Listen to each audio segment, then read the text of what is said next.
we are introduced to the main character, Lu Fang, who is traveling somewhere. He says to himself, I have come to this strange world. It's been a month since I arrived here. Although I earn a lot of money by bringing goods from Earth and selling them here, I still haven't found a place to live. I really want a place to settle down. He searches for a place and eventually reaches a bar. He asks the owner, will you sell your bar to me? The owner, a girl, replies, this is a small shop, and you want to buy it? You must be crazy. Lu thinks to himself, I need a place to live. Besides, this bar is right in the middle of the city. If I open my shop here, I can earn a lot of money. He insists, hey, sell this to me.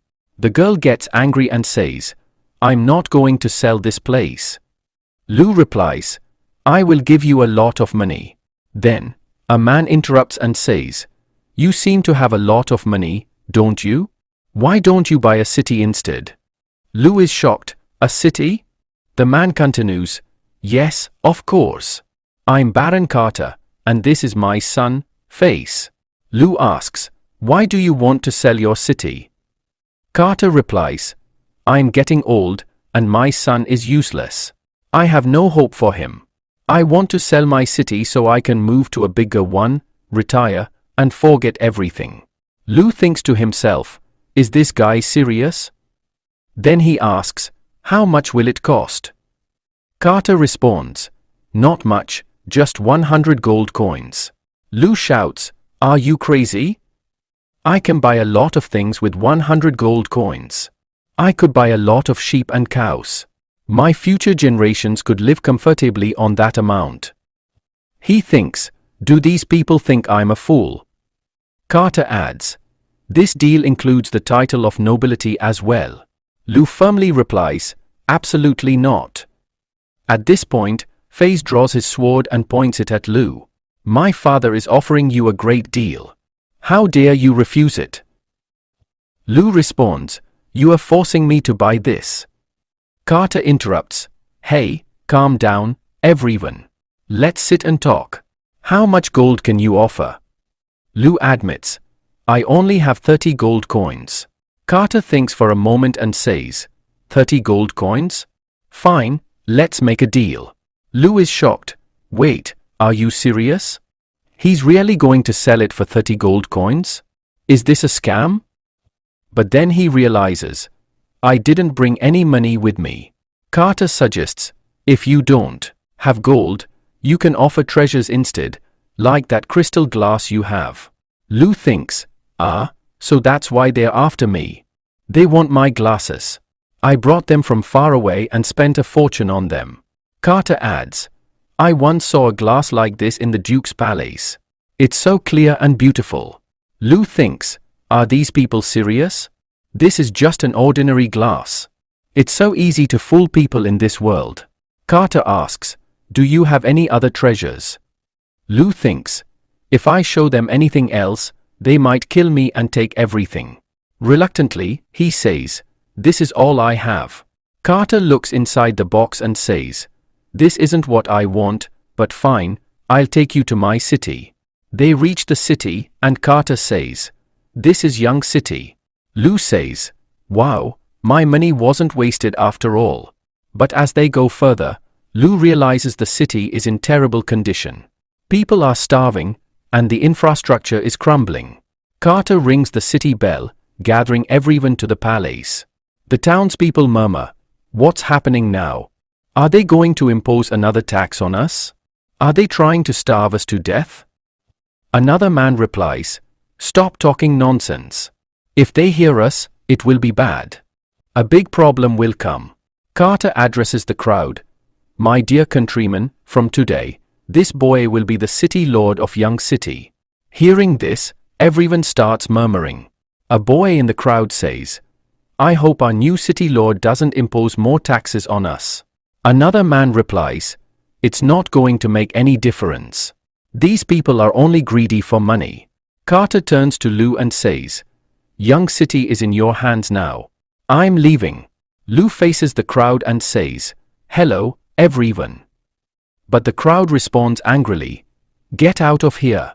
We've already run out of money. They start throwing stones at him. Lou thinks to himself, now I understand why Carter was willing to sell this city for such a low price. Meanwhile, Carter, who is elsewhere, gets frustrated and says, you people are really useless. I've been feeding you for 7 days, and yet you couldn't even kill him. And now you are injured? One of his men replies, my lord, those people are very powerful. We couldn't bring him back. Carter shouts angrily, you are all garbage. Fine, I have an idea. He then yells, hey, city lord. I've left a gift for you in the castle's dungeon. Lou, shocked, asks, a gift? Carter smirks, you need to go there immediately. If you are late, this castle will collapse.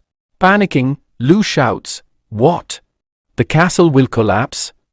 He rushes toward the dungeon, thinking, what has he left for me in the dungeon? I need to find out. When Lou enters the dungeon, a stone is suddenly thrown at him. He dodges it and says, what did you think? That you could kill me with this stone? Absolutely not. As the stone falls at his feet, Lou looks ahead and is shocked. He sees a girl lying on the ground and exclaims, a beast woman? I didn't know there were beast girls in this world. He approaches her and asks, hey, are you alive? Get up. The girl weakly replies, water. Lou thinks to himself, maybe this is the gift Carter was talking about. But I can't just leave her like this. He checks his inventory and says, let's see. Do I have anything to drink? Maybe an energy drink will work. He gives her the energy drink, and suddenly, the girl wakes up. She splashes the drink in his face. Lou exclaims, hey, what are you doing? The girl then kicks him hard, pins him down, and hits him with her paws. She's about to attack again when Lou shouts, someone, help me. Am I going to die here? I don't want to die yet. I haven't even married a rich girl. Just then, the girl faints. Lou sighs in relief. Thank goodness she fainted, or I'd be dead by now. He picks her up and brings her to the palace. Looking at her, he says, she's really beautiful, but why was she locked up in the dungeon? She must have fainted due to hunger. He searches his inventory again. Yes, I have some rice. Let's cook something for her. While cooking, a piece of paper flies out of the palace. It lands in the hands of an old man in the village. He reads it and shouts, everyone, come quickly. Look at this. The scene cuts back to the girl, who wakes up and sees Lou. She looks at the food and asks, what did you feed me just now? Tell me, or I'll kill you. Lou replies nervously, it's rice. The girl takes the rice, tastes it, and thinks to herself, this is really rice. It's amazing. Mina thinks, wait, Mina, take care of yourself. Humans are never kind. Have you forgotten that these people had captured you? Then she shouts, first, you eat the food. Lou replies, okay, and eats it. He says, it's made perfectly. Mina thinks to herself, if it wanted to hurt me, it had plenty of time to do so, and there is nothing wrong with this rice. She keeps asking for more while eating. He asks, hey, are you okay? Mina responds, now I am full. I've eaten it all. Lou thinks, he has eaten my rice for an entire month. Mina thinks, what is going on? Since when have humans become so kind? She then says to Leo, let me go from here, or I will kill you. Leo thinks, she has wasted so much of my rice, and now she wants to kill me. He says, the gate is open. You can go. No one will stop you, and yes, go carefully. Mina thinks, so, she is very different from other nobles. Then, she grabs him by the throat and says, you bastard, you laid a trap for me in the middle of nowhere. Lou replies, hey, I'm alone in the whole castle. Why would I lay this trap? How much longer will you choke me? Are you trying to suppress me? Do you want to kill me? Outside the castle, many men come and shout, open the gate quickly. These people really want to starve us. Mina says, then you said you're not cheating on me. Lou replies, I don't know what is happening outside. The men begin breaking the gate. Lou says, those people are not mine. Go and hide quickly if I have to do something. If it were going to happen, you would have died long ago. Mina listens to him and moves to hide. The people break the gate and rush inside, shouting, "There he is! Catch him! Don't let him escape!" They surround Lu from all sides. Lu says, "Hey, what are you guys doing?" Bafu says, "We've already paid the tax. Why are you charging more tax?" Lu replies, "But I didn't say anything about this new tax." Bafu takes out a piece of paper and says, "Then what is this? Can you tell me where it came from?" Lu says, "This was in my castle." One man says, "So, you want to take more tax from us? Are you trying to starve us to death?" Another man says, "My brother died due to hunger. Don't leave him alive due to your greed, or we will all die here." He advances towards Lu and says, "I'll kill him." Mina hits a stone and drops her knife, shouting, "Stop right there." The man asks, "Who are you?" Mina replies, "According to the law, anyone who kills a noble will be executed, and the whole family will be killed." Everyone starts talking among themselves, saying, "That's what she's saying." A man says, "If I die, nothing will happen, but I have 2 children. What will happen to them?" He says, "I told you, right? If you want to stay hidden, then why did you come out?" Mina says, "Hey, are you all right?" Lu asks, "What do you feel when you look at her?" Bafu says, "So what? You increased the tax by 50 rupees. It would have been better if you just killed us." Lu, while reading the notice, thinks to himself, "This Carter is taxing everything." Then he says, "Hey, everybody, look here. This notice is from the previous city lord." A man shouts, "So what? Are you his partner too?"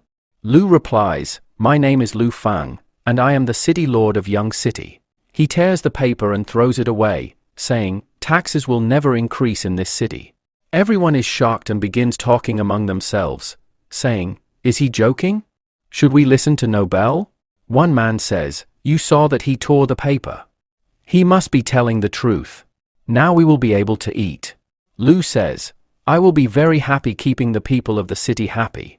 I want to make all the people of Young City rich. But to do this, we have to get our hands even dirtier." They say, "I don't understand what they are trying to say, but this sounds really good." Bofu says, "If that's the case, then please forgive us for what happened here and thank you for not raising the tax." Lu says, "Of course you can trust me. I will take care of my word. I am never going to back down from it." Then, all of them start talking amongst themselves. One man says, "I hope this city lord is speaking the truth.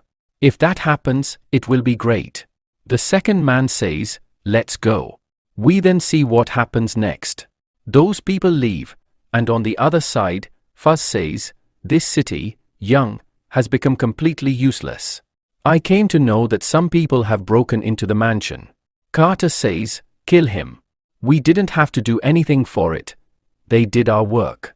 Fuzz says, "Papa, you are really very smart. We got the money, and this whistle will be ours again." Then a man comes shouting and says, "My lord, there's bad news." Fuzz asks, "What happened? Why do you look so worried?" The man says, "Look, you, Wei turned the people towards you, and that beast woman. The girl has been taken out." In shock, Fuzz says, "Did he take out the girl of 20? I will really kill him." Carter says, "Hey, calm down." Fuzz says, "But Dad, we spent a lot of money to buy those 20 boys." Carter says, "Why hurry? He's the city lord now. After some time, Omar is about to go there." Fuzz says, "Papa, now I'm really smart." We see Lu in the next scene. He goes to sleep on the bed and says in his mind, "I felt that I was going to die today." Mina says, "Now I, Ku, will leave from here." Lu says, "Hey, wait. You haven't fully recovered yet. If you go now, what will you do if someone catches you?" Mina says, "Then I'll kill him." Lu says, "Stay here for a few days.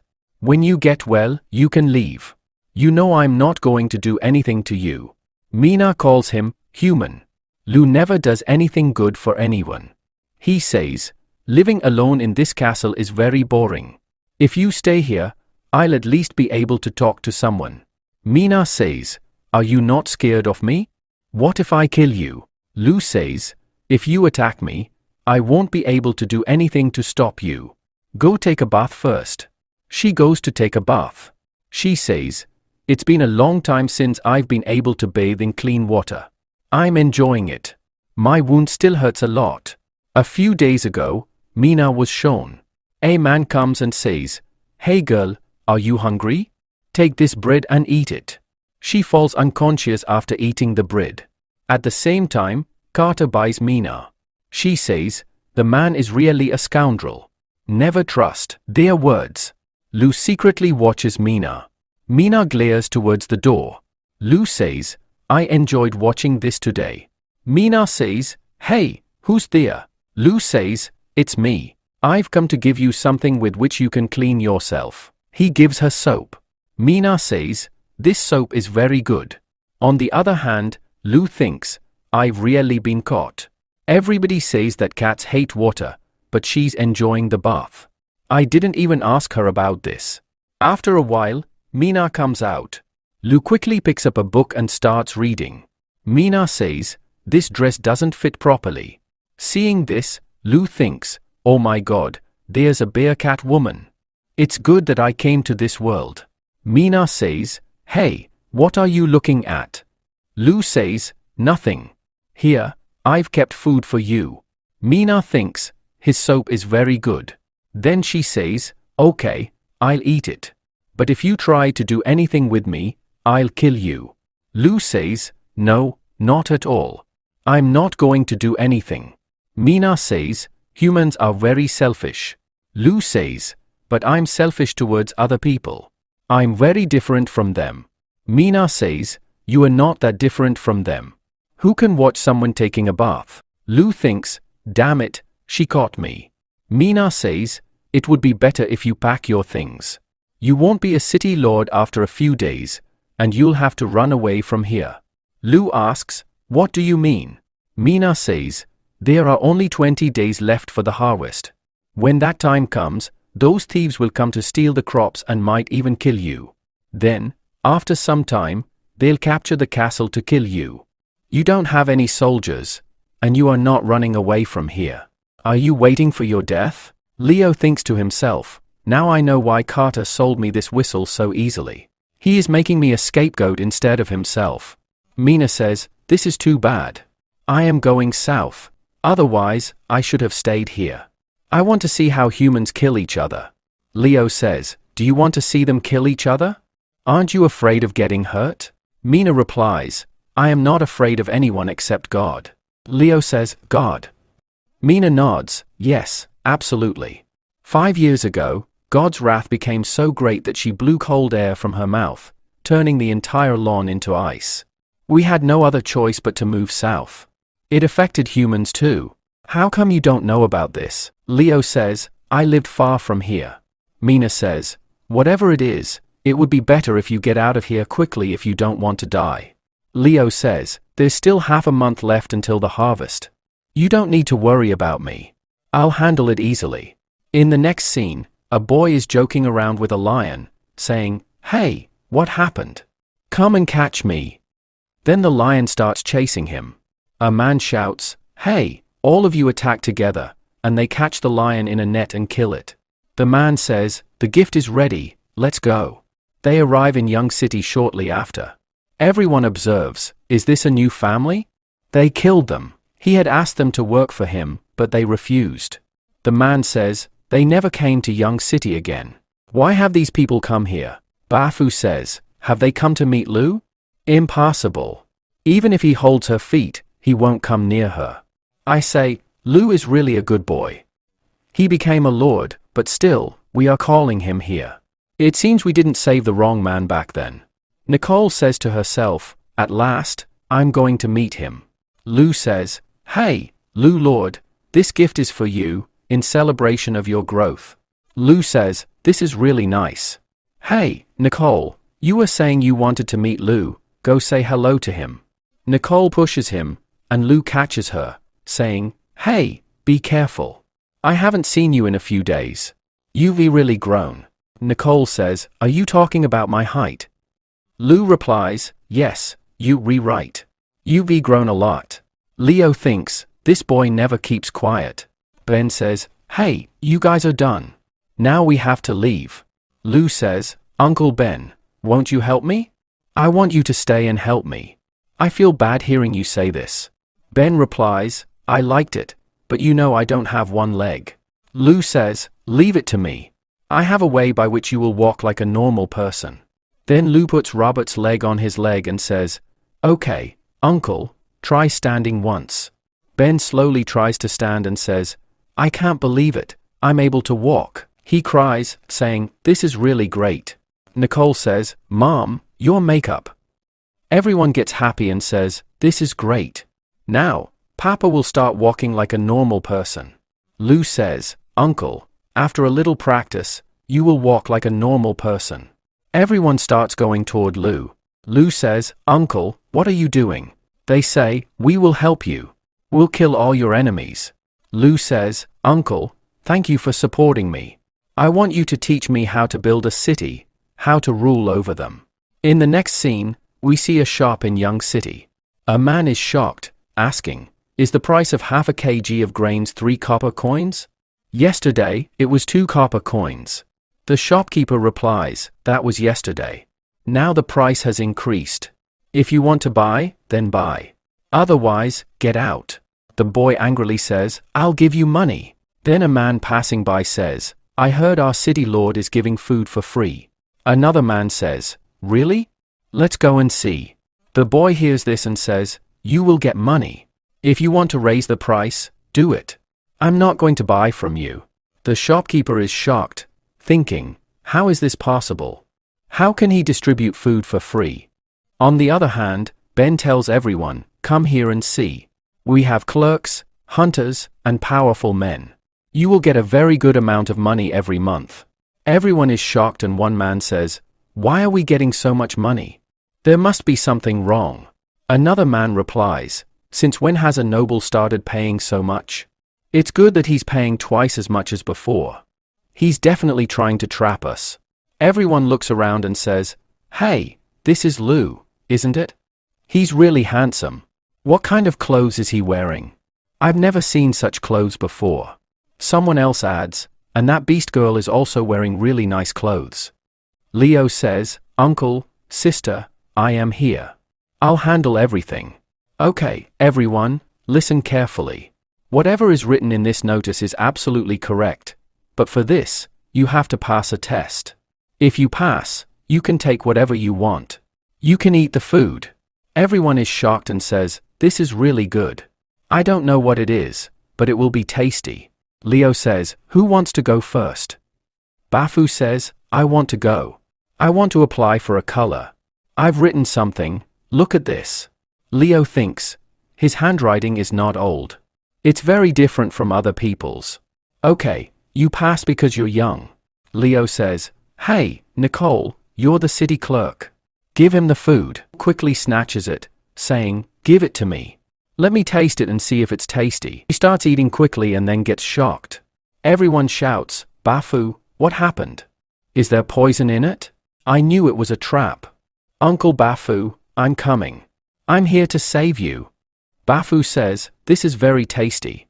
Hearing this, Bafu gets very shocked and says, "I've never eaten anything better than this in my entire life. Uncle, you've really taught me a lot. You scared me a lot."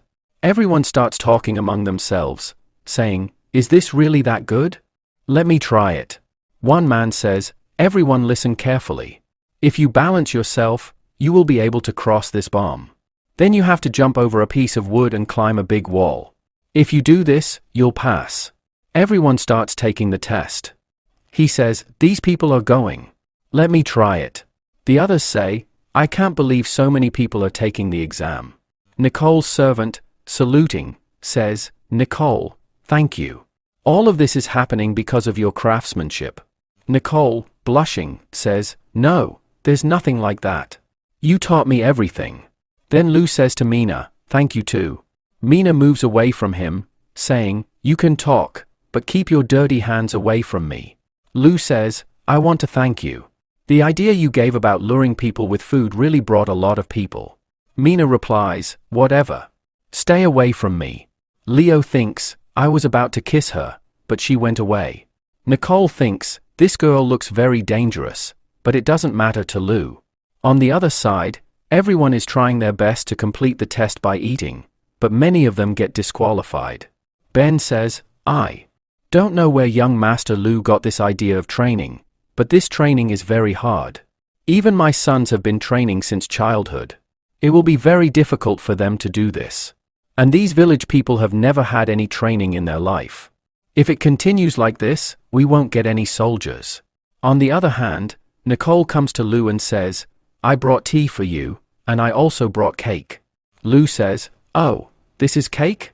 It looks very good. It's very soft and tastes great. Nicole, you really make it well. Nicole replies, I'm so happy you like the cake. Then Mina takes all the cakes from there and says, this is really very nice. Nicole says thank you. Then she says in her mind, I will wake up in the morning and have this cake for lunch. It was specially made. I can't believe that all this is going in vain. Then he says, young master, a big mess has happened. Everyone is leaving this whistle to ask for food. Leo gets very shocked to hear this. He asks what is going on here. Ben says that those who are unable to pass the exam will not be able to become soldiers. Bafu says that apart from that, the merchants took advantage of this opportunity and increased the price of all the food by 30 rupees. And now everyone is going mad because of hunger. Ben says, young master, now reduce the level of this test, then it will be very good. Mina says, this test is very easy. In reality, humans are very weak. He angrily says that this level is not going to come down and let's go and talk about the merchant. Then they go to the merchant who says, Lord, what are you doing here? Lai says, you are the one who has increased the price of food by 30 rupees. Then he hits him in anger but nothing happens to him. He says in his mind that nothing is happening to this fat man because of his fat. The merchant says I sell food and people buy it. If they feel that the price is high then they should not buy it. Is there any harm in it? What's the problem? Then Lou brandishes his sword and says that you don't consider me the lord of the city. The merchant says, calm down, city lord. Do you want to break the law? Lou says, hey Bafu. Bafu says, yes, he is saying the right thing, this is the law. The merchant who is selling food here says that we are good merchants who run their small business according to the law. Then he says in his mind that Lord Omar is supporting me. What is he thinking about me? Will I be scared of this? Damn it.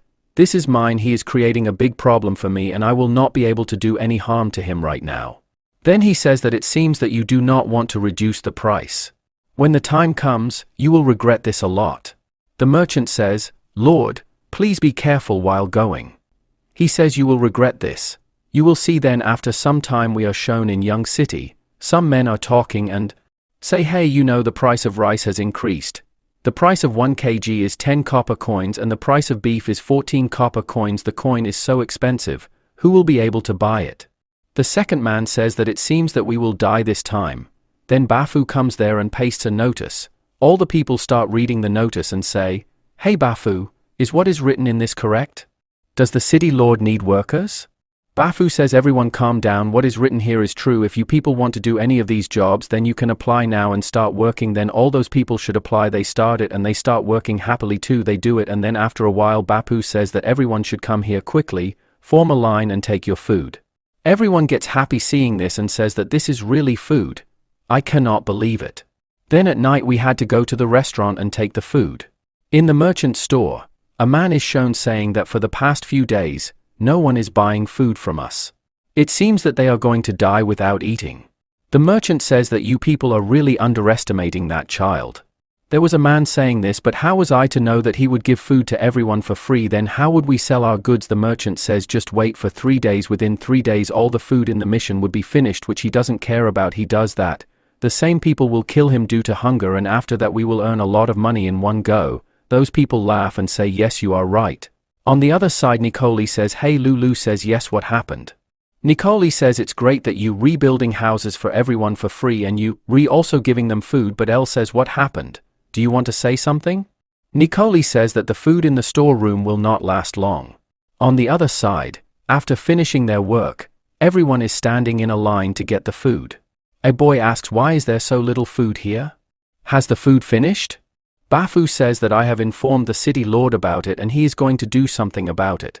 On the other hand, Lu tells Nicole that we don't have much rice to give to them. Now we have to what to do. Lu says don't worry, I have a solution. Then the villagers start going mad due to hunger and say why the food has not come yet, I am feeling very hungry. Then the merchant comes there and says, hey Bapu, hurry up and give them food. What happened to them? Why did you stop? Everyone is waiting to get their food. I think there is no food left. Am I right? Hearing this, everyone gets angry and says, is there no food? Bapu says, hey everybody calm down, wait a little. The food is about to come. Morgan says, I am sure that the city lord has no food, does he need my help? One man says, it seems our city lord is in trouble, if he had no food he could have bought it from us. Another man says, whatever, these people worked hard the whole day but they haven't got any food yet. Besides, their child must be hungry. Hearing this, everyone gets angry and says, give me my food quickly. One man says, I knew that this city lord is the master of all the worlds. Bafu gets angry on hearing this and says, what do you want to say? Everybody surrounds him and says, we have worked so hard but these people don't even remember the value of our hard work, he is giving it to me. He is also involved with him. Everybody beat him. Then those people start beating him.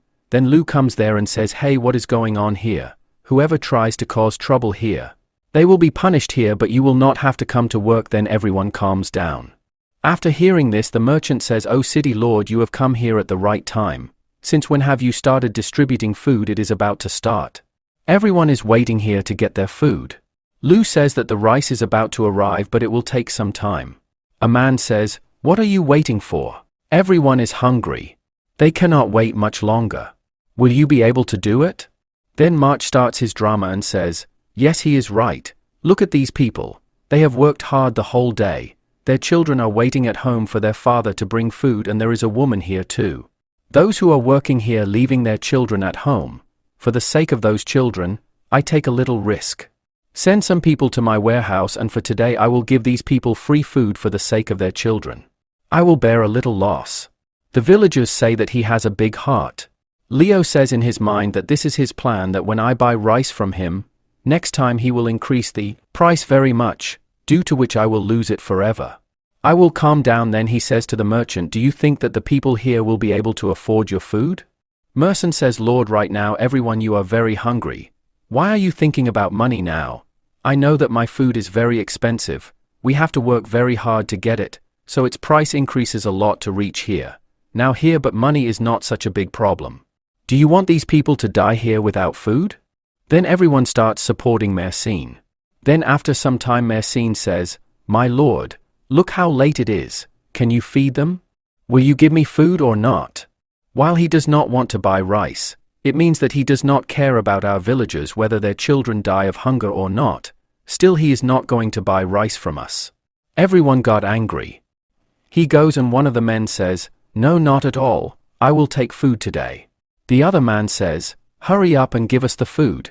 It will be better if we go to the castle and finish all his food.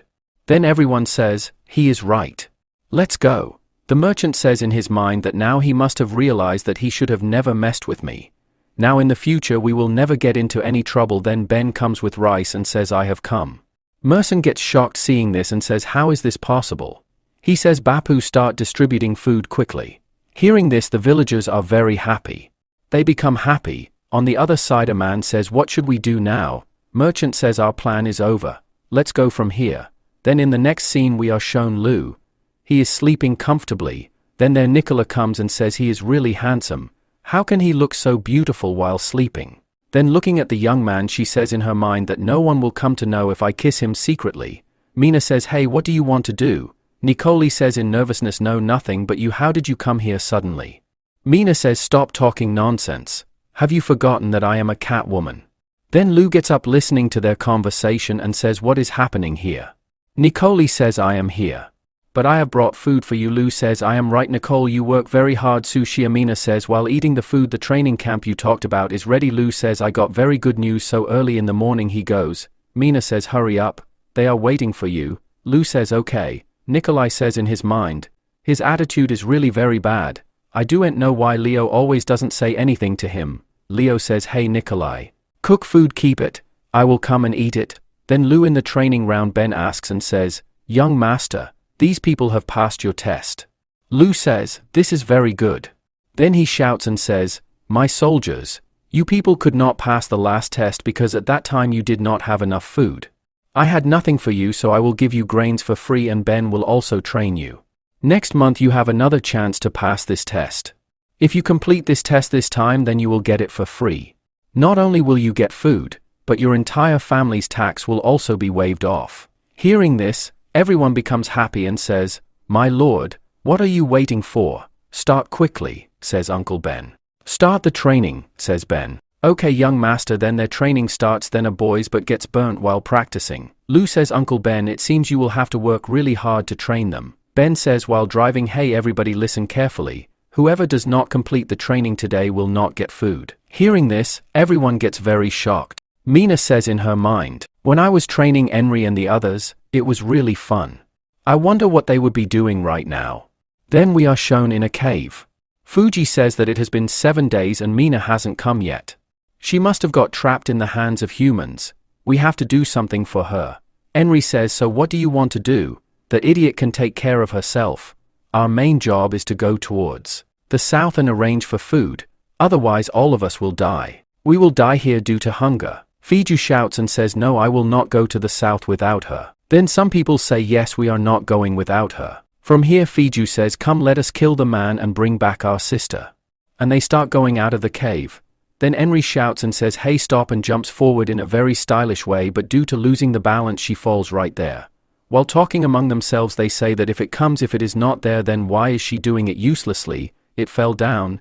Then Henry quickly stands up and says, hey you guys, don't you people have any brains? Fiju says, then what should we do? Henry says, first we have to go to the city and find out where she is, and then we will make a plan on how to bring her out. The next day Fiju reaches the nearby city to look for Mina and asks why are all these people breaking their houses. Then he reaches a place and says that this person is giving a very good gun. The girl says, are you hungry? Come and eat. If you work for the Lord, you will also get food in the evening. Fiju says you will get food. Then he quickly gets his name registered and starts working. He works with such speed that everybody gets shocked seeing this, and at last he gets the food. He gets happy seeing this and says that at last he has got the food. Today no one will sleep hungry. Then he goes there but he falls unconscious, and then when he regains consciousness, he finds himself at home and is shocked to see his sister, and he says that everyone must have come to know that I am a beast. Then a girl comes and says, hey you have woken up. First you eat this. You had fallen there due to hunger. Fiju runs, and says this again, you tell me what do you want to do with me? The girl says my name is Lenia. Fiju says, hey don't come close to me. I am Beast Man. If you make me angry then I will kill you.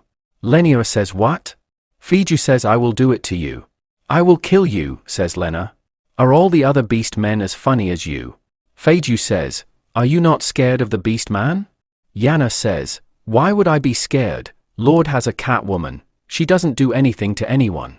Fiju holds her hand and says, tell me how she looks. Yana says she has long purple hair and she is very beautiful too. Fiju says in his mind, this is her, I have to go quickly and tell about her. Then he sees that he is holding Yana's hand. Then he quickly lets go of her hand and says, I have caught her hand. It seems she is not afraid of me. Then he takes his rice and leaves from there. The man says, if she had to go, she could have gone through the window. Why did he break the wall and go away? Then Fiju tells everything to Henry. Henry shouts and says, can you work like a human being? For them, Fiju says, I have found out where Mina is. Henry says, tell me. Where is he? Feiho says, hey calm down and first get down from the stone. Then she puts him down. Feiho says Mina has been caught by La Fang. She is in Young City right now. Henry says, La Fang, you are behind this. You will regret it. Henry comes to Young City with everyone to save Mina, and while leaving she says in her mind, Mina, we are here to save you.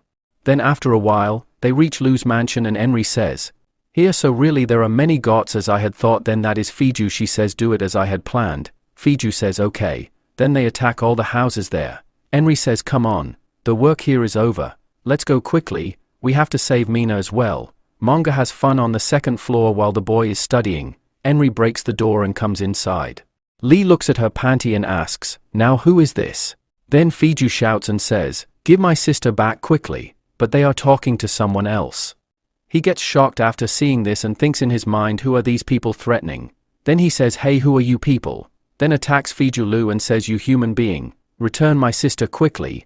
Then Lu says, hey wait, what are you doing? And on the spot Mina saves Lu. Then he holds her leg and says, finally I have found you, my sister. Lu says, then Mina is your sister. Fiju says, oh man, you have so much courage, you are our sister, I will kill you. Mina says, hey, you are misunderstanding. I am staying in his house to heal my wounds. Henry says to heal her wound. Then she hugs him and says, Mina. Mina says, Henry, what happened to you? Andre says, you are injured.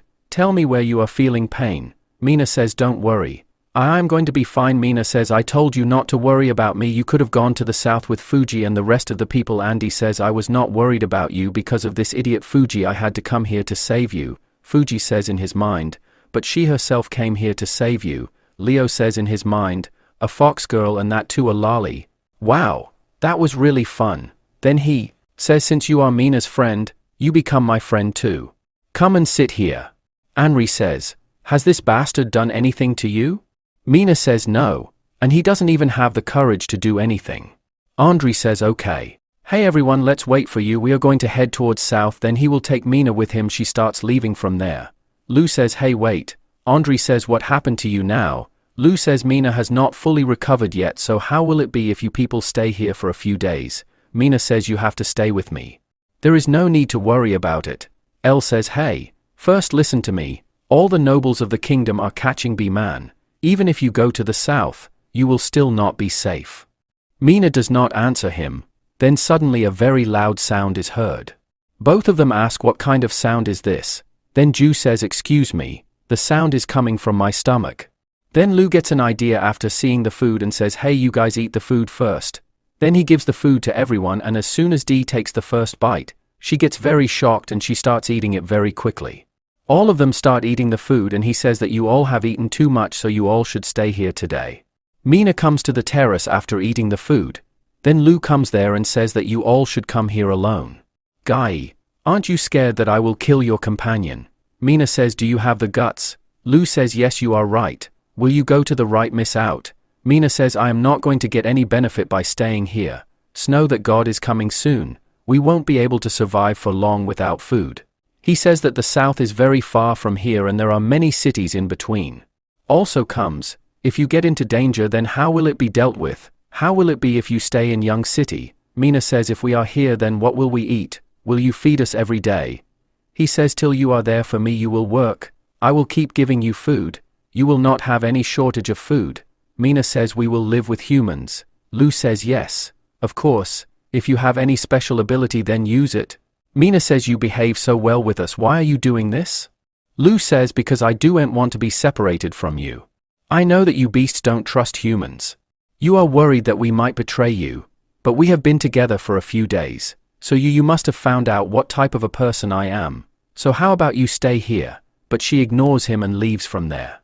Leo thinks to himself, what should I do now? The girl says, my name is Lenia. Fiju says, hey, don't come close to me. I am Beast Man. If you make me angry, then I will kill you. Lenia says, what? Fiju says, I will do it to you. I will kill you, says Lena. Are all the other beast men as funny as you?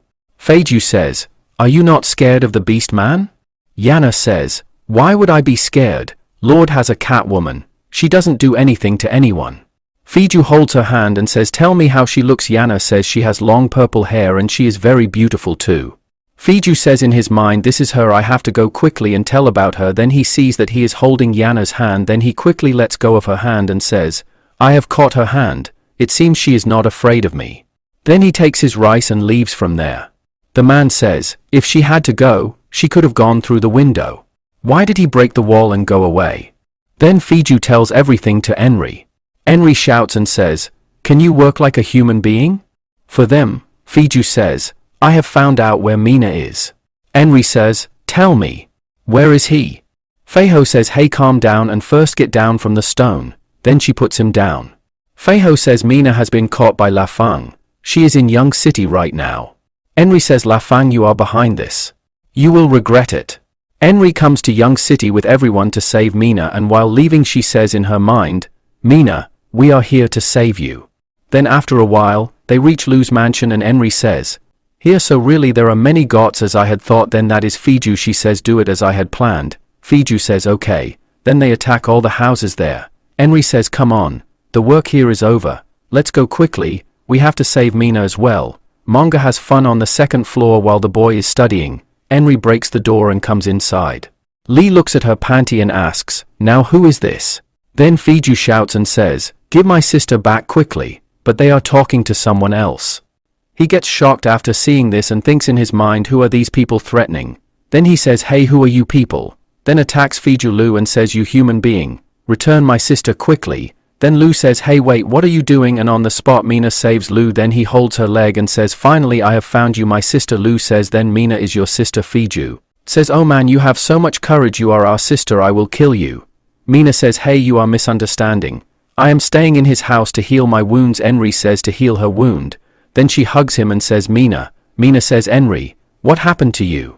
Andre says, "You are injured. Tell me where you are feeling pain." Mina says, "Don't worry. I am going to be fine." Mina says, "I told you not to worry about me. You could have gone to the south with Fuji and the rest of the people." Andy says, "I was not worried about you because of this idiot Fuji. I had to come here to save you." Fuji says in his mind, "But she herself came here to save you." Leo says in his mind, "A fox girl, and that too a lolly. Wow, that was really fun." Then he says, "Since you are Mina's friend, you become my friend too. Come and sit here." Henry says, "Has this bastard done anything to you?" Mina says no, and he doesn't even have the courage to do anything. Andre says, "Okay. Hey everyone, let's wait for you. We are going to head towards south." Then he will take Mina with him. She starts leaving from there. Lu says, "Hey wait." Andre says, "What happened to you now?" Lu says, "Mina has not fully recovered yet, so how will it be if you people stay here for a few days?" Mina says, "You have to stay with me. There is no need to worry about it." Elle says, "Hey, first listen to me. All the nobles of the kingdom are catching B-Man. Even if you go to the south, you will still not be safe." Mina does not answer him. Then suddenly a very loud sound is heard. Both of them ask, "What kind of sound is this?" Then Ju says, "Excuse me, the sound is coming from my stomach." Then Lu gets an idea after seeing the food and says, "Hey, you guys eat the food first." Then he gives the food to everyone, and as soon as Dee takes the first bite, she gets very shocked and she starts eating it very quickly. All of them start eating the food and he says that you all have eaten too much, so you all should stay here today. Mina comes to the terrace after eating the food. Then Lu comes there and says that you all should come here alone. "Guy, aren't you scared that I will kill your companion?" Mina says, "Do you have the guts?" Lu says, "Yes, you are right. Will you go to the right, miss out?" Mina says, "I am not going to get any benefit by staying here. Know that God is coming soon. We won't be able to survive for long without food." He says that the south is very far from here and there are many cities in between. Also comes, if you get into danger, then how will it be dealt with? How will it be if you stay in Young City? Mina says, "If we are here, then what will we eat? Will you feed us every day?" He says, "Till you are there for me you will work. I will keep giving you food. You will not have any shortage of food." Mina says, "We will live with humans." Lu says, "Yes, of course. If you have any special ability, then use it." Mina says, "You behave so well with us. Why are you doing this?" Lu says, "Because I don't want to be separated from you. I know that you beasts don't trust humans. You are worried that we might betray you, but we have been together for a few days, so you must have found out what type of a person I am. So how about you stay here?" But she ignores him and leaves from there. Leo thinks to himself, "What should I do now?" Henry says, "Really, there are a lot of clothes. This is good. This is a very good cloth from the noble people." Mina says, "You are very lucky that you found this cloth in the city." Then she attacks his chest and says, "So what if yours is big?" Mina says, "It is tickling. Please leave me alone." Henry on the other hand says in his mind that they are really going to leave tomorrow. Mina says, "Hey Henry." Henry says, "What happened? Are we really going to the south?" Henry says, "What is the problem with this? Don't you want to go from here? Have you fallen in love with—" Mina says, "What nonsense are you talking about? We don't know anything about the south. I am worried about this. If we go there, will we be able to survive?" Henry says, "Did he tell you this and did you believe him?" "Yes," Mina says, "Of course not, but what he is saying is not useless. We do not know anything about the south and we do not even know what kind of trouble is waiting for us there if we stay here. Wait, if we get into trouble in the future, we will be able to handle it easily." Then Henry starts thinking, and then the next day it is shown that everyone looks at Henry and says that your dress is really beautiful. Just like a princess, you are looking very beautiful in this dress. On the other hand, Tablu's heart breaks because Mina leaves from there.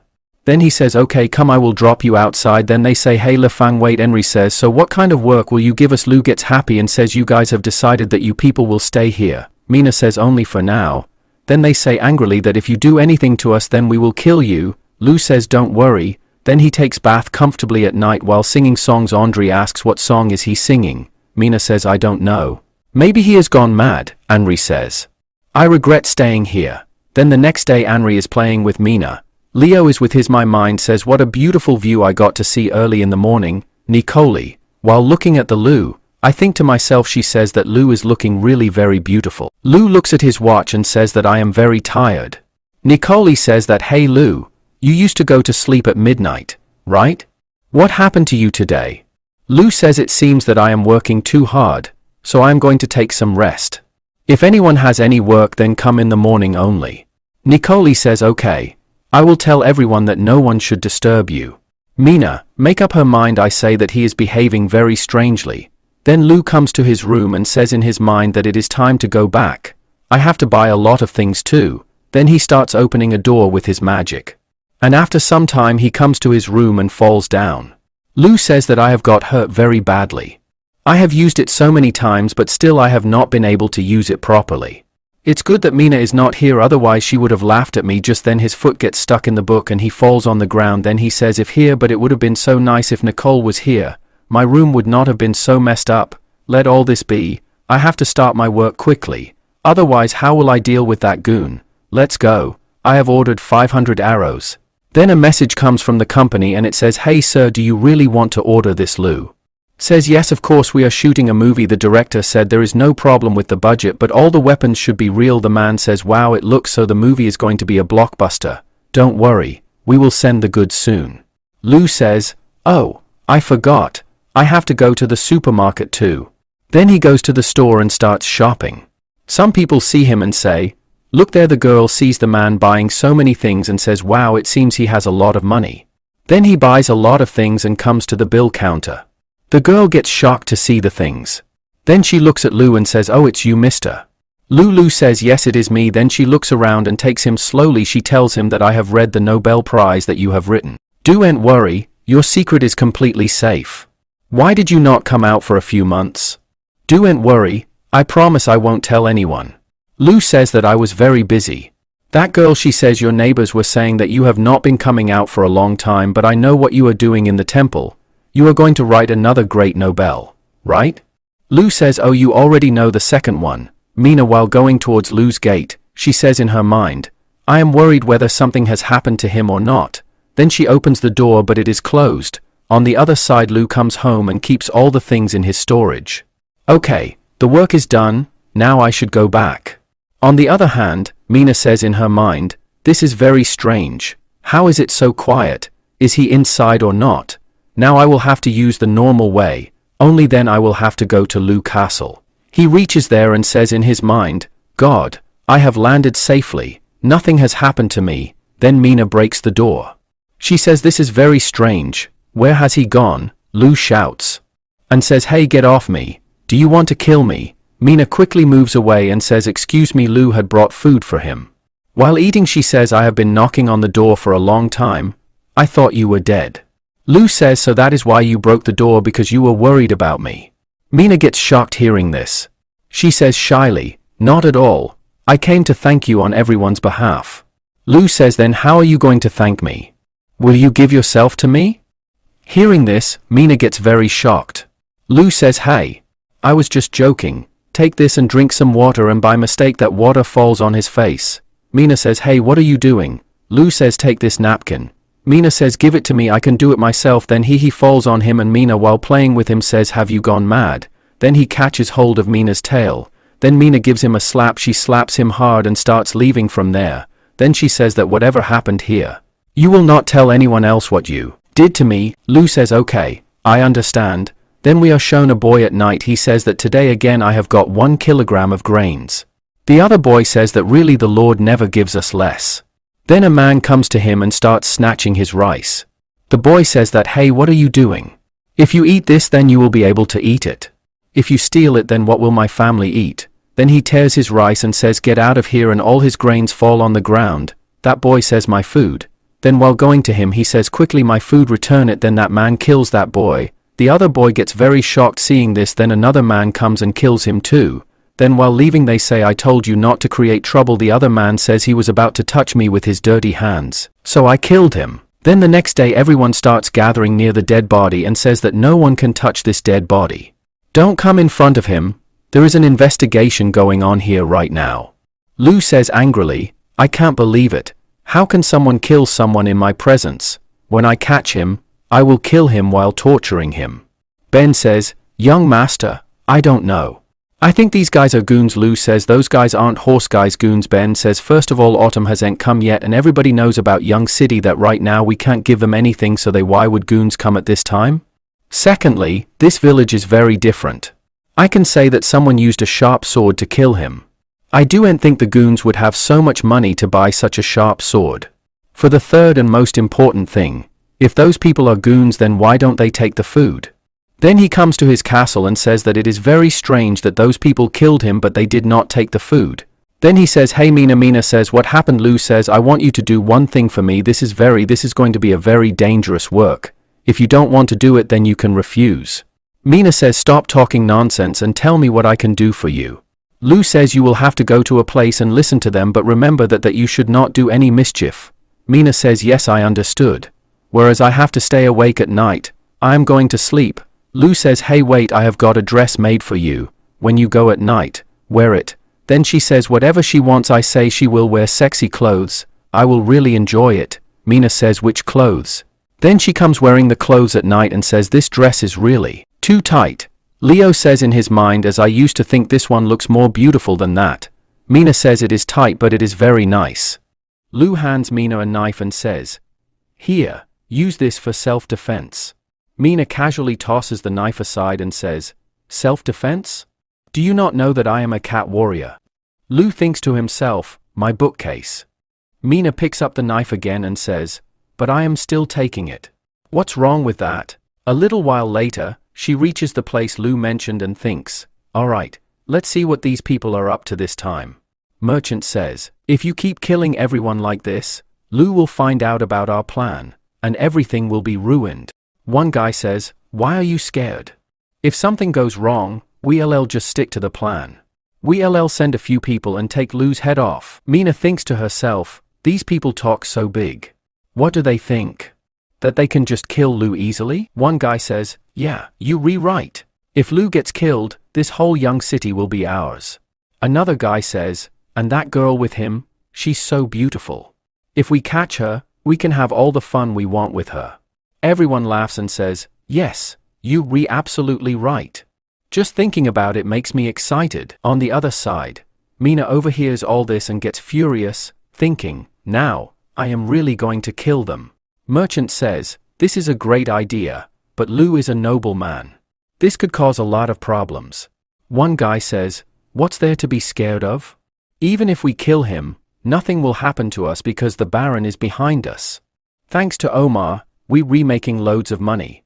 If Lou tries to stop us, we'll just kill him. Another guy says, yes, exactly. Don't worry, we sent for this very task. Mina quickly runs to Lou and tells him everything. Ben says, now I understand why these merchants are getting so greedy, because they have the Baron backing them. Plus, they're trying to kill you. Mina says, what if we just kill all of them today? Lou says, what's Omar's background? Ben says, young master, you don't know? In our kingdom, there are 5 types of noble titles, and Baron is at the very bottom. It ranks low but is very powerful. Lou says, if we attack them recklessly, I think they'll use this chance to send their army and strike back at us. Ben says, then what should we do?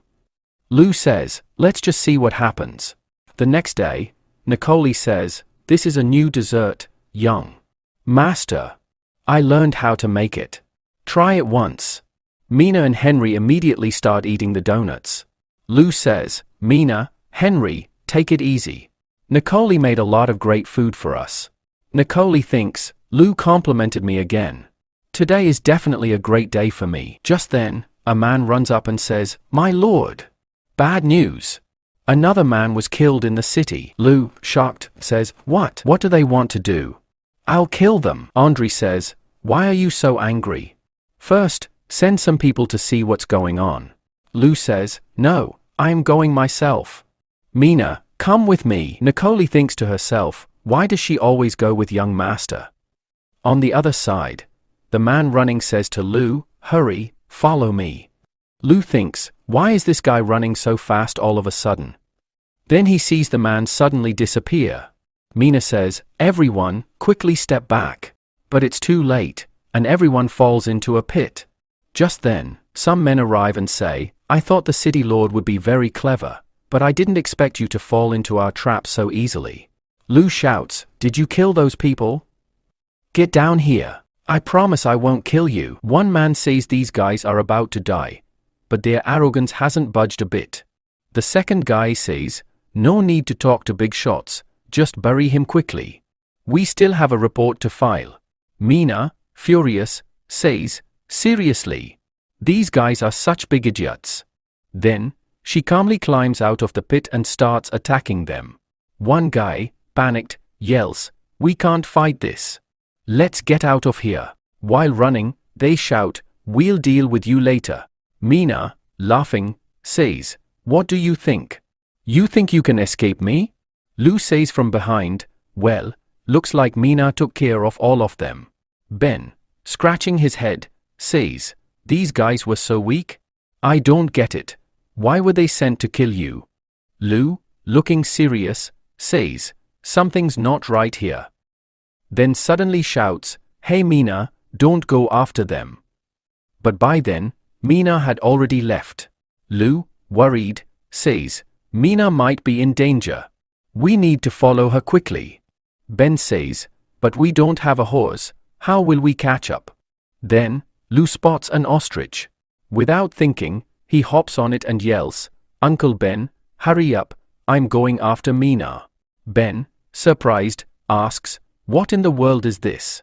Meanwhile, on the other side, Mina is chasing them down. Lou, shouting from behind, says, Mina, stop. There's definitely a trap ahead. But Mina continues forward. Suddenly, the ostrich's foot gets stuck in a trap and it falls. Mina quickly swoops in to save Lou and asks frantically, Are you okay? Lou, groaning in pain, replies, Yeah, I'm fine. Then a deep voice booms, Kids, did you have fun? Lou looks around and realizes they're surrounded by enemies. One enemy laughs and says, Better enjoy the moment now, because you won't get another chance.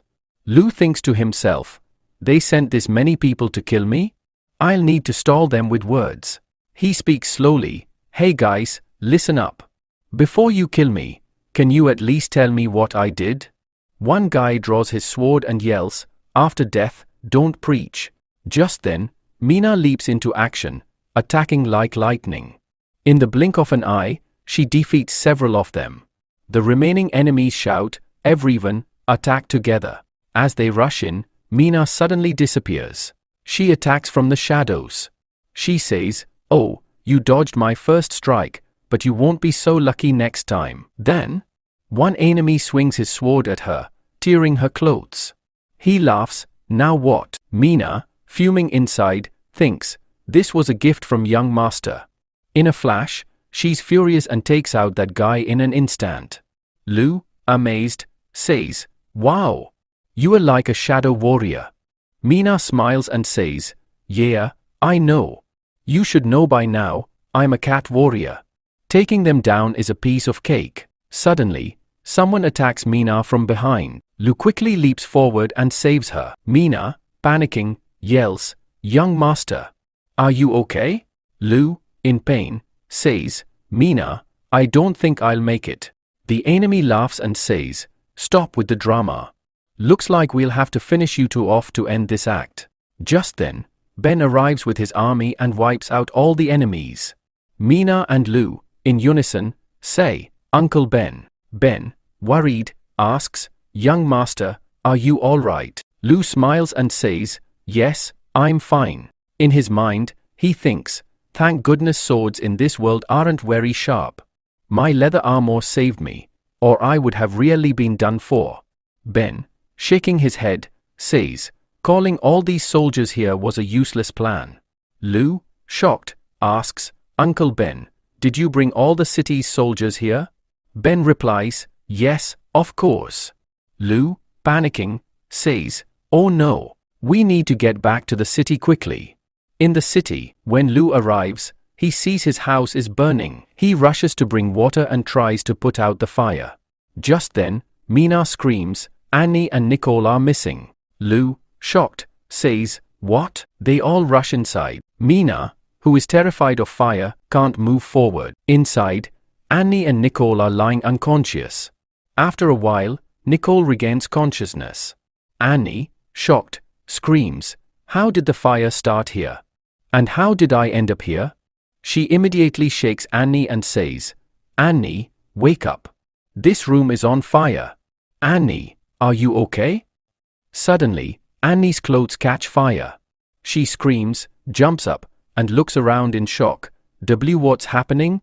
Nicole, panicking, says, someone must have knocked us out and left us here. Annie, furious, says, if I get my hands on that guy, I'll skin him alive. Just then, wooden pillars start falling. Nicole, terrified, says, are we going to die here? Annie, still angry, replies, no. This won't happen. Suddenly, a big wooden beam is about to fall on Annie, but just then, Lou rushes in and saves her. He asks, worried, are you guys okay? Quick, follow me. Annie thinks to herself, he risked his life to save us. On the other side, Ben is shouting, put the fire out, quickly. He then thinks to himself, Nicole, forgive me. Suddenly, a man runs in and says, sir, look. Someone's coming. It's Lou. He saved them. The group manages to put out the fire. Lou, seriously, asks, who knocked you guys out? Annie, still angry, says, they left us here to burn alive. Lou takes a deep breath and says, this is a cheap trick. They've set up a big plan. Annie, shocked, asks, what kind of plan? Lou explains, first, they trapped us, then stationed a bunch of guys outside the city. As soon as we left the city, someone set the fire here. Annie, furious, asks, who's behind this? Just then, the merchant arrives with some people, helping to put out the fire. Ben, suspicious, says, I know these guys are behind this, but now they are pretending to be innocent. Mina, angry, says, these guys are so shameless. I'm going to kill them right now. Lou quickly stops her, saying, hold on, think before you act. The merchant thinks to himself, kids, you were in my way. Today, I'll teach you a lesson. Lou, taking a deep breath, says, these people are pretending to be the good guys in front of everyone, and we have no proof. Mina, irritated, says, so, we are just supposed to let them go. The merchant, pretending to be concerned, says, as soon as I heard there was a fire, I rushed here to help. But I got here too late. Lou, with a slight smile, says, thanks. If you hadn't come, our castle would have burned down. The merchant shakes his head and says, no problem, but how did all this happen? Everyone looks at the merchant and says, yes, my lord, what happened here? Lou, walking toward the merchant, says, I know who did this. The merchant thinks, did he catch me? But then Lou pauses and says, it's the bandits' work. They're behind all of this. Everyone around is shocked. Lou continues, I don't know why they're doing this, but I didn't find any of their men outside the city, which means they are still hiding inside the city. Everyone, scared, says, so, it's really dangerous here. Lou, confidently, says, everyone stay calm. Don't worry. I'm the Lord, and it's my responsibility to keep everyone safe. No enemy is leaving here alive. Everyone, filled with enthusiasm, shouts, my lord, we are with you. Merchant says, what does Lou want to do? He couldn't catch the real killer, so now he's blaming everything on Gudu. Mina says, Lou, you know who did it, right? Then why are you putting all the blame on that enemy? Lou replies, you'll find out later. Then merchant walks into his room and says, Leo is lucky he didn't die at our hands today, but his idea of burning down the house wasn't all that bad. That fool thinks Gutta did all of this. Another guy laughs and says, he blocked the city. Now, all the goons will be caught. Merchant, not amused, attacks him with a glass and says, you really are a fool. You're not getting it at all. Lou knows we did it, but he has no evidence. He's deliberately blocking Young City from the scene. He's trying to catch us in Gutta's name. One man asks, what should we do now? Merchant says, for now, he has no evidence against us, so he can't do anything. Suddenly, there's a knock at the door. Some people shout, hey! What's wrong with you? From outside, someone shouts, the goons are here. They want to steal our food. They reply, what? Are goons actually here? Merchant says, you idiots. Those so-called goons are Lu Fang. I didn't think they would come disguised as goons. Then a guy rushes in, shouting, Lord! Our grain is stolen, and many of our people have been killed. One man says, they're making people sick too. What should we do now? Suddenly, Gutta and his gang show up and start attacking everyone. People start fleeing through the windows to save themselves. When Merchant tries to escape through a window, he gets stuck. If I had known I'd get stuck like this, I would have lost some weight beforehand. His servant then throws him out, and he jumps down like a ball. His servant yells, my lord. Are you okay? Merchant says, it's because of my fat body that I survived. Oh no, they're after us, we need to run. The servant shouts, the goon is here. We need to tell the Lord about this. Merchant clamps his hand over the servant's mouth and says, what? Are you crazy? You want to tell him? Some people overhear and say, are there goons here? We need to tell the Lord. Cut to the next scene in the castle. Lou says, Nicole, are you guys alright? Nicole replies, thank you for asking, but I'm totally fine. Annie says, I'm not fine. I was about to die there. I need a lot of cake to heal myself. Lou replies, alright, eat as much as you want. Mina says, Annie, eat some more of this too. Just then, someone says, my lord, someone reported that they found goons in the city. They're stealing food and planning to run away. Lou says, Ben, gather everyone, we're heading there. Meanwhile, the goons are running off with stolen grain. Ben tells everyone in the city, quick, go to the city lord. Whoever catches a goon will get their name written in history. Everyone cheers, let's do this. We'll catch the goons and get paid. This is going to be fun. They all head out with Lou to catch Gutta.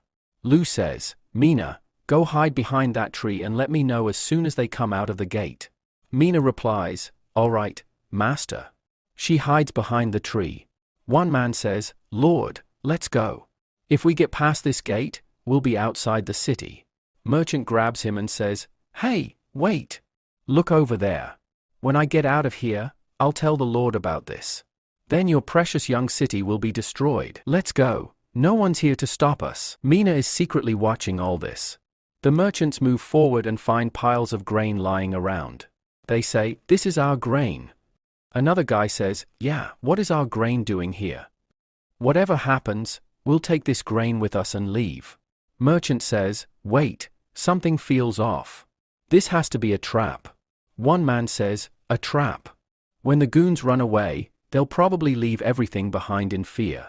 Merchant says, if you want to die, go ahead. I'm not staying here. The man replies, wait. Are you trying to stop me? What are you waiting for? This is our grain, let's grab it and get out of here. After a while, they collect the grain and say, alright, the job's done. They tell Merchant, I told you, nothing's going to happen. Merchant says, do whatever you want. I'm getting out of here. But just then, Lou and his people surround them from all sides. They say, Lord, we're not thieves. Lou replies, if you not thieves, then what is this grain doing here? Everyone shouts, so the merchants are the goons. They're stealing and running away, and still calling themselves innocent. Don't let them go alive, kill them. Merchant says, Lou, you're making false accusations against us. Lou replies, we have all the evidence, and you still have the guts to lie? Catch them. Take them to the city, their fate will be decided there. The next day, Lou is seen taking all the merchants away. The locals, watching all this, talk amongst themselves. One man says, "What's going on? Didn't we go after the goons last night? Are these the ones?" Another man says, "Then why are they catching the merchants? They were helping us put out the fire, right? Really, this is strange. Let's go see what's happening." Then Lou says, "I know you're all curious why we caught them." Everyone says, "Yeah, what happened to them? Why did you catch them? You were after the goons, right?" Lou says, "Because they are the goons." Everyone is shocked and says, "What?" Lou says, "These people teamed up with the goons to burn our grain so they could sell theirs for higher prices. Then they got scared I'd catch them, so they tried to run with the grain. We caught them together." One man says, "Yeah, he's right. I was there last night." Another man says, "Yeah, I saw it too." Lou says, "They teamed up with the goons for profit. They have nothing to do with our lives. Tell me, what should we do with them?" Everyone shouts, "Kill them." Lou says, "Yes, that's the right thing to do. They should never be forgiven." Then he hangs and kills all the merchants. Lou says, "These merchants burned the grain to raise prices, making life hard for normal people. Looking at that, I want to say this. From today, the castle will deal with grain. You can sell your grain at the castle." One man says, "What kind of deal? Can you explain it properly? I don't even understand how I'll sell it at the castle." Lou says, "When the autumn season comes and families have nowhere to store their grain, they'll want to sell it because it'll spoil. No matter the market price, I'll buy it at that price and sell it at the same rate. No need for extra money from you." Everyone says, "I can't believe this. Something this good is happening here." Lou says, "From today, no one in Young City will die of hunger." One man says, "If this lord had been here before, my brother wouldn't have died from hunger." Then Lou heads to the castle and says, "All right, now Young City is fully fixed. But we can't sit back and relax. From today, each of you will have a new post, and you'll do new work." Nicole thinks to herself, "A post? What kind of post will I get? Will I get even closer to Lou?" Lou says, "Ben, from now on, you'll be the director of the castle." Ben replies, "Understood, young master." Lou says, "Hey Nicole, from now on, you'll handle everything inside." Nicole happily says, "All right, young master." Lou says, "That means you'll be the secretary now. Any problems with that?" Annie says, "No, no problems at all." Lou says, "Mina, from now on, you'll stay with me to protect me." Mina replies, "I've been doing that already." Lou says, "All right, let's all work together. We are going to transform Young City completely." The group shouts, "All right, young master." Then Ben brings Lou outside and says, "Young master, these people have passed the final test." Lou says, "It's not that bad. Now it's time to get serious. Hey, bring the stuff quickly." Everyone asks, "What's this? Is there something in it?" Just then, they see that inside is a bow. Everyone looks at the bow, shocked, and says, "This is just a normal bow." Lou says, "This is a magical bow. I brought it from my hometown." People start talking amongst themselves. One man says, "A magical bow." Another man says, "I've never heard of this bow before." Lou says, "So, who wants to try first? Whoever succeeds will get a reward." Everyone starts talking. "A reward? Should we try it? Hey, you are good at archery, right?" Another man says, "But I've never used this before. What if I fail?" Lou says, "No one wants to try." Just then, a boy says, "Sir, I'll give it a try." Lou says, "Sane, this isn't how you do it." Sane, while preparing to shoot, thinks, "It's time to show my strength. I have to succeed." But as soon as he releases the arrow, the bow ends up in his mouth. Angrily, he pulls the bow and says, "I can't believe I'm failing." The bow then hits his main point, and Lou says, "Poor guy, he's in for a tough time." Ben says, "Young master, this bow is incredibly powerful. It's nothing like a normal one. How about you show us how it's done?" Lou, shocked, says, "What?" Mina says, "Yes, exactly. You brought this bow, and it doesn't even bend. Lou laughs and says, "All right, I'll show you." Then, thinking to himself, "Every time I travel between Earth and another world, my fighting power and physical ability improve. I've left here so many times, bending this bow won't be a problem." Lou uses the bow and shows everyone. Everyone exclaims, "Wow, my lord, this is amazing." Ben and Mina are both shocked and say, "The master is incredibly powerful." Lou says, "Hey, San, try again. You've got this." San thinks to himself, "This time, I'm not failing. I'm giving it my all," and somehow pulls back the bowstring. Everyone's shocked and says, "Wait, did he actually do it?" But then San loses control, and the arrow flies straight into the crowd. It hits a bird. San, feeling triumphant, says, "I did it." Meanwhile, everyone else is thinking, "Yeah, he almost hit everyone." A little while later, Lou heads to the iron-making workshop, thinking, "The archers are securing the city, and if this iron is made, I'll become so powerful." Just then, a guy rushes over and says, "My lord, the iron is ready." Lou looks at it and thinks, "What is this? This doesn't even look like iron. What did you bring me?" He says, "No, not yet. There's still a lot of work to do." He walks off and adds, "These people are really working hard though." As one guy strikes the stone with a hammer, the whole thing shakes. Lou shouts, "Hit it with all your strength." The guy replies, "Okay, my lord. I'll give it my all and break this thing." Lou says, "Yes, that's the spirit." But as the guy swings, a rock flies up and hits Lou right in the face. Lou thinks, "I was just standing here, and I still got hit." He moves on and sees people trying to start a fire by blowing on stones. Lou thinks to himself, "Now it's time for my high-tech skills to shine." He hands a lighter to a boy and says, "Use this." The boy, confused, asks, "Will this really start a fire?" Lou proudly declares, "Of course. This is cutting-edge technology from my hometown." The boy, skeptical, says, "Okay," and strikes the stone against the lighter. A massive explosion erupts. Lou, now furious, yells, "Are they making fun of me?" Mina says, "Come on, master. We still have places to go." Then they see some people blowing air on a core, trying to melt it. They are frustrated and say, "Why isn't this melting? Is the fire too weak?" Another guy says, "My mouth hurts from all this blowing." Lou steps up and says, "Look, this is how you do it," and starts blowing air through a pipe. Everyone gasps, "Wow! It actually melted." One guy says, "My lord, your mind is so sharp." Lou hands them the pipe and says, "From now on, use this." Just then, San picks up a big log and says, "Everyone, move aside. Let me try." He blows air into the pipe with all his might, and another huge explosion goes off. Lou, exhausted, thinks, "I'll teach them how to make iron properly later."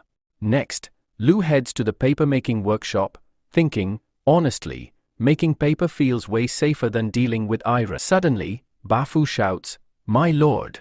You are finally here." Lou asks, "What's wrong with you?" Bafu, panicking, says, "My lord, look behind you." Lou turns around and is shocked. He says, "What happened here?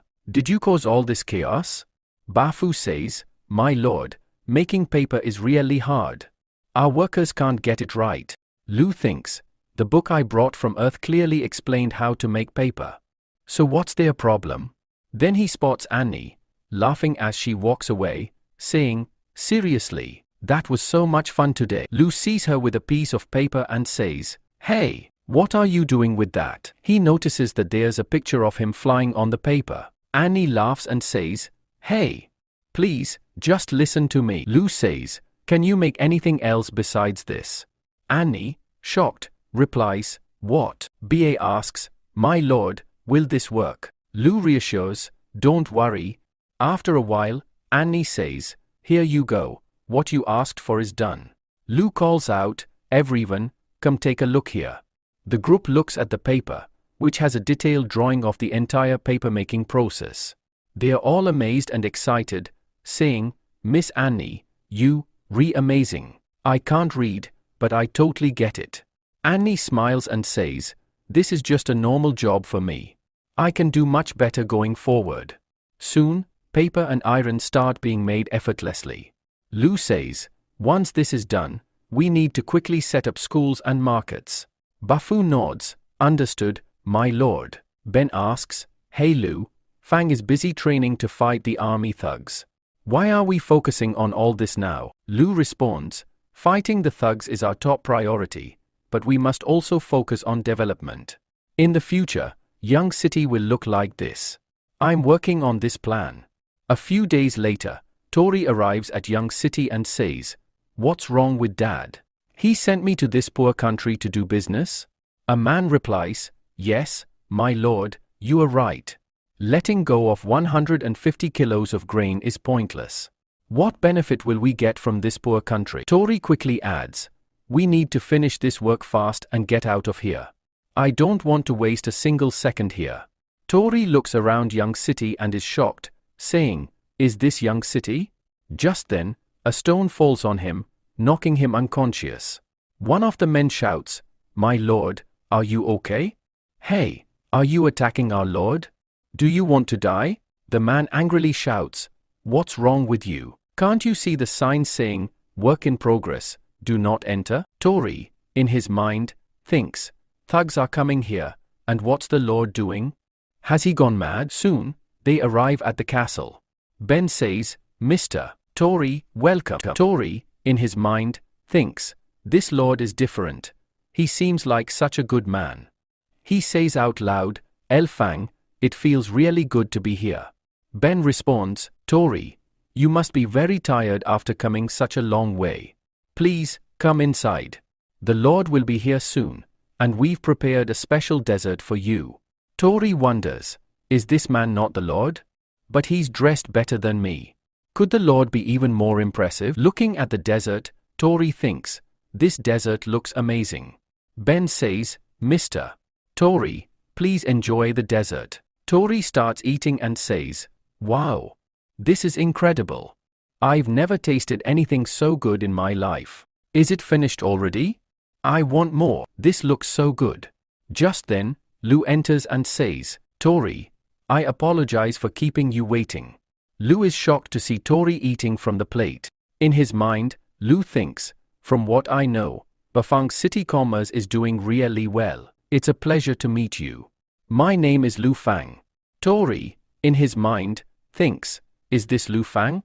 He looks like a king. Lu says, Mister, I must thank you for your help. Even in such a tough situation, you providing us with grain. Lu adds, how can we help you in return? Tori replies, it's our honor to help you, but we need to buy this rui right now. Lu says, that's too much. It's an extremely important supply for the military. Tori responds, I know it's important, but we really need it right now. I hope you'll say yes. Lu thinks, these people have come here to buy military supplies. Looks like Beefing City is in trouble. Then he says, all right, we agree. Ben is shocked and exclaims, what? But Master Lu signals him to stop and says to Tori, but I have one condition. Tori asks, what kind of condition? Lu replies, I don't need much, just 100 cows, 200 horses, and 300 goats. He then thinks to himself, now that I have the skill to make iron, I don't need that junk anymore. I'll use this to buy animals instead. Tori says, hold on, we don't have that much. Lu asks, then how much do you have? Tori replies, right now, we only have 30 cows. Lu says, fine, 30 cows, but I still need 300 horses and 500 goats. Tori thinks, this guy is really a devil in disguise. Lu asks, what's the matter? You don't agree? Tori thinks, we've gotten information that a thug is about to attack here. If our business fails, I'll lose 1,000 grams of weight out of stress. I need to finish this quickly, no matter what. He then says, how about 30 cows, 120 horses, and 300 goats? Lu thinks for a moment. Tori wonders, is this enough? Lu thinks to himself, I got a lot more than I expected. Looks like my bargaining skills are working here too. Tori says, my lord, but this is all I have. Lu says, all right, let's make the deal. Tori shakes his hand and says, thank you, my lord.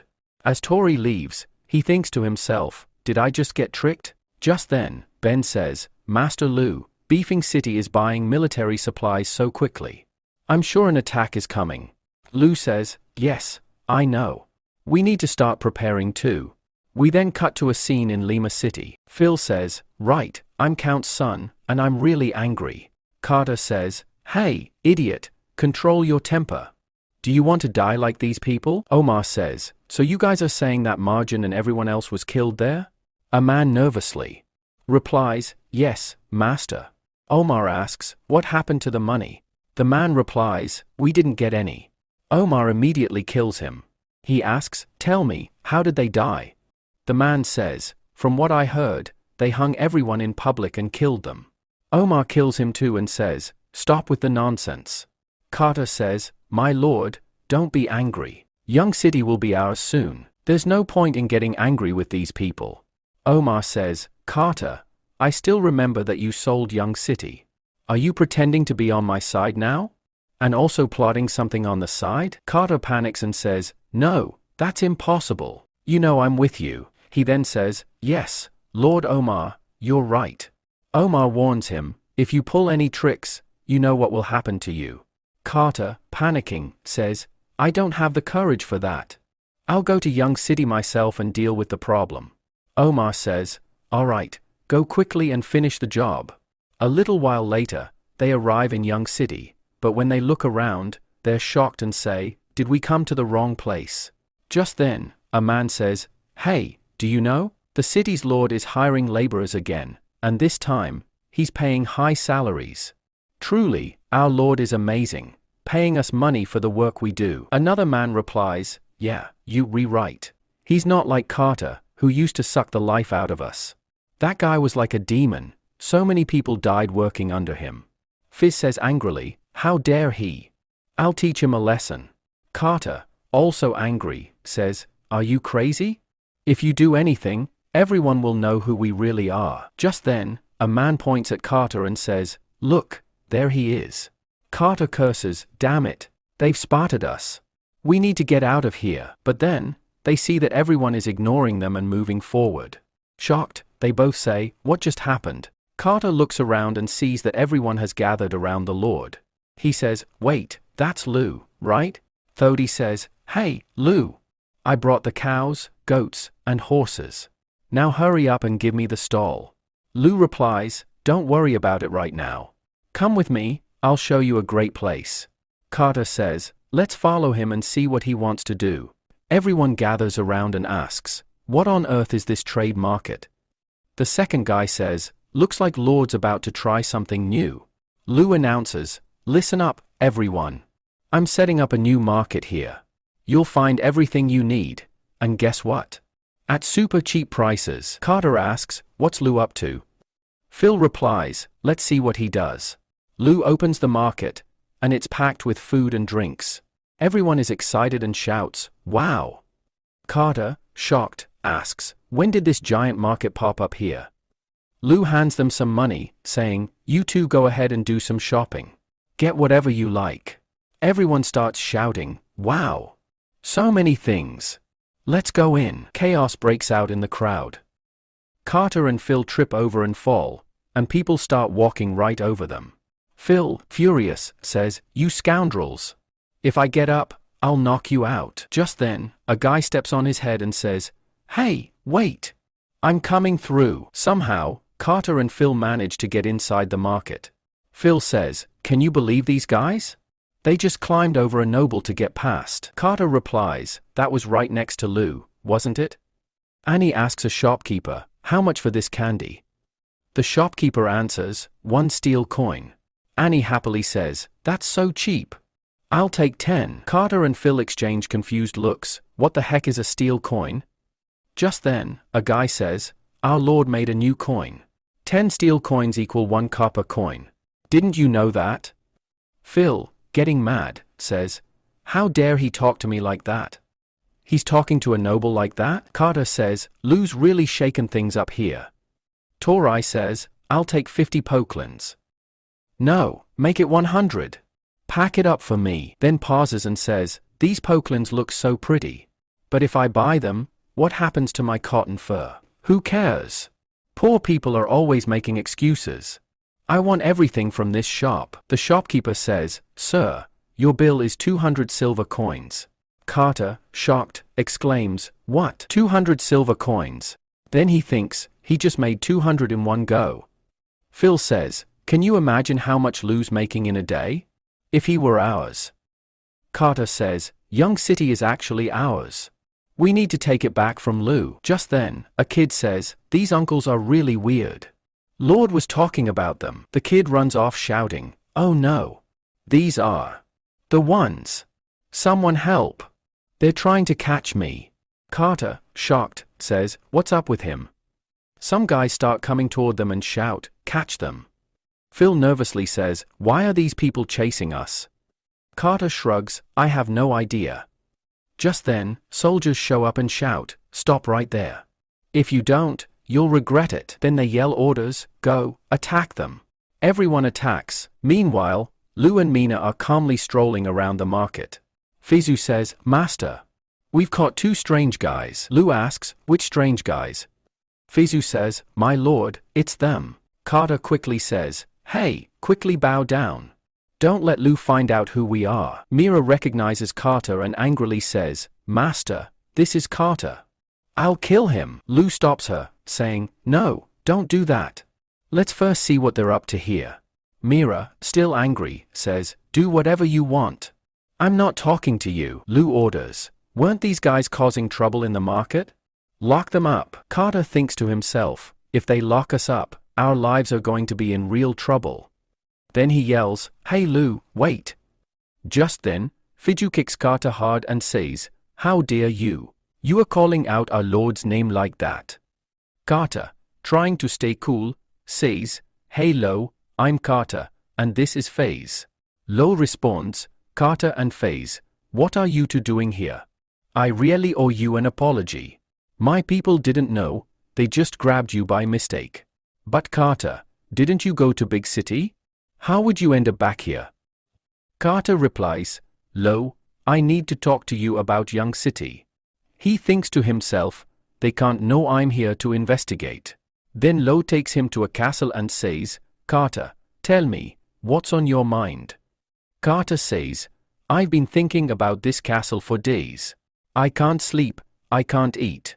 I want to buy back Young City from you. Lo replies, You want to buy back Young City? He thinks, so he wants to buy it because of the market. Carter continues, Yes, I know it means a lot to you, but don't worry. I know you won't be able to say no. Remember that crystal glass you gave me? It originally cost a gold coin. Now its value has tripled, but I'm offering you 4 times that amount. Just then, Nicola enters with wine and says, Master, I brought the wine. Carter, shocked, thinks, What? She still has the crystal glass? And she's serving it to the guests. My dignity is at an all-time low right now. Nicola hands them the wine and says, Master, I leave now. Lo smiles inwardly. Nicola really showed up at the perfect time. Carter's face was priceless. He then says, Carter, what's wrong with you? Carter, looking around nervously, walks over to Lo and says, As we all know, thugs come to Young City in the autumn to loot it. But I've learned how many are coming this time. There are way more thugs than before. So I don't want you to get caught up in this mess. Just give us the city back, and we'll handle it. Lo thinks, this guy's even more shameless than I thought. Lo then says, You are absolutely right. Carter says, So that means you are giving us the city back. Lo responds, Even though you sold me this city, I can't just let you take it. I'll bear any price, even if it means I have to die for it. I can't put you in trouble. Carter, frustrated, thinks, My plan is a total bust now. Lo then says, If you have any information about these thugs, I'll give you this glass in exchange.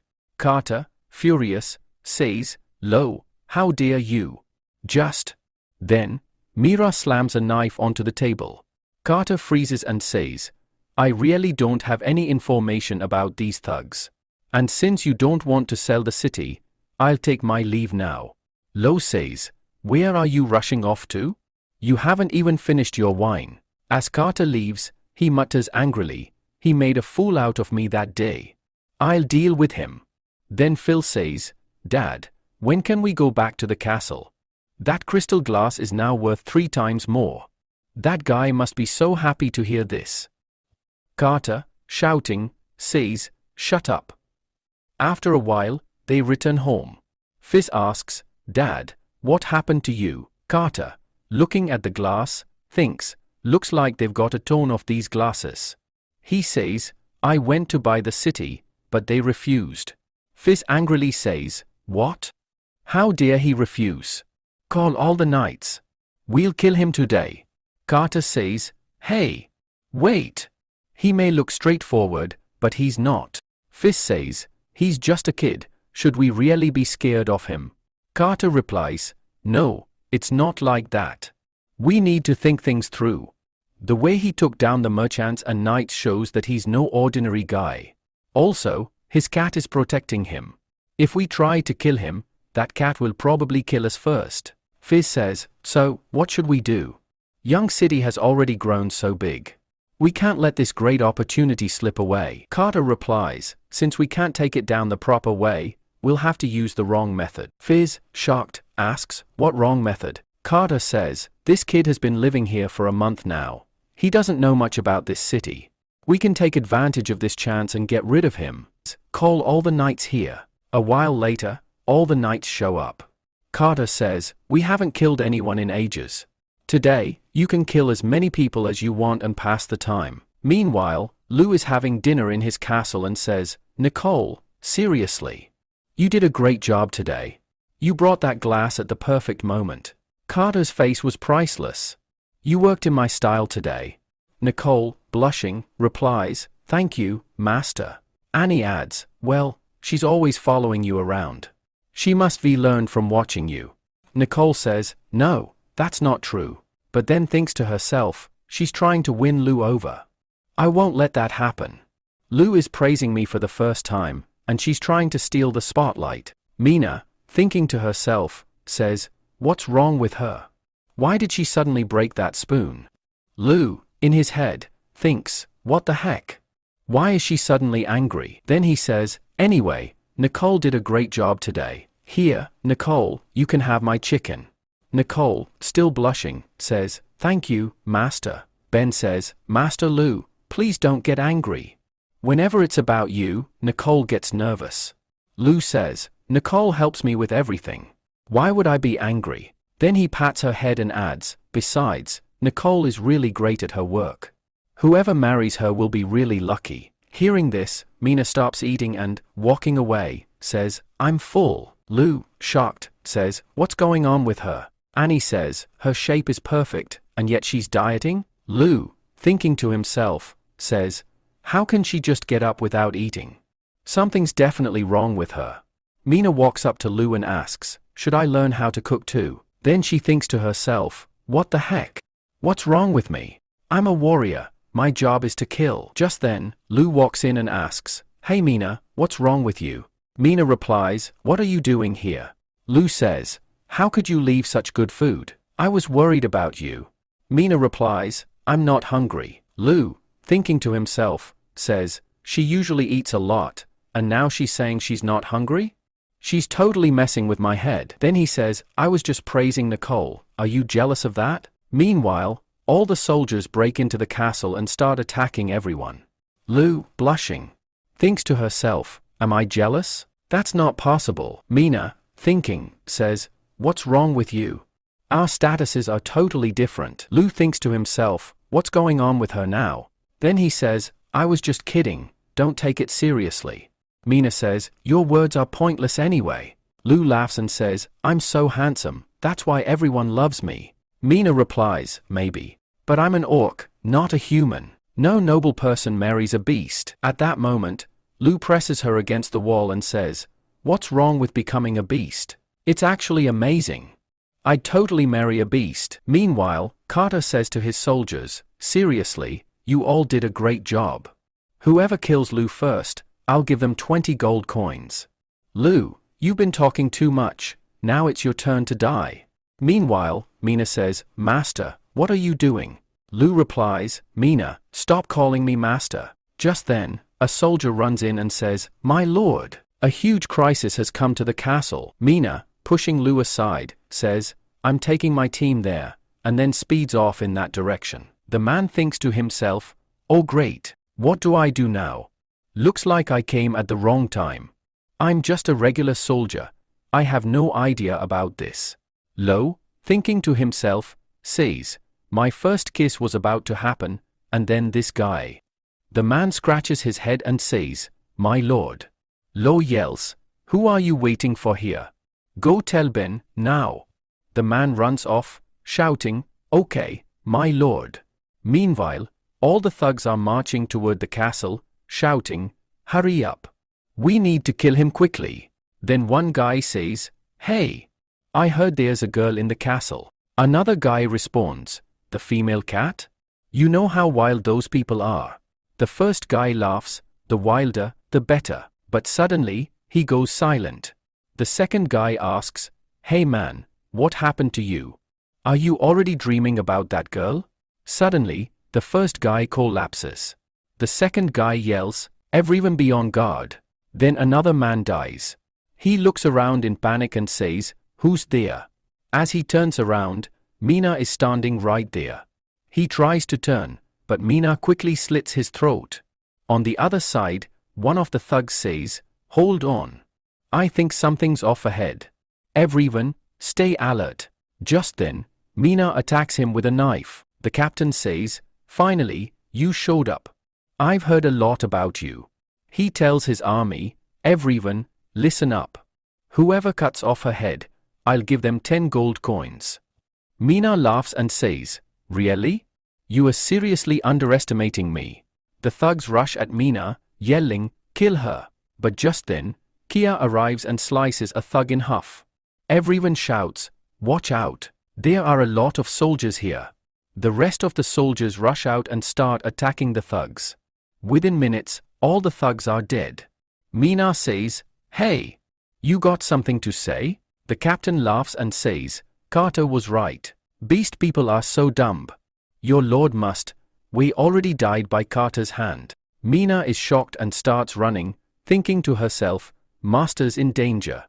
But just then, the captain sets fire in her path and says, "No point in going." Meanwhile, Nicole is really stressed and says, "What will we do if they get inside the castle?"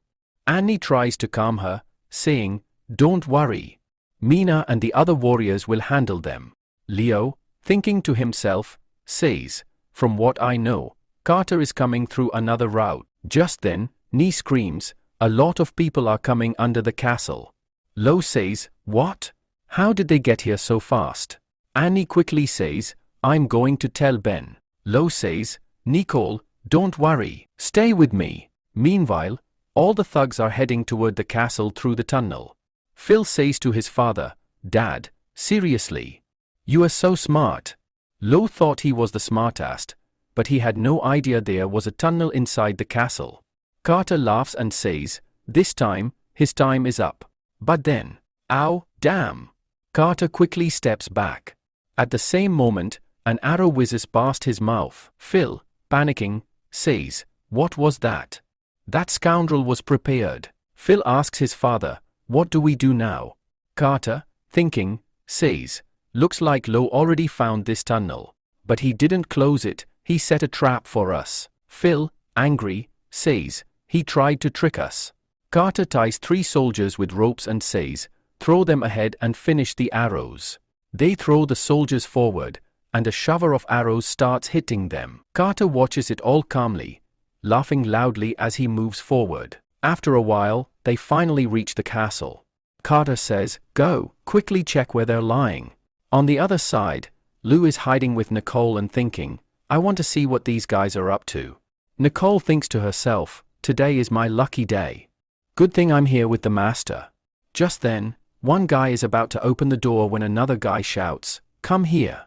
We found footprints leading outside." The first guy asks, "Did they find anything?" Nicole thinks, "Looks like we're safe." Then the guy opens the gate and says, "I knew you guys would be here. After I kill you, these 20 gold coins will be mine." Lou dodges his attack and kicks him hard, sending him flying across the room.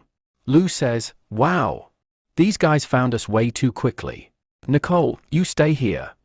Nicole replies, okay, master. Lu thinks to himself, I've traveled through this space many times, so my speed and power are way beyond normal people. It's time to show them my strength. Then Carter says, hey, Lu. Lu responds, I don't know how powerful I am, but if I can't kill you, this is going to be really embarrassing. Carter says, you really like to talk big. Now die. Lu dodges Carter's attack and punches him hard. Nicole thinks, wow, the master looks so cool. Like a real hero, he's so powerful. Just then, some guys attack Lu from behind, but Lu dodges their attacks just in time and takes them all out. Carter screams, everyone, attack him together. Then, all the men attack Lu at once. Within moments, Lu defeats them all in one go and says, really, you guys are so weak. Phil says, how did Lu suddenly get so powerful? Carter says, stop talking nonsense and run away. And then they all start running. Lu shouts, hey, Carter, where are you running off to? I've only just begun. Hey, Carter, stop. I'm right behind you. Hey Nicole, follow me. Let's chase these dogs out of here. Nicole happily says, okay, master. Lu is chasing Carter. Nikolai shouts, master, please stop for me. On the other side, Carter reaches his man. The man says, Lord, we have captured that beast. Hearing this, Carter is pleased and says, what? Really? Mina thinks to herself, Carter is here. I hope master is okay. Carter smirks and says, hey, cat-like creature. You thought you were powerful, but you turned out to be nothing special. I actually thought you were really strong. What happened? Are you afraid of fire? Just then, Lu arrives and sees Mina trapped in the flames. Seeing Lu, Mina is relieved and exclaims, Master. Carter smirks, oh, you got here quickly. Lu says, Carter, you want to kill all of us and take over Young City? Even if you succeed, the thugs will still keep looting money as usual. Carter laughs and says, hey, kid. Let me tell you a truth. These so-called thugs. They are actually Omar's knights. Lu responds, now I understand why you redoing all this. People like you deserve to die. Suddenly, the fire intensifies. Carter grins, isn't this little cat precious to you? You know, burning alive is incredibly painful. Looking at Mina, Lu thinks, the fire is spreading fast. I have to save Mina first at any cost. Oh, how could I forget? I have this. He then pulls out a fire extinguisher. Carter looks confused, what the hell is that? Lu starts putting out the fire. Everyone watches in shock and exclaims, what just happened here? On the other side, Mina hugs Lu tightly. Lu strokes her head gently and says, hey Mina, are you okay? Mina replies, I am fine. Sorry, I couldn't come to save you. Just then, Carter shoots an arrow at them, yelling, now die. Nikolai screams, Master. Watch out. Lu effortlessly catches the arrow with his hand. Carter is stunned and shouts, hey, what are you all staring at? Go attack him. Lu uses the same arrow to kill two men and says, tell your people to back off. Carter laughs, it seems they are not taking my orders seriously. Lu then points the arrow at Carter's neck. Carter yells, hey, everyone, stop. Just then, Fizz shouts, no, attack him. Carter panics and yells, hey, idiot, do you want me to die? Fizz smirks and says, if you have to die, then just die. Don't worry, father, I'll avenge your death. Lu comments, your son is just like you. Carter, now desperate, shouts, whoever kills Lu will get 50 gold coins. After that, Young City will be mine. The soldiers hesitate and whisper among themselves, what should we do now? One of them shrugs, why do we care? We getting paid either way. Then, one of them shouts, go, kill Lu. Lu swiftly injures Carter and steps back. He taunts, seriously? You guys are so slow. Then he thinks to himself, is there some kind of danger behind me? Suddenly, he moves away just in time, as someone tries to attack him from behind. Leo thinks to himself, this isn't an illusion. It's warning me that I'm in danger. He continues, I know that traveling through time and space has made my physical condition stronger, but I didn't know my brain had also become this powerful. All my senses have become incredibly sharp. Then, in a single attack, he defeats all three goons. Mina, shocked, thinks to herself, when did Master become this powerful? Lu challenges, anyone else want to attack me? Then, he kills another man and shouts, hey, what are you doing here? Go, kill him. Lu charges at Chain, but just then, someone shoots an arrow at him from behind. Lu says, finally, it has arrived. Annie shouts, hey, I came to save you. Ben commands, everyone, attack him. Then, they start shooting arrows at Lo. Lo smirks, they, re-attacking from so far away. The arrows won't even reach here. But suddenly, some arrows hit the nearby men. Seeing this, Fizz panics and starts running away, shouting, my life is too important. I don't want to fight. Carter yells, hey, take me with you. Lo rushes to Mina and asks, Mina, are you okay? Let me check if you, hurt anywhere. Mina blushes and responds, I'm a warrior. Do you think I'm weak? Just then, Annie shouts, hey, are you guys okay? Mina quickly pulls her hand away. Annie smirks, I arrived just in time, didn't I? I found out that Carter's own son was trying to kill him. Honestly, that's exactly what he deserves. Lo quickly turns around, but by then, Carter has already escaped. Mina, determined, says, this time, I won't let them get away. Meanwhile, Carter is running toward the forest. He suddenly yells, who's there? Fizz nervously steps out and pleads, please, don't kill me. Carter glares at him and says, oh, so, you sneaky rat were hiding here. Fizz snaps, get out of here. Carter, furious, says, do you really think you can escape? You're not even that strong. Fizz, having no other choice, starts leading Carter forward. But then, they suddenly see Mina standing in front of them. Panicked, they exclaim, damn it. We are trapped. Mina smirks, we meet again. Fizz stammers, what do you want from us? Mina glares, do you remember how you kept me starving for half a month? And I kept asking, what do you want from me? But you still left me hungry. Master was right. People like you don't deserve to live. Carter pleads, you can't kill me. I'll give you money. And you know Omar is backing me. Mina coldly replies, I don't care. Then, she slays both of them and says, finally, it's over. I've avenged myself. Mina returns to the castle. She thinks to herself, it's really late. He must be asleep by now. Let me check the gate once. But as she looks inside, she sees that Lo is still awake. Lo smiles, oh, you are back. Are you hungry? I made your favorite rice. Mina takes a bite, looking surprised. I thought Nicole made this. Lo laughs, what are you saying? My cooking skills have improved, right? Mina starts eating quickly. Lo gently strokes her forehead and says, hey, eat slowly, no one's going to steal your food. Look, you got rice on your face. Let me wipe it off. Mina blushes and quickly says, no, I'll do it myself. Lo smiles, hey, Mina. Mina closes her eyes and slowly leans toward Lo. Lo thinks to himself, this is my second chance. This time, I won't fail. But just then, Ben bursts into the room, shouting, Master. Lo, frustrated, thinks, damn it. Not again. What is wrong with me? Will I ever get to kiss her in this lifetime? Ben awkwardly says, you guys continue. I leave now. Lo sighs, Uncle Ben, if you're here this late, it must be something important. Ben nods, yes. I need to talk about Carter. Lo raises an eyebrow, Carter? But he's already dead, isn't he? Ben warns, if Omar finds out that Carter died here, he'll definitely launch an attack. Lo frowns, yeah, you are right. We are not prepared to fight Omar yet. Mina looks down and says, Master, this is all because of me. Lo reassures her, don't worry, I'll handle it. Meanwhile, in Lema City, countless demi-humans are being forced to work. Watching over them, Omar smirks and thinks to himself, looks like we've had a great harvest this year. Just then, a man says, Lord Omar, a letter has arrived from Young City. Omar reads the paper and says, really? This is so boring. Young City will now fall into Carter's hands. Lo turned out to be useless too, but this isn't all bad. Now, no one will stand in my way. We will head to Beefing City. This time, I will take a lot of gold coins to the capital and show my brother how powerful I am. Just then, a man shouts, Lord Omar. Some demi-humans have escaped from here. Omar says, really? Those guys are useless. Catch them and kill them. Meanwhile, all the demi-humans are running for their lives. A soldier arrives and kills one of them, saying, you all already know, right? We have to capture and kill them.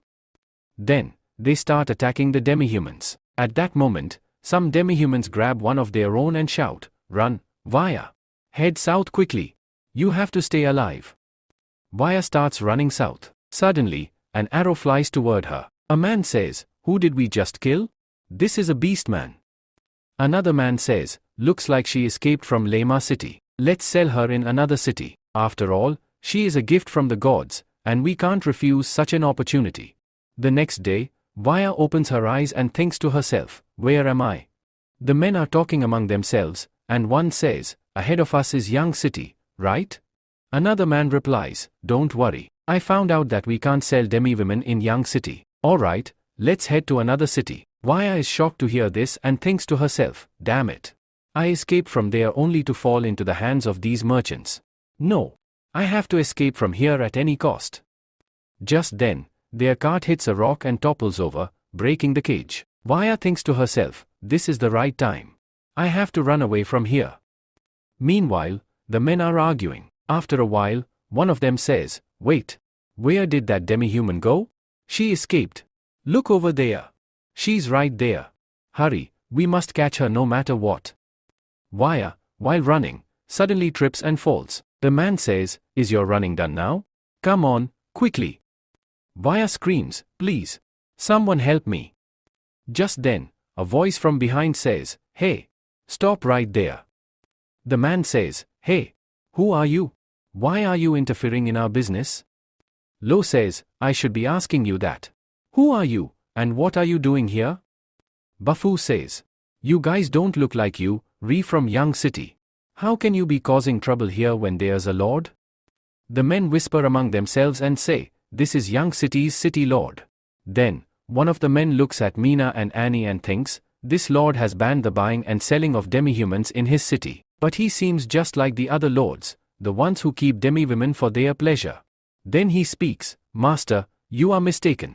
We haven't captured a human. We have only caught that useless demi-human." Hearing this, Annie and Mina become furious and attack them. Meanwhile, Viva is found, and someone says, "Master, I found her. She's here." Vaya thinks to herself, "No. I can't be sold here." Viva is taken to their castle, where Bafu begins treating her wounds. After a while, Bafu says, "Her wound is very deep. I can't stop the bleeding." Lu responds, "To stop the bleeding, we'll have to stitch the wound." Everyone is shocked upon hearing this. Lu gathers all the medical supplies and starts treating Viva. Eventually, he successfully stitches the wound and says, "My job is done." Bafu, astonished, exclaims, "This method is perfect. The bleeding has stopped." Lu instructs, "Give her 2 pills so she doesn't get an infection." Seeing this, everyone is surprised and acknowledges Lu's impressive medical knowledge. Some time later, Viva regains consciousness. She sees that she has been captured and notices Lu approaching her. Terrified, she screams, "Please stay away from me." Just then, she wakes up shouting and realizes, it was just a dream. Looking around, she wonders, "Where am I?" At that moment, Mina arrives and says, "You, re-awake." Viva, still frightened, exclaims, "It's you. Please don't come near me. You, that man's dog. Stay away. Nobles are all terrible." Mina, inspecting her wound, calmly says, "You, fine now. But let me warn you, don't speak ill of my master." Crying, Viva pleads, "Please let me go. I want to go south. I don't want to be anyone's servant." Just then, Annie arrives and scolds her, "Hey. Stop crying. No one here is going to make you a servant. Master has already ordered that no demi-humans will be bought or sold in Young City." Later, they all go to eat. Lu calls out, "Hey, Viva." Hearing his voice, she gets extremely nervous and accidentally spills her tea. Panicking, she says, "I am so sorry. I'll clean it up right away," and starts removing her clothes to use them as a rag. Mina shouts, "Hey, where are you looking? Close your eyes." Just then, Nicola arrives and sees Viva taking off her clothes. Rushing to her, she exclaims, "Are you crazy? Put your clothes back on." Viva apologizes, "I am sorry. I was just cleaning the table." Lu reassures her, "It's fine. Is your wound healing well?" Viva, recalling what Annie told her, thinks to herself, "She said he saved me." She then replies, "I'm feeling better now. Thank you." Nicola, annoyed, tells Lu, "Master, please eat your meal." She then thinks to herself, another one?" While eating, Viva thinks, "This food is amazing. It feels like I am eating in heaven." Lu pats Mina's head and says, Mina, you've been working hard with the Ulf team. Here, eat more. Viva looks at Lu and thinks, he's really different from other nobles. Meanwhile, at Young City's port, a man comments, I heard this port was only built recently, but it looks amazing. Another man adds, but Master Uma, why did he ask you to deliver this letter? Ryan replies, you, overthinking. We just have to deliver this letter to Carter. It's not that hard. Another man notes, you were a knight before, but now we've been made a civil official. On top of that, your wedding with Miss Ligua is happening soon. After some time, they arrive at the port. A man approaches them and asks, hello, would you like to ride my horse? It'll only cost you a few metal coins. Annoyed, one of them responds, what nonsense are you talking about? The man says, sir, you've misunderstood. Our Lord has introduced a new form of currency. Here, take a look, this is a metal coin. 10 metal coins are equal to 1 copper coin, and these metal coins are very popular here. Hearing this, both men are surprised and say, wow, metal coins. And they're actually cheaper too. And then says, here, take 1 copper coin and give me 4 metal coins. The man hands him 4 metal coins, and then they head toward the castle. Looking at the coins, Ryan thinks to himself, this coin system is truly impressive. Just then, N calls out, Master, look ahead. Ryan looks forward and thinks, the infrastructure here has improved tremendously, and the people look much happier. This place is even better than the royal capital. What kind of noble is Carter? Since when did nobles start caring for their people? After some time, they reach the castle. Ryan greets Lu, hello, my lord. My name is Ryan, and I am from Likma. Ben warns, Master, be careful. These people are from Likma. Ryan reassures them, City Lord, please don't worry. I've come here at Umar's request. He asked me to deliver this secret letter to you. Lu begins reading the letter and thinks to himself, the message I sent to Umar. He understood it correctly. He really believes that Carter has taken over Young City again. Lu then asks, did you read what's in this letter? Ryan reads it and is utterly shocked. He exclaims, This is a plan to attack Fang City. Lu says, Umar is a noble, yet he kills people to steal their wealth and now plans to attack Fang City as well. At this moment, N steps in and says, I told you, Master. Umar is truly a terrible person. He sent you here to put you in danger. Please, leave this place. I'll try to stop them somehow. Even if I'm reborn, I would still want to serve you. Lu thinks to himself, why do these people see me as an old man? Ryan then turns to Lu and says, it seems you're not Carter. Chan replies, of course not. I am Lu Fang, City Lord of Young City. Ryan, realizing his fate, says, I don't think I can escape death, but before I die, I want to do one last thing. Please send this information to Fang City as soon as possible so they can protect themselves. Lu agrees, alright, you may leave. Ben, puzzled, says, Master, these two don't seem old at all. Lu smirks, of course not. Besides, they brought us a wonderful gift. Ben asks, you mean sending the information to Fang City? Lu replies, exactly. This is perfect. Our new port needs some boats. Meanwhile, in Fang City, a man approaches the city lord and says, I'm starting to doubt whether there's actually an enemy attack coming. We haven't found any evidence so far. Wu, the city lord, thinks to himself, could this information be wrong? But if it turns out to be true, I'll lose all my treasures. I can't let that happen. He starts to panic and cry. The man asks, City Lord, what's wrong? Tu Fu then orders, go investigate this immediately. We cannot afford to be even slightly wrong about this. Just then, Tori arrives and says, Father, this is Lu Fang, City Lord of Young City. Lu says, I have information that will solve all your problems. Tu Fu reaches out to take the letter, but Lu stops him and says, Lord, please wait. I worked very hard to obtain this information. How about a trade, 2 large ships in exchange for this valuable intelligence? Both men are shocked and exclaim, 2 large ships? Lu smirks and says, I've heard that Fang City is famous for its ship market. Young City has just built a new port, so. Tu Fu hesitates, Lu, this is too much. We can't give away that much. Lu calmly responds, this letter contains crucial information, when, where, and how the attack will happen. Tu Fu thinks to himself, if this information is true, I can easily defeat everyone. By saving military expenses, I can expand my boat marketplace even further. He then says, alright, you can take boats, but I can only give you medium-sized ones. Lu replies, I need 5 boats. Tu Fu negotiates, no, 4 boats. Lu smirks and says, alright, deal. Here's your letter. Tu Fu thinks to himself, that was too easy, wait, did I just fall into his trap? Torai also thinks, this happened to me as well. Lu continues, Umar's knights have been disguising themselves as bandits, attacking people, and robbing them of their money. Let's play his game and take down all his knights. Hearing this, both Tu Fu and Tori are shocked. They exclaim, no way. Even if we gather all the knights of Fang City, we still won't be able to face Umar's 5,000 knights. Lu reassures them, how about Young City fights alongside you? Come, let me show you something special. Lu's soldiers line up with bows in hand. Lu commands, alright, attack. The soldiers release their arrows, and each one hits its target with precision. Tu Fu is amazed, wow. What kind of bow is this? It hits targets from such a long distance with so much accuracy and power. Tori adds, Lu, this is incredible. Lu smirks, it's not over yet. Watch this. Some guards, fully armored, move in and completely cut down their targets. Tu Fu exclaims, if we had these bows and armor, we could easily win this war.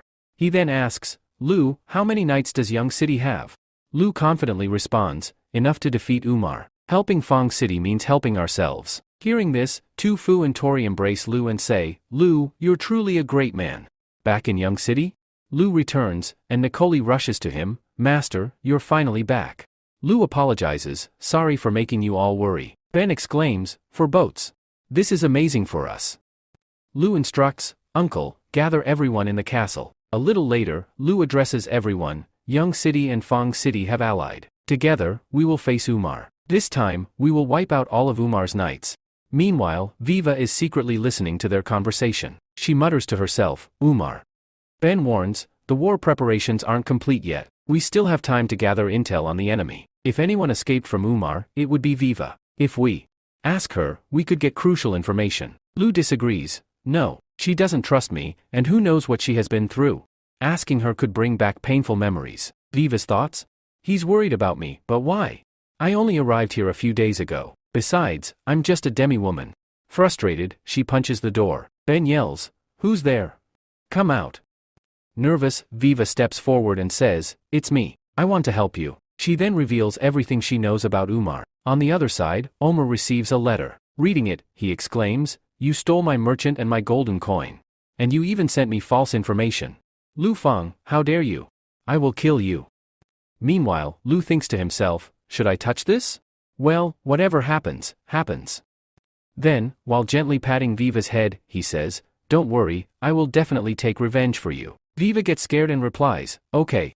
Mina adds, if they dare to harm Master, I will kill every one of them. Lu responds, thank you, Mina. Viva wonders in her mind, do these people love each other? Meanwhile, a man is forcing demi-humans to work. He yells, hey, what are you doing there? Hurry up and work. Belle replies, I'm coming. Do you even know how heavy this wood is? Just then, a girl falls in front of him. The man hits her and shouts, can't you see? Get up quickly and work, or I'll kill you. Enraged, Belle drops the wood on that man and asks the girl, hey kid, are you okay? The man, furious, yells, hey, servant. Can't you see? Belle smirks and says, oh, my bad, I didn't see you there. Then he tells the girl, be careful. Humans always look down on demi-humans. The girl asks, do we have to spend our whole lives here? Belle reassures her, there's no need to be afraid. Someday, we'll get a chance to escape from here. Then we see Fang Castle. Lu arrives in Fang City with his soldiers. Tofu exclaims, Lu, you're finally here. Just then, a man rushes in and reports, Master Lu Fang, bad news. A huge number of soldiers are heading towards us from 5 kilometers away. I think they belong to Omar. Shocked, Tofu says, what? They weren't supposed to arrive for another 3 days. Lu, deep in thought, mutters, looks like they found out that we've joined forces. Tofu, worried, asks, what do we do now? Without a plan, we'll be doomed. Lu, with a serious expression, replies, Omar's soldiers are coming like thugs. They want to kill us and rule this place. But this time, their plan will fail.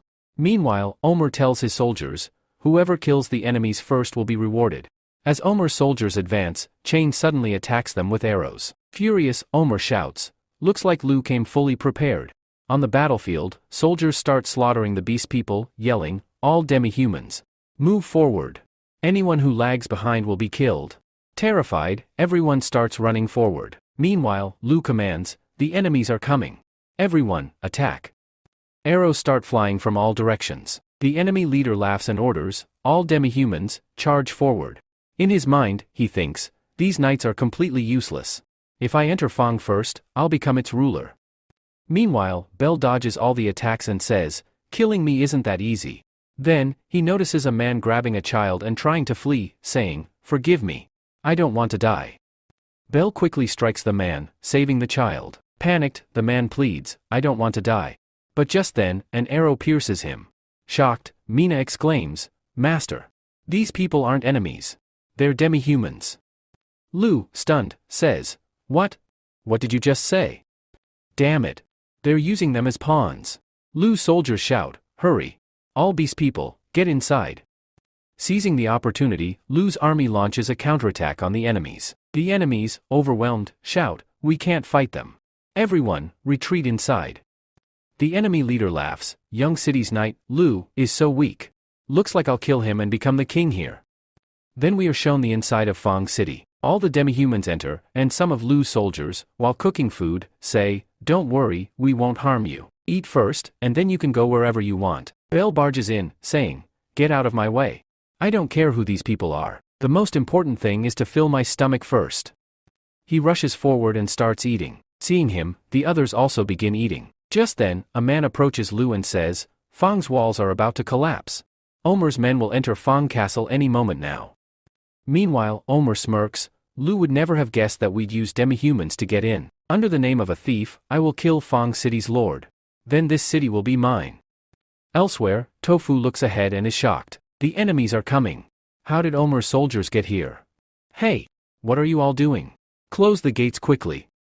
Before they can shut the gates, the enemies kill him. Moments later, Lu arrives and attacks them. Seeing this, Toady exclaims, Lu is truly powerful.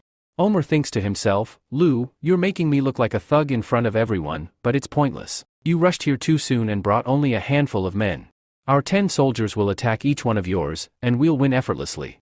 Meanwhile, everyone finishes their meal. A demi-human says, the Lord of Young City must be fighting Omer right now. Another demi-human adds, the city lord took only 560 people with him, while Omer has 4,000 soldiers.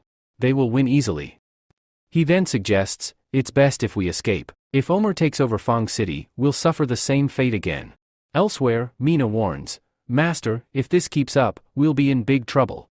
Just then, Tofu grabs his weapon, steps outside, and declares, Lu, I'm here to help you. But in a comical turn, he accidentally injures himself with his own weapon and quickly retreats. Sorry, I can't do this. Lu sighs, seriously, you guys are so weak. Just then, Bell arrives, laughing, my stomach is full. Now it's time for some exercise. He charges at Omer's soldiers, taking them down. Lu seizes the moment and says, Mina, this is a great opportunity. Come with me. Mina replies, Master, you go after Omer. I'll handle these guys. Lu nods, alright, Mina, but be careful.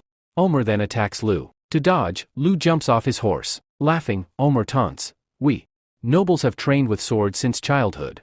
Fighting you is child's play for me. Lu smirks, oh, is that so? Let's see.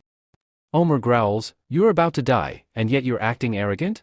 He swings at Lu, but Lu dodges every attack. Shocked, Omer exclaims, no. This can't be happening. Lu then lifts Omer and throws him to the ground, declaring, I knew it, you're Omer. But today, you'll die by my hands. Suddenly, a man ambushes Lu. Shocked, Lu realizes he can't dodge in time, and his clothes get slashed. Omer laughs, you arrived just in time.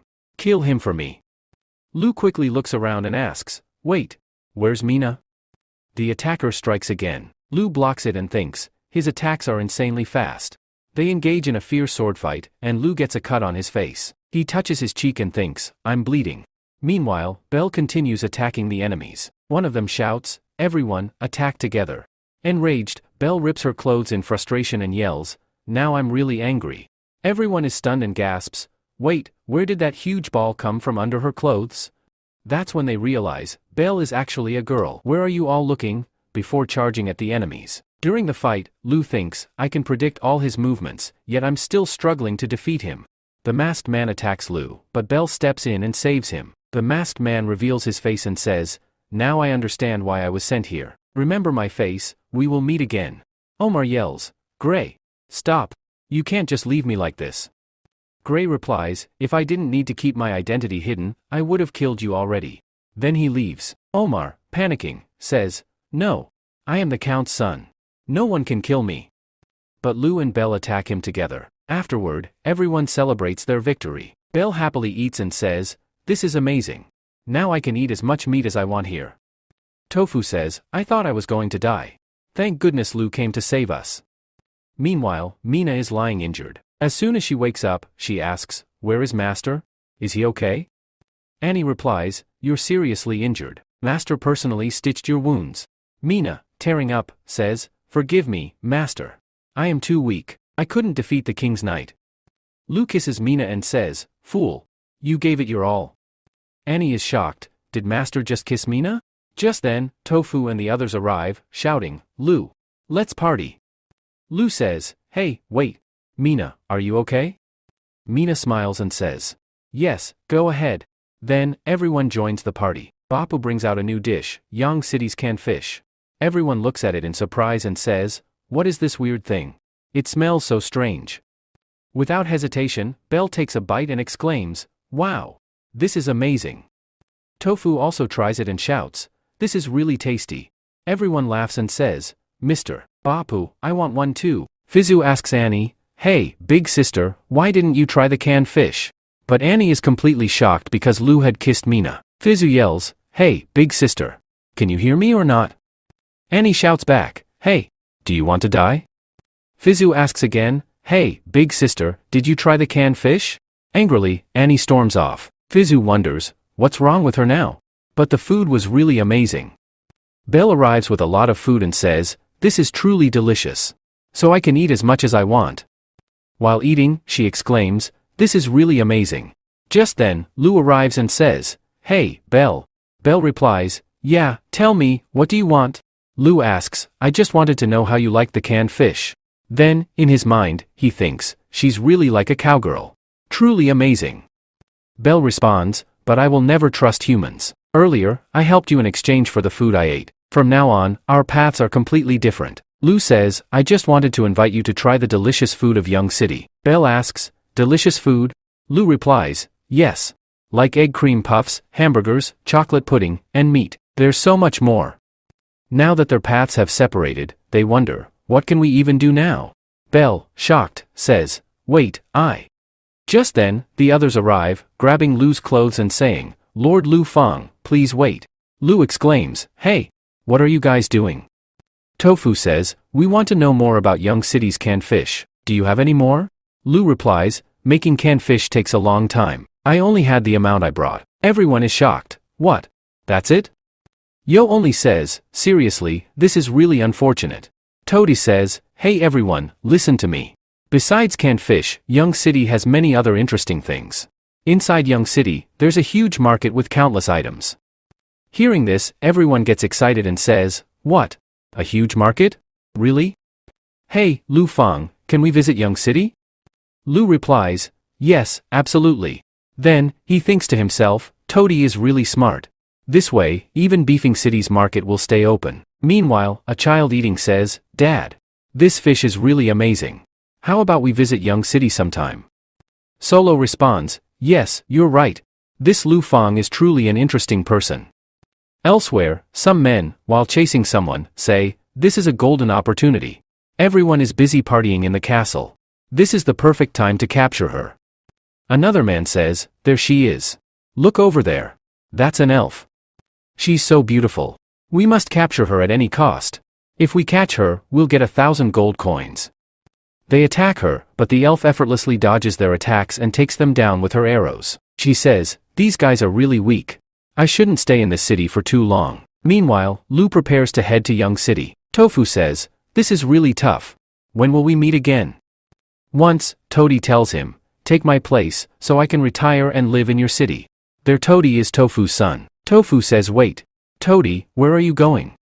Toady runs towards the boat, saying, "Dad, I'm staying in Young City from now on. You should let someone else take over your position." Tofu shouts angrily, "Hey, you little brat. Come back immediately." Lu calmly says, "Tofu, calm down." Just then, all the demi-humans arrive and say to Lu, "Thank you for saving our lives." A man who looks like Sunio says, "Aren't these the same people who ran away after eating food? Now that they know we've won, they're back." Lu tells them, "It's your choice. Stay here or leave.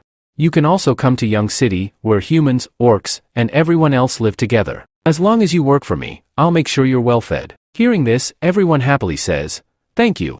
On the other side, Belle says, Lord is truly amazing. Annie adds, of course, he is our master. Just then, Lou arrives and asks, hey Belle, what are you doing here? Bailey makes an excuse and says, I have some work in Young City. Lou replies, alright, let's go home. After a while, they arrive in Young City. Seeing this, people gather around and start talking amongst themselves. Hey, did you hear? The Lord has killed all the thugs.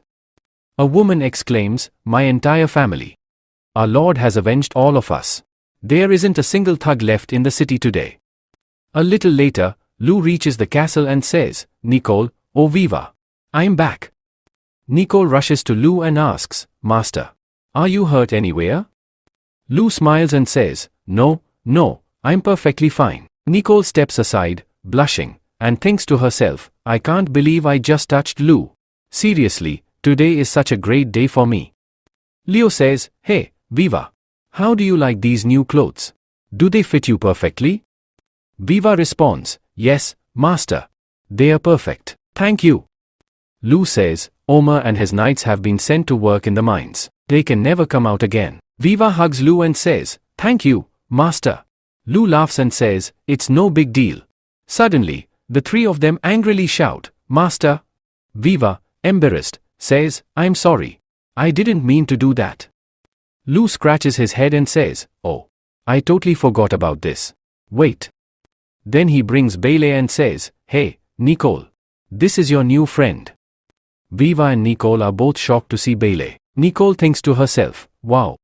It's really huge. Who else noticed this? Annie yells, hey, Nicole. What are you doing? Go and get her some clothes, quickly. Nicole, panicking, says, yes, I'm going right now. Meanwhile, Buffo is showing everyone the house. The demi-humans are shocked and say, wow, this place is so big and beautiful. There is also an alpha named Eliza. Eliza thinks to herself, I never imagined Young City would have such a massive building. It's even bigger than buildings in other cities.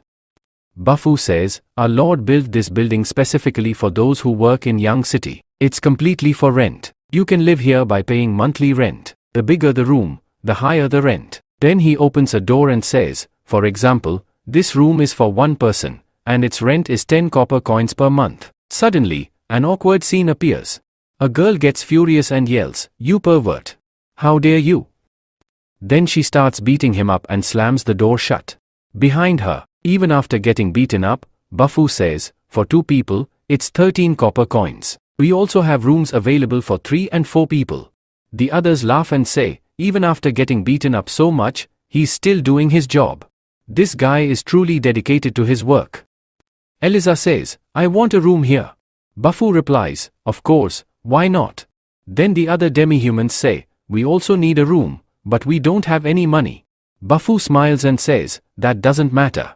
The Lord already knew about this. If you don't have money, you can take a loan. Once you start working, it will be deducted from your salary. Here's a good suggestion, share a room with others. That way, you'll pay less rent. Hearing this, everyone gets excited and shouts, yes. We will work hard with all our strength. Meanwhile, Ben is showing the nobles around and says, up ahead is our trade market. Solo looks around and thinks, Young City's construction is truly impressive. And Lou, he genuinely cares about everyone. This Lord is no ordinary man. Suddenly, a man comes running and shouts, wait. You guys stay right here. My stomach is upset, I need to relieve myself. Ben shouts, hey, Lord. Stop. That's not allowed in Young City. Meanwhile, that man calmly starts doing his business. Suddenly, a group of people arrive with sticks and say, didn't your family teach you not to relieve yourself wherever you want? The man says, but everyone goes to the corners, right? They angrily shout, that's just you. Can't you read what's written here? Then they grab him and say, clean up what you did. And on top of that, you have to pay a fine. The man, panicking, says, what? I have to pay a fine too? They angrily say, do you not want to pay the fine? Terrified, he quickly replies, all right. Wait, I'll pay. Meanwhile, the nobles head towards the public toilet and say, let's see why this toilet is so fancy. Solo tries to stop them. Hey, wait. But before he can, they open the door, only to be beaten up and thrown out by the girls inside. The warden, furious, says, seriously, you all are such perverts. Don't you understand that men's and women's toilets are separate? Then she points at the board and says, look, this is the men's toilet, and this is the women's toilet. The people think to themselves, if they had told us about the sign earlier, we wouldn't have gotten beaten up for no reason. The woman says, whatever the case, since this is your first time, I'll forgive you. Then, all of them head to the male restroom. After relieving themselves, one person exclaims, wow, that was amazing. I never thought relieving myself in Young City would feel this good. As they continue walking, a boy says, Dad, let's eat over there first. Ben says, this shop is the most famous one here. If you all are hungry, go ahead and grab something to eat. Everyone rushes toward the bun shop like madmen. But as soon as they arrive, the other customers step away from them. One man comments, seriously, the people here are really smart. They automatically clear space for nobles like us. They start chatting amongst themselves and say, these people probably haven't bathed for a month, just like we used to. Another man says, whatever, let's just leave. I've lost my appetite. A noble asks, do we really smell that bad? Just then, a man vomits. The people around them react, hey, brotherly, are you okay? Let's get out of here before we end up sick like him. Solo remarks, looks like we really do need to take a bath first. Ben says, if you want to bathe, there's a bathhouse in Young City. You can go there. They all head to the bathhouse. Solo exclaims, wow, this bathhouse is amazing. We can all bathe together in such a huge pool. However, as soon as they get into the water, their filth starts contaminating it, causing everyone else to flee. Solo's son says, Dad, you are seriously disgusting. Solo yells, hey, where are you going? Don't run away from me. His son pleads, please, let me go. A while later, after they've bathed, they step outside. Solo stretches and says, that bath felt amazing. His son excitedly adds, Dad, I really like this place. What if we stayed here permanently? Solo reminds him, have you forgotten why we came here in the first place? The boy suddenly remembers, oh yeah, we're here to find a great husband for my sister. Ben points ahead and says, here's our trade market. You'll find everything you need here. Go ahead and take a look. The nobles enter the market and start browsing through the goods. Meanwhile, Elisa, while eating, thinks to herself, this city is incredible. The food here is amazing. The nobles push forward aggressively, shouting, move out of my way, as they charge ahead like lunatics. Then, they begin buying everything in sight, boasting, we're filthy rich. Just sell us everything you've got.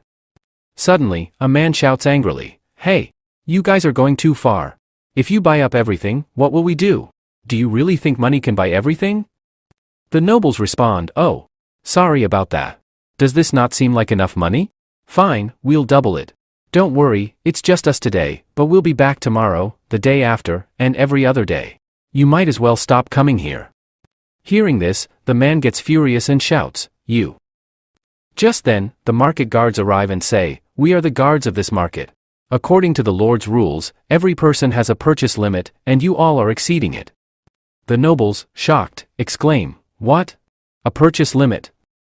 The guard reassures them, don't worry, we'll take back the extra goods and return your money. The nobles sigh, fine, take it. The local merchants laugh and mock them, what happened now? Looks like your money isn't so powerful after all. As they leave, the nobles mutter, whatever. This is a marketplace, yet there's a purchase limit. If we can't buy more, how will we make money? Let's go talk to the Lord about this. Once he realizes how much profit we can bring him, he'll remove the limit himself. Meanwhile, at the castle, Lou says, hey, Nicole. I can't believe you made this so perfectly. Nicole, blushing, thinks to herself, yes. Keep praising me like this. Lou continues, seriously, you re the best cook in Young City. Nicole replies, Master, please don't joke with me. I am not that great of a cook. On the other side, people are fighting over pizza. Belle yells, hey, don't eat so much, or you'll get fat. Here, let me finish it for you. Annie retorts, you're the fat cow here. Put my pizza down, or you'll puff up even more. Belle snatches the pizza from her and, while eating, taunts, were you saying something? I didn't hear you. Meanwhile, Viva speaks up. Master, I need your help. She suddenly smacks Lou on the forehead and asks, Master, are you okay? Lou, rubbing his forehead, replies, yeah, go ahead. What do you need? Viva begins explaining, actually, my parents were the chiefs of our village. Our family had to move south due to the wrath of the ice god. My parents and the rest of my people were captured by humans and turned into slaves. They helped me escape from Lima City, but they were killed while protecting me. Annie reassures her, Viva, it's okay. Viva says, I want to bring them here. Lou replies, the journey is long and extremely dangerous. I'll send some warriors with you for protection, okay? Overjoyed, Viva rushes to hug Lou. But before she can, the others yell, hey, stop right there. Viva quickly apologizes, sorry. I didn't mean to do that. Preparations begin. Lou turns to Mina, hey, Mina. Are you going too? Mina nods, yes, of course. Right now, the orcs must be terrified of humans. If we send warriors with Viva, they might misunderstand the situation. But if I go with her, they'll trust us. Lou protests, but you're still not fully recovered. Viva interjects, I don't want to trouble you all. How about I go alone? Both Lou and Mina immediately yell, absolutely not. Viva sighs, okay. I'm sorry. Lou insists, promise me that you won't put yourself in danger. Mina reassures him, Master, don't worry. Nothing will happen to me. Lou starts lecturing her with a long speech, but Mina interrupts him by kissing him. Annie watches this and boils with rage. Mina then says, Master, I'm leaving now. Lou simply nods, all right, back at the castle. Lou finds himself lost in thoughts about Mina. Suddenly, Annie slams a huge stack of papers in front of him and says, it's time to get to work. Lou groans, there's no way I can finish all these documents before night. If only I had a good secretary to help me, that would be perfect. Annie grins and replies, fine. I'll help you, but I want a reward. Lou smirks, all right, I'll ask Nicole to make you some fried omelet. Annie happily agrees, deal. Now, tell me what you need help with. Lou points at a document, can you assist me with this? Annie scoffs, don't underestimate me. I used to help my dad, I used to help with my dad's business. Lou, surprised, asks, wait, you actually handled a business? Annie shrugs, yeah, you could say that. As she flips through the documents, she asks, Master, what's this processing limit? Lou explains, I implemented it before we visited Beefing City. Why? Is there an issue with it? Annie shakes her head, no, not exactly, but we're about to be flooded with merchants soon. Just then, Nicole bursts into the room, shouting, Master. A huge number of merchants are outside waiting to meet you. Annie smirks and says, speak of the devil. They're already here, like a pack of hungry dogs. Lo mutters, dogs wouldn't even bother shooting at them. They are more like devils. Annie smirks, devils? Then they must taste delicious, right? Nicole interrupts, Master, this isn't the time for jokes. Lo nods, tell all the merchants to gather at the Zhao building. Inform them to return tomorrow, I'll be there as well. Soon, a public notice is posted across Young City. The citizens gather around, reading it excitedly. Oh, the Zhao building is finally opening tomorrow. Another man exclaims, isn't this the building Lord mentioned? The one where the world's tastiest food will be available in one place? I need to check this out.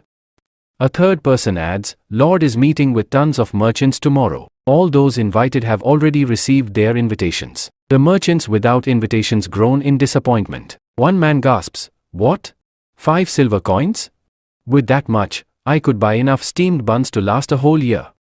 Another merchant sighs, only those merchants who received an invite will be supplying goods to Young City. Seriously, they are so lucky. Solo clenches his fists, thinking, I missed such a golden opportunity. Just then, Nicole approaches him. Are you Mr. Solo? She asks. Solo, surprised, replies, yes, that's me. And you are?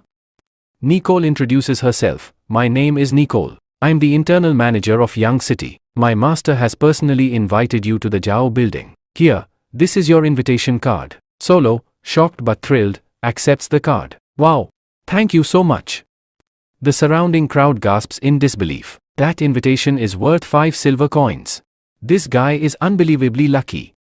Nicole, unfazed, turns to leave. Make sure you arrive on time. Solo nods eagerly. Of course, Miss Nicole. Everyone arrives at the invitation and says, this place is truly amazing. And look at the variety of food here. Belle is completely shocked to see so much food. A girl asks her, you can order whatever you like to eat. Tell me, what do you want? Belle replies, meat. I want all the meat. Now, the real question is, how can a cowgirl eat meat? Belle takes all the meat and starts eating. Alyssa thinks to herself, I wish I had a stomach like hers. It would be so much fun. I could try so many different foods. Just then, a girl announces to all the merchants, those with an invitation card, please proceed to the second floor immediately. A little while later, everyone reaches the second floor. The girl says, please wait here, the Lord will be arriving shortly. One merchant picks up a glass and says, this glass looks incredibly expensive. Even the tablecloth is so smooth. Sitting here feels so luxurious. Everyone takes their seats at the table. Another merchant says, I know we all have different business goals here, but our main purpose is the same, to remove this purchasing limit. The others agree, yes, absolutely. Tell us, what can we do about it? One person speaks up, I have a plan, everyone listen carefully. When the Lord arrives, no matter what offers he makes, we will not agree to anything. Until he removes the purchasing limit, we won't make any deals. A young man hesitates, the idea sounds good, but I don't want to offend a noble. What if I lose my life over business? The merchant reassures him, there's no need to be afraid. If a noble wants to develop their city, they won't harm merchants. We just need to stand united. Meanwhile, Lou and the others are eavesdropping on their conversation. Annie says to Lou, yes, you were right. We can hear everything from the other room. Lou replies, yeah, I knew it. Nicolette angrily says, how dare they? Master wants to help them, and they are plotting against him. Lou calms her down, relax, or they'll hear you. Nicolette, still furious, says, Master, forgive me, but they're talking absolute nonsense. Lou smiles and says, no worries. Let them talk for now. They won't have the courage to say anything in front of me. Nicolette thinks to herself, Master is really so handsome. Lou turns to Annie and says, all right, it's time to teach them a lesson. A little later, Lou and his group enter the room. Lou says, everyone, please take your seats. I invited you here for two reasons. First, today marks the grand opening of this building, so I wanted you all to come and try some food. Annie claps, and the servants bring in the food. Lou says, all right, please start eating. Lou thinks to himself, this food isn't as good as what Nicolette makes. I wonder if these merchants will like it or not. But when he sees the merchants eating like starving dogs, he realizes, looks like I was worrying for no reason. One merchant exclaims, Lord, your food is incredible. I can confidently say there is no restaurant like this in the entire kingdom. Then he asks, Lord, you haven't told us the second reason yet? Lou replies, I know you all want the purchasing limit to be removed. The merchants immediately respond, yes, my lord. That's exactly why we're here. Lou says, but I am not in charge of that market. Miss Annie is. You can discuss your ideas with her. Everyone is shocked. One merchant exclaims in disbelief, what? A demi-human? You entrusted a demi-woman with your business? Another man says, my lord, what are you trying to say? Annie, furious, says, are you underestimating me? If I want, this order will never be removed. A merchant quickly responds, Miss Annie, you're misunderstanding us. Please, reconsider removing this order. Annie asks, why?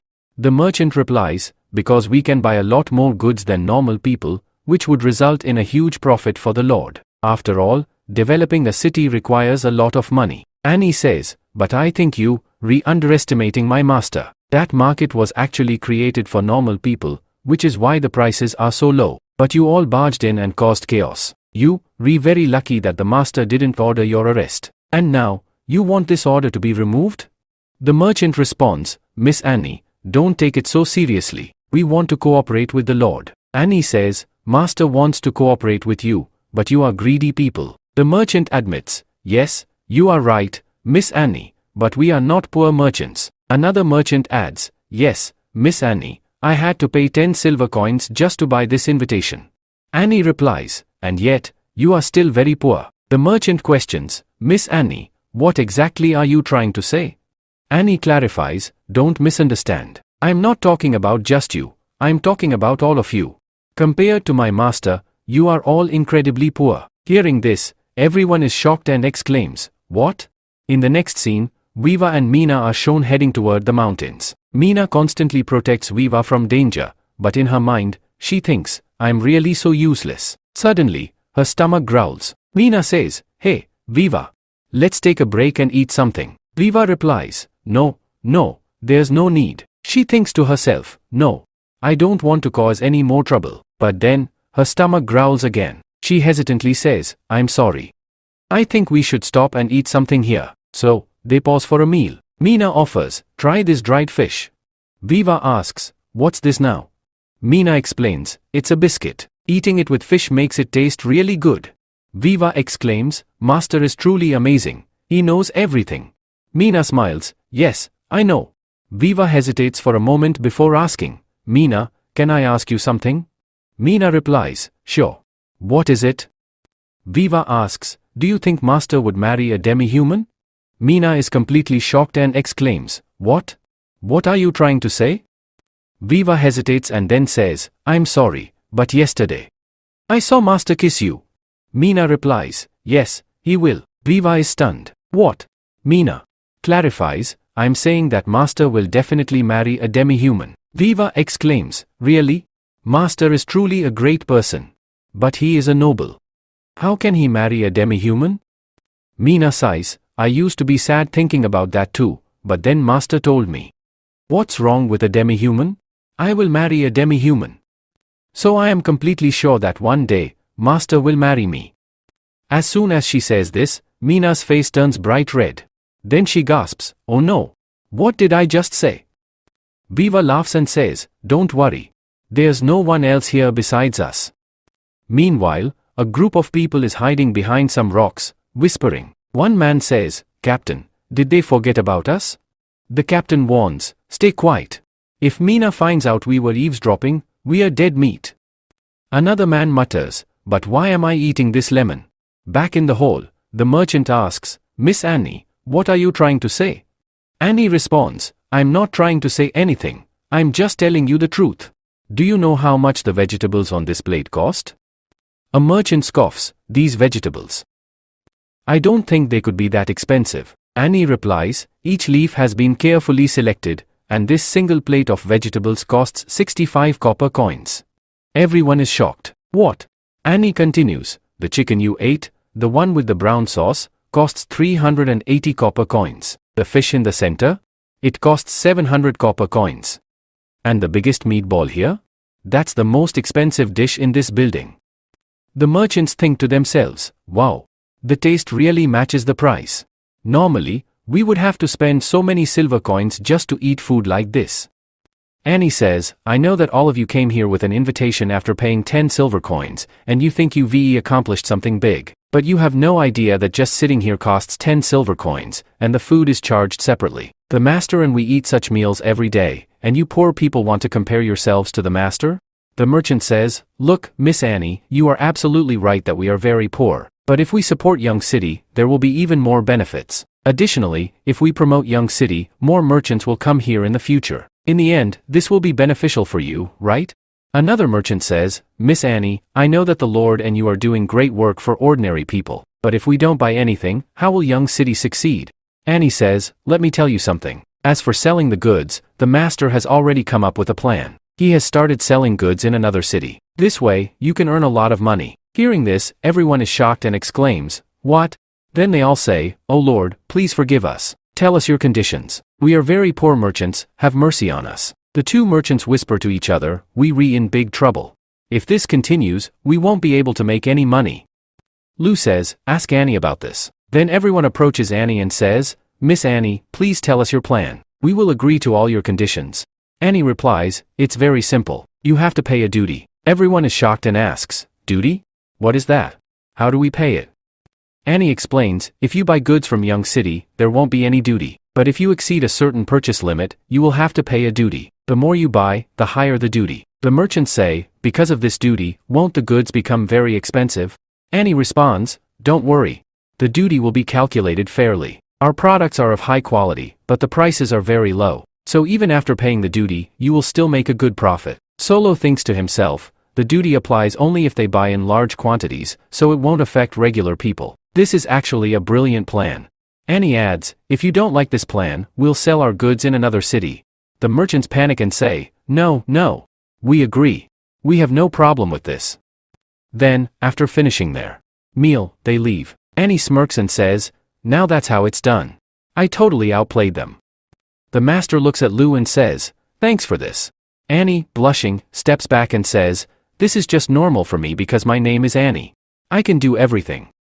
Lou laughs and says, yes, I know. Then they all start heading towards the castle. Just then, Solo calls from behind, Lord, please wait. My name is Solo, and I'm a merchant from the capital. I need to talk to you, it won't take long. Lu says, oh, it's you? I wanted to discuss business with you. Come with me. Solo responds, all right, thank you, my lord. Then they board a carriage and head towards Buffing City. One of the men says, this carriage is truly amazing. It's moving so fast, yet we don't even feel any bumps. This is really an incredible thing. Annie explains, this horse carriage is specially designed, which is why we don't feel any jerks while moving. Only the master owns one in the entire world. The man exclaims, really? That's incredible. Solo says, Young City has some truly amazing products. Lu says, as far as I know, you have been running a successful business in both the north and south. You are highly experienced and knowledgeable. Doing business with you will be a pleasure. Solo asks, so what is your business? Lu replies, you'll find out soon.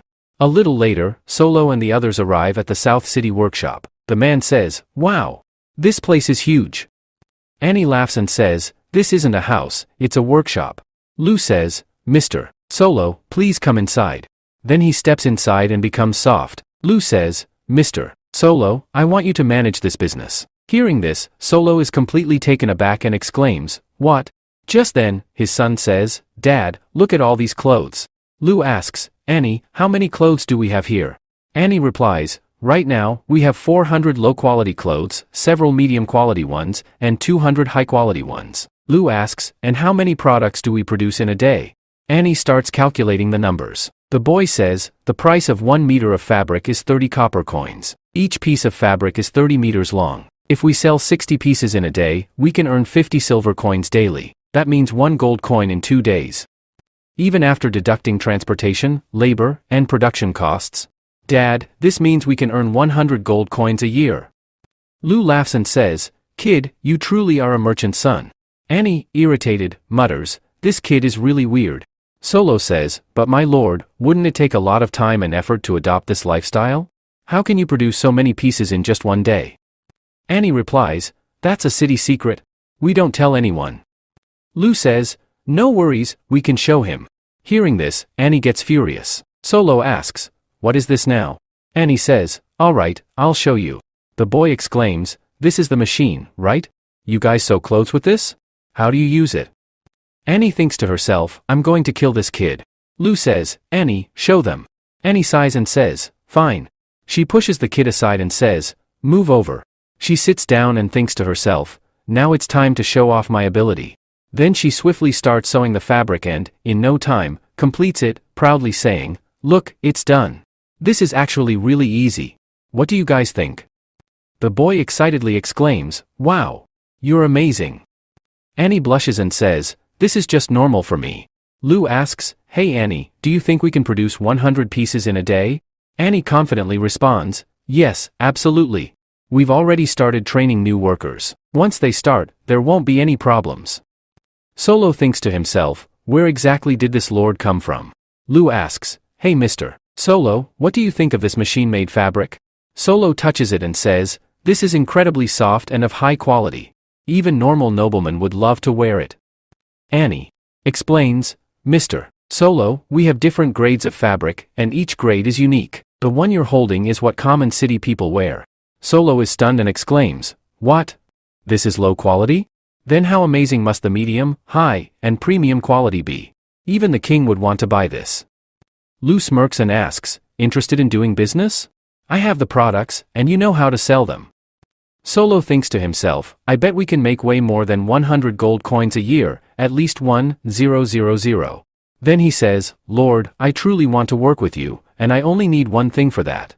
Lu thinks, I thought he'd ask for a percentage, but he's actually a great guy.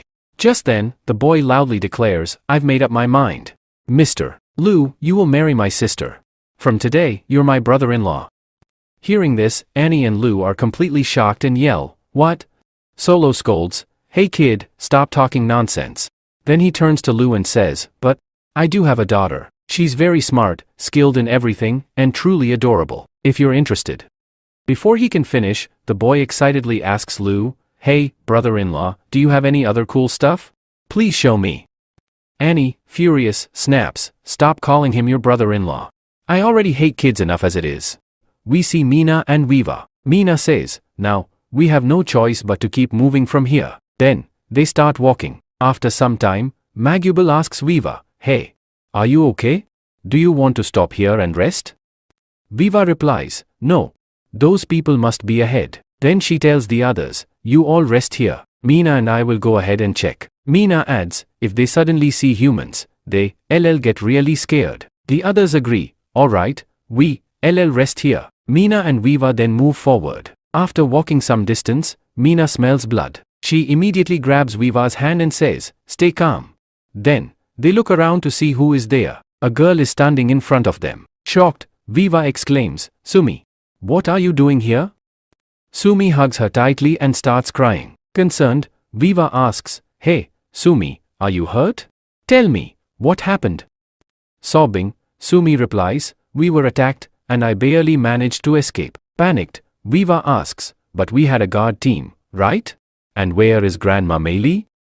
Sumi, with a sad expression, says, "The guard team was with us, but after you were captured, they all left. Only Grandpa Meili and a few others stayed with us." Hearing this, Viva is shocked. Mina says firmly, "This is no time to be sad.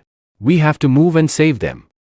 On the other side, a group of men captures all the demi-humans and laughs. One of them says, "We are really lucky.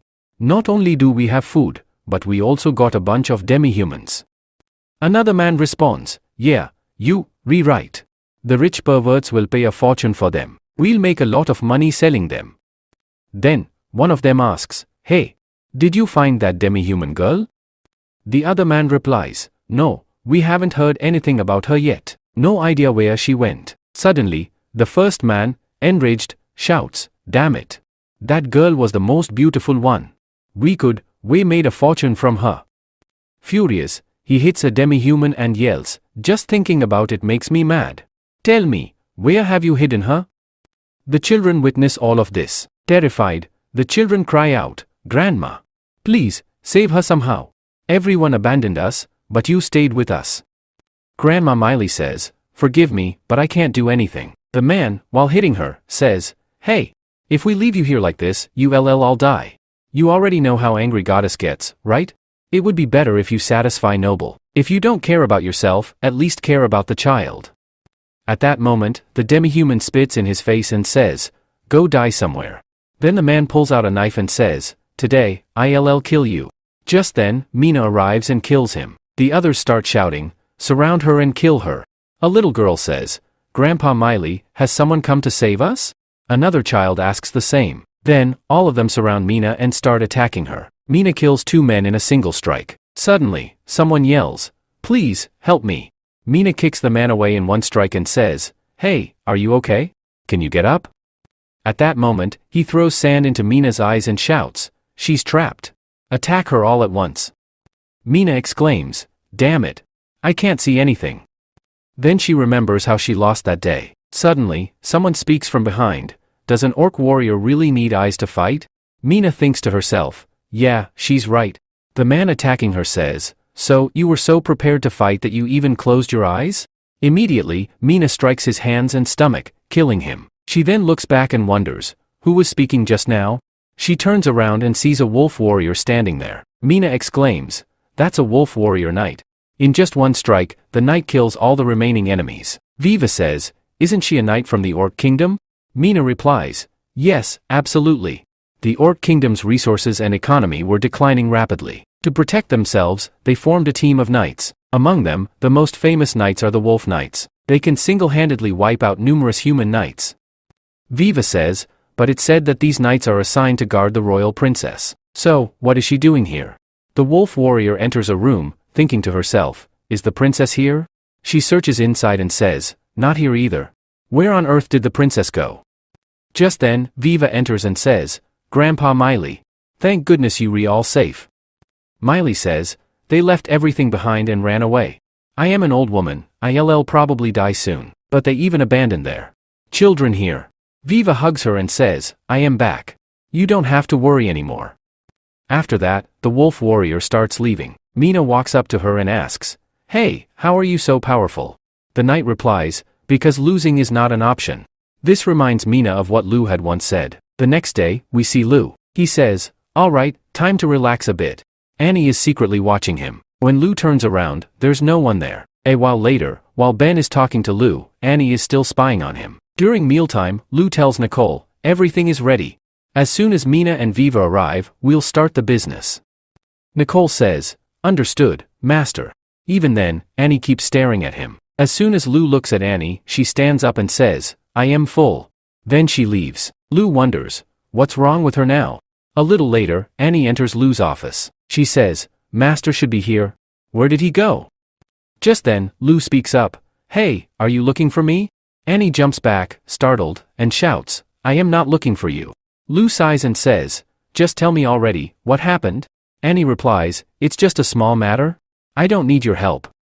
But Lou takes the paper from her and says, let me see. Oh, this is a report from the building, about smuggling and taxes? Annie says, they are making normal people buy supplies to save duty, and I don't even understand what I should do. Lou replies, don't worry, I've already made a plan for this. Just then, Ben arrives and says, we have chosen the soldier, and Mr. Lin is also here. Lou says, Annie, come with me. I'll give you a tour of the new guard department. Meanwhile, Min says to Len, my lord, would it be wise for us to leave this place right now? I still don't understand why Lou let us go. I've heard that they've captured Omar. If we don't escape now, we won't get another chance. Besides, Min Chao is still waiting for you in Lima City. At that moment, a guard says, Mr. Len, please come inside. As they step inside, they see several strong-built men. Min, surprised, says, Lord, these people are incredibly powerful. We are too weak compared to them. The Lord looks around and says, look at that brand.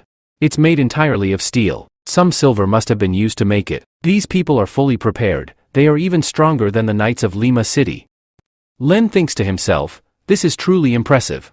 I can't figure out what kind of department this is. A guard then says, Mr. Len, your uniform and token are inside the office. Min is shocked and exclaims, Lord.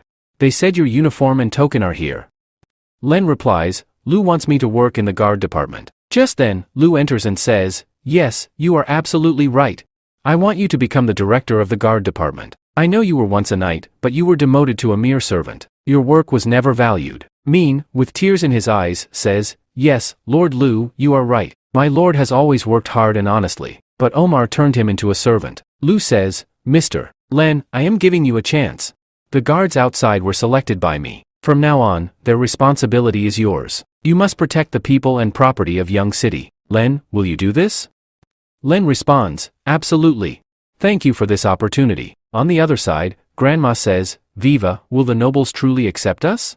We are demi-humans, after all. Viva replies, don't worry, Master is very different from other nobles. In Young City, both humans and demi-humans earn their living through their own work. Grandma says, but we have so many children, and I am very old. We can somehow survive by working, but what about these kids? Viva thinks to herself, yes, she is right. We have so many children, and providing food and shelter for them will cost a lot. Viva then says, don't worry, I will find a solution. If we all work together, these children will be able to live here comfortably. Jar speaks up, I agree. Don't worry, I am strong, and I can work more. In Young City, Annie says, they said they would arrive soon, so why aren't they here yet? Lou replies, they have children with them, so they must be delayed. Belle says, look, they have arrived. Wow, there are so many little rabbits. Annie excitedly asks, where? Why can't I see them?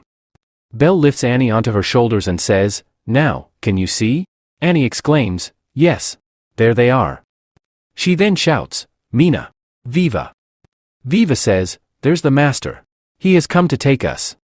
Grandma Melly says in disbelief, a noble is calling us to his city? How is this possible? Lou turns to Mina and says, welcome. You must be exhausted, right? Mina says, no, I am completely fine. Just then, Annie takes Mina aside and asks, Mina, are you really okay? You didn't get hurt anywhere, did you? Show me, where did you get hurt? Lou addresses everyone, welcome to Young City. Viva then approaches Lou and pleads, Master, I will work hard to take care of these children. Please, don't send them away. Lou responds, when did I ever say I was going to send them away? Viva, shocked, asks, so, you won't make them leave?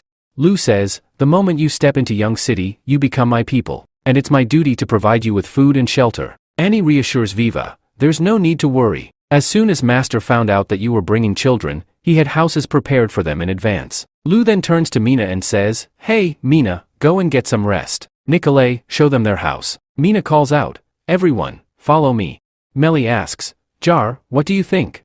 Should we trust a noble?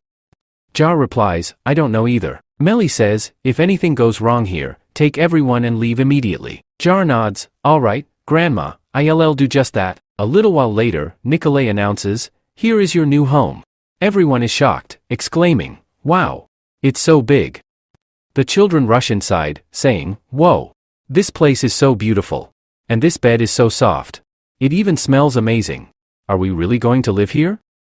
Sumi excitedly says, Grandma, this mattress is so comfortable. If we sleep here, we'll never feel cold. Melly smiles and says, this is amazing. It feels like a dream. Just then, Nikolay arrives with food and says, everyone, put your things away and have your meal. All the children excitedly run towards the food. Nikolay warns, hey, everyone, calm down. Form a line, and I'll serve you all. The children then start eating. Lou announces, from now on, we'll provide you with food every day. All these children must go to school. I will take care of you until you turn 15. After that, you will have to start paying. Melly bows and says, Lord, thank you. Lou replies, please, get up, Grandma Melly. I need your help too. Melly asks, my help? Lou explains, I want you to become the vice president of the orphanage and take care of the children. You must teach them that humans and demi-humans can live together. And for all this, I will pay you 1 silver coin every month. So, what do you say? Melly, with tears in her eyes, says, Lord, why are you so kind to us? Don't humans hate demi-humans? Lou responds, I don't care whether you re-human or demi-human. I will treat everyone equally. In Young City, everyone is the same. Then he thinks to himself, the main point is, demi-humans look way cuter than humans. After this, a building is shown. Elisa comes out after eating and says, I am so full. I'll come back here again to try that chicken dish. She then opens her purse and is shocked, exclaiming, wait. The weight of my purse? She drops all the money out and cries, I've eaten here so many times. I've spent so much money. Just then, she notices a recruitment board and says, working in public isn't really for me. But the salary here is really high. With this, I can eat here every day. At that moment, Nikolay approaches and asks, are you looking for a job? Elisa responds, yes, I want to work here. Nikolay says, alright, come with me. Then they enter the restaurant. Elisa excitedly exclaims, wow, this place is amazing. Master, the design you gave, right?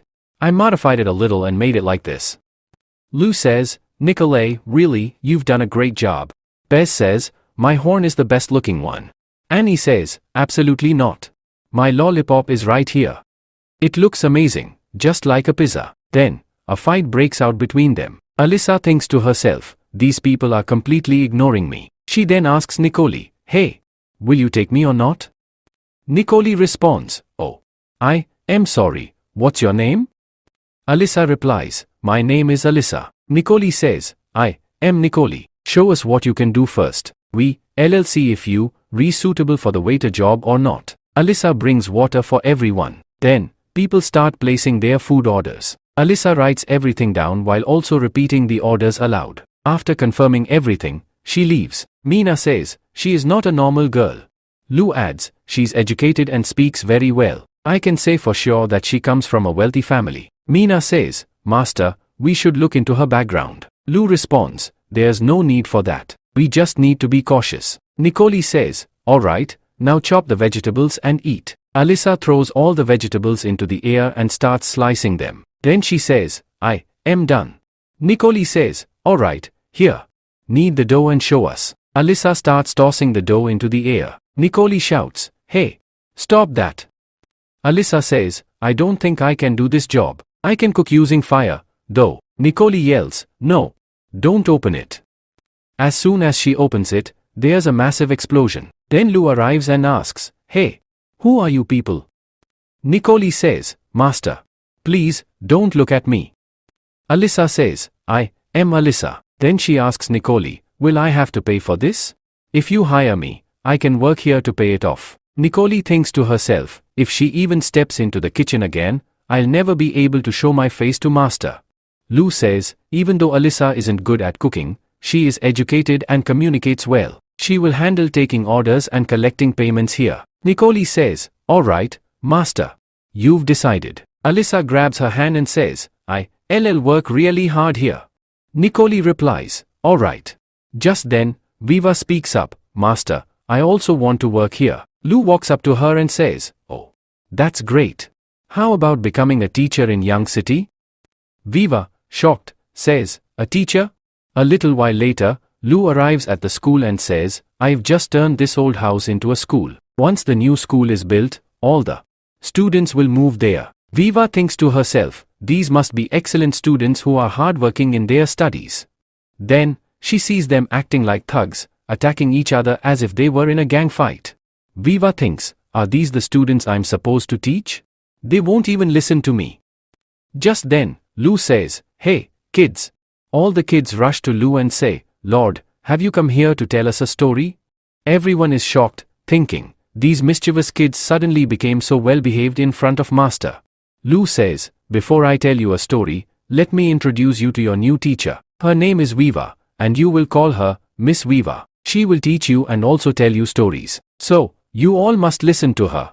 The kids start whispering among themselves, saying, Wow, she's twice as big as Annie. Her ears are so long. And she's really beautiful.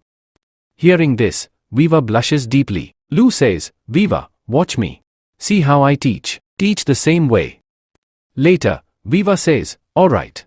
Then he starts telling everyone the story. Everyone listens attentively. Viva thinks to herself, Master can really do anything. Just then, Lu starts coughing while telling the story. Nikolai quickly gives Lu some water and says, Master, drink some water quickly and continue the story. Lu drinks the water and says, If you want to know what happens next, you'll have to wait until tomorrow. Hearing this, everyone starts whining. Lu says, Do whatever task Miss Viva assigns you, and don't cause any trouble here. Otherwise, I won't tell you the rest of the story. All the kids reply together, Okay, Miss Viva. We will follow your instructions. Then they start leaving. Mina and Nikolai ask, Master, when will you tell us the next story? Lu replies, Alright, I'll bring the story for you. Both of them hug Lu and say, This is great. Now we can study. See you tomorrow, Master. Thank you. Just then, Viva says, Master, I don't think I am capable of becoming a teacher. I'll never be able to do this job like you. Lu smiles and says, There are many illiterate people in Young City, but you are educated. There's no need to worry. You'll do even better than me. Besides, if you teach the children, no one in Young City will look down on demi-humans anymore. Nikolai thinks to herself, My master is truly an amazing person. And I just hugged him. This is really special for me. Suddenly, Viva hugs Lu and says, Master, thank you. Then both of them shout together, Hey, stop. Viva, embarrassed, says, Sorry for that. In the next scene, we see Belle and Leela. Leela asks, Big sister, what's wrong with you? Belle, looking dull, says, Nothing. I am just really bored. Leela smiles and says, How about you find a job? Become a teacher like Viva. Belle immediately responds, If I start teaching kids, I'll end up beating them all up. No. I can't do this teaching job. Leela suggests, Then why not learn to cook? Belle laughs and says, If I start cooking, I'll break all the utensils. No. I can't do this either. I don't know what I can do. Leela shakes her head and asks, Big sister, what are you actually good at? Belle proudly replies, I love fighting. Leela jokes, Really? Then there's no job for you. Suddenly, Fizu yells, Stop, you thief. You can't escape from the security guards here. The thief grabs a girl and threatens, Don't come near me, or I'll kill her. A security guard, panicking, says, Captain, what do we do now? Hizu, looking serious, says, Please, don't do anything reckless. We have to save her somehow. Just then, Belle attacks the thug from behind. The security guards watch in shock and shout, Wow. That was amazing. In the next scene, we see the guard department, where Belle has been summoned. Len says, Miss Belle, you saved a girl this morning. Your martial arts skills are truly impressive. How about becoming the security chief? Belle, shocked, replies, Security chief? Len explains, The Lord wants the army to handle affairs outside the city, while our department takes care of the city's security. If you join us, it would be a great help. Belle excitedly asks, If I become the chief, will I get to fight every day? Len laughs and says, Our job is to protect people and property. If someone breaks the law, you can attack them. The captain eagerly says, Please say yes. We really need you. Belle smirks and says, This job doesn't seem that boring after all. Leela, excited, says, Big sister, you finally found a job. We are shown outside Young City. Some people are arriving there. A man says, "Hey Peter, why do you want to come here?" Peter replies, "If we go to Lima City, we will find out about that white-haired elf." The man says, "All right. Since you've made up your mind, let's do it. By the way, I can smell some really delicious food here. I am going to eat first." Meanwhile, all the security guards of Young City are inspecting the travelers. Peter says, "We are here just for sightseeing." A security guard hands him a book and says, "Here, take this book. It contains all the information about tourist spots in Young City." Peter takes the book and says, "Thank you." While entering Young City, he thinks to himself, "There are so many guards outside the city. If I do anything wrong here, they'll kill me in no time." The security guard also thinks to himself, "Winter is coming soon, and these people have arrived at this time. Something seems fishy." Then, he tells another guard, "Quickly hand this report to the intelligence team. I have a feeling these people are up to something." The guard replies, "All right, sir. I'll deliver it right away." On the other side, Peter starts reading the book and exclaims, "Hell! This city has so many rules. We need to be careful." But then he realizes that Hell isn't even there. Meanwhile, Hell is in a shop, devouring all the buns and saying, "I've never eaten such amazing buns before. Do you have more?" The shopkeeper says, "You've eaten all of them. Now, please pay for what you ate." Hell grins and says, "Hey, I am a bounty hunter. Do you think I ever run out of money?" Then, he casually takes out 3 copper coins and hands them over. The shopkeeper is completely shocked. On the other side, Belle says, "Today is my first day at work." Leela asks, "Hey sis, what are you holding? That thing looks really weird." Belle replies, "This is Lou's bat. It was just perfect for me, so I took it." Suddenly, a guard yells, "Hey, you stole that." Belle, surprised, asks, "What's going on? Looks like it's time for me to get to work." Leela says, "Wait, I am coming too." Meanwhile, the shopkeeper grabs Hell's leg and starts screaming, "Please help me. This man ate all my food and is trying to run away without paying." Hell, annoyed, says, "Hey, let me go. As soon as I catch my target, I'll pay you." Just then, Belle arrives and shouts, "Stop right there. If you have anything to say it in court." Then, she looks at Leela and asks, "Hey Leela, how was my dialogue?" Leela laughs and says, "It was really awesome." The shopkeeper, crying, says, "Thank goodness you arrived on time. Please help me. This man ate all my buns and didn't pay me a single coin. How will I feed my family? This will be a huge problem for us." Belle, looking sternly at Hell, says, "Hey, you must pay for the food. Otherwise, you'll be locked up for 15 days. Hell laughs and says, "Haha. Bounty hunters usually catch criminals, and now someone wants to catch a bounty hunter? This is hilarious." Belle, getting angry, says, "Oh, so you know about the law? And yet you purposely did this? That means I have the right to beat you up." Hell smirks and says, "And you think you can fight a bounty hunter? I've defeated over 100 demi-humans alone. And you, a mere female demi-woman, think you can beat me?" Suddenly, Belle swings her bat and smashes it onto Hell's head. He faints instantly. Belle laughs and says, "Huh, that was way too easy. I thought I'd get to fight for a while, but he went down in just one hit." Meanwhile, some people are talking among themselves. One guy says, "Hey, did you hear? Our chief just caught a fat guy who was trying to run away after eating for free." Another guy excitedly responds, "Oh really? Let's go check it out." Peter thinks to himself, "Could it be Hell? I should go see for myself." Belle, still excited, says, "This job is actually so much fun." Belle says, "Really? I am having so much fun doing this. Now, if anyone breaks the law, I can fight them." Peter, shocked after seeing Hell, thinks to himself, "How is this possible? Although Hell isn't a top player, his ability is far above normal hunters. And yet, he lost to a demi-human? In our bounty team, Hell always fights, and I do the planning. But now, Hell is in custody. What should I do now? My career is in serious trouble. My dream. Everything is ruined." Just then, Mally is passing by. Sumi asks, "Grandma, where are we going right now?" Mally replies, "It's Zhao's birthday today. We're going to get a big cake for him." Peter looks at Mary and thinks, "She is truly beautiful." Then he says to himself, "Love at first sight. I've been given another chance to live." Sumi says, "Grandma, look over there. There's a strange-looking man standing." Mally immediately says, "Don't look at him. Let's go from here." Peter shouts, "My goddess, please stop for me." On the other side, Lou bursts into laughter. Nicoli asks, Master, what happened to you? Lu replies while laughing, I just got news that 2 bounty hunters entered our young city. One was running away after eating, but Belle caught him. And the other? He fell in love with Mally and is now following her around. Seriously, these hunters are such idiots. Hearing this, Alyssa leaves the place. In the next scene, we see a view of Beefing City. Tofu is sitting comfortably, eating Young City's food, and says, seriously, this fish with this tea tastes amazing. And this cushion chair. It's even better. It feels like I am dreaming. Just then, a man comes running in, panicking. My lord. Omar's second brother, Count Poli, has arrived. Adam wants to meet you. Hearing this, Tofu is completely shocked and falls down. He quickly regains his composure, meets Adam, and says, welcome here. But in his mind, he thinks, damn it. Why did he come here? Adam says, I'm sorry, it seems I came at the wrong time. Tofu thinks to himself, this Adam is even better than Omar. Then they all sit down to drink tea. Tofu asks his servant, hey, why did you give him the milk tea? I only had 2 tea bags left.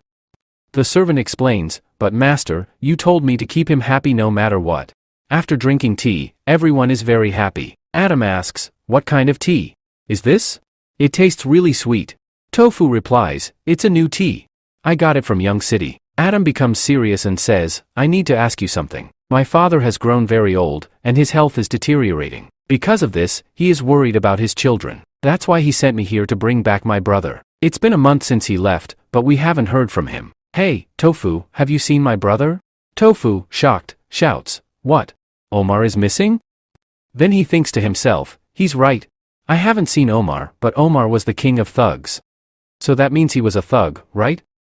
Then he says, a few days ago, I was fighting off thugs to save my life. I was so busy with that, and they were about to break into my castle. Could it be that the thugs kidnapped Omar? Adam, shocked, says, you mean my brother? Tofu says seriously, it's possible that the thugs captured him.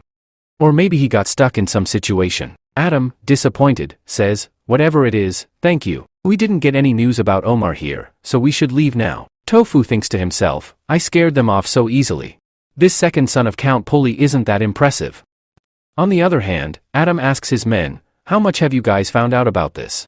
Just then, some villagers arrive and say, my lord, about half a month ago, there was indeed an attack by thugs here. After that very day, Omar disappeared. Adam says, if that thug was Omar, then the foolish lord here could never have defeated him. The man responds, the lord of Young City, Lu Fang, defeated all those thugs. Adam shouts, quickly, brother. Send word to father. The lord of Young City, Lu Fang, has killed Omar. Send the army here as soon as possible. The man replies, Lord, Omar has disappeared, but we haven't received any news of his death. Adam insists, I said he's dead, so that means he's dead. We are then shown Young City's castle. Ben says, Lord, we have found what you were looking for. Lu, looking at it, responds, now that's more like it. Ben wonders in his mind, why is Master so obsessed with this useless plant?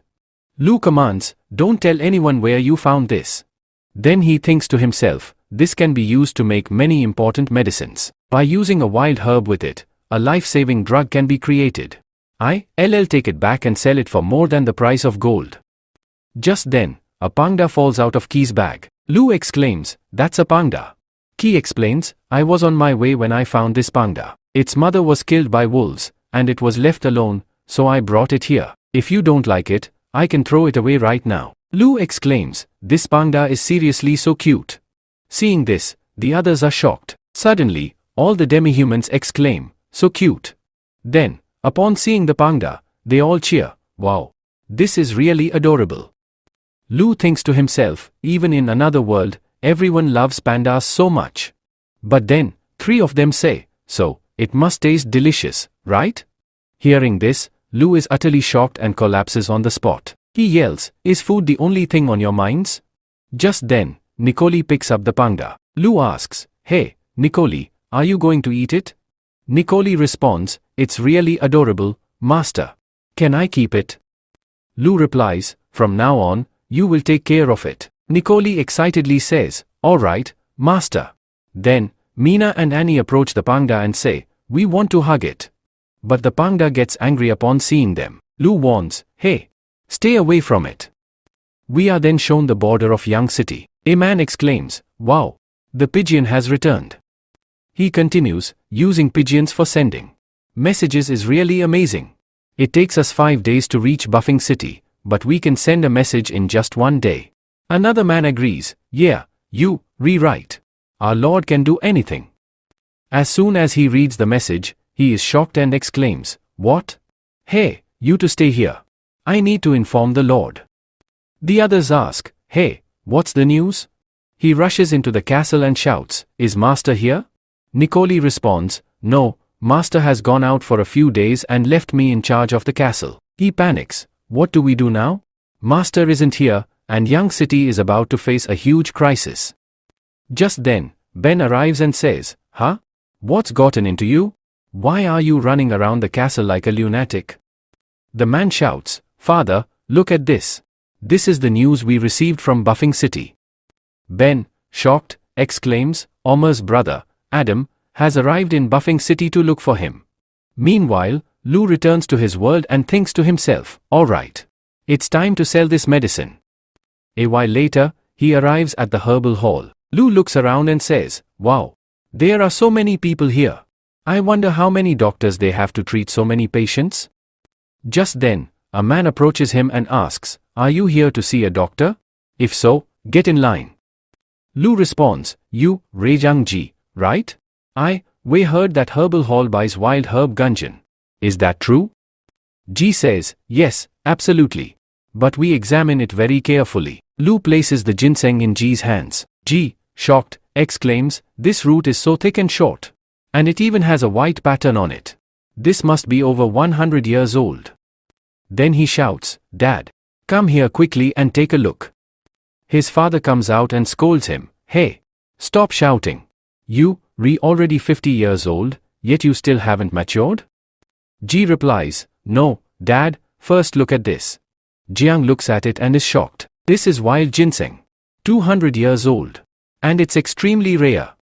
Ji says, "Dad, please calm down." Lou thinks to himself, "Before coming here, I did some research and estimated that it was around 170 years old, but it turned out to be 200 years old." Jiang says, "Based on the previous auction, its price was around 3.5 million. Lou replies, "All right, deal, 3.5 million. Both of them are shocked and think, "This is incredible. He's selling such an expensive ginseng for such a low price." Lou continues, "But I have 3 more ginseng roots besides this one. Please take a look at them too." He places the 3 ginseng roots on the table. Ji asks, "Do you want to sell these as well?" Lou replies, "No, nothing like that. I only want to sell one, but I need a favor, so I will give you another one." Lou says, "I want you to make medicine from the second ginseng, like a heart-protecting pill or a heart-saving pill." Jiang responds, "All right, working with such an old ginseng will be quite fascinating. But what will you do with the last one?" Lou says, "I'll give you the last one, but in exchange, I need a prescription from the herbal hall." Ji shouts, "Do you even know what you asking for? Our Chinese medicine prescriptions are top secret." Lou replies, "Yes, I know, but I don't need the secret prescriptions. I only need the basic ones, like for colds, fevers, cuts, that's it. I don't want the herbal hall's secret formulas." Lou further explains, "I love living in the wilderness and spend a lot of time in the forests. If I get injured there, I want to be able to use herbs to heal myself." He then thinks to himself, "The real reason is that if someone around me starts dying from a fever or illness, I can use this knowledge to save them." Jiang says, "Bring the prescription quickly."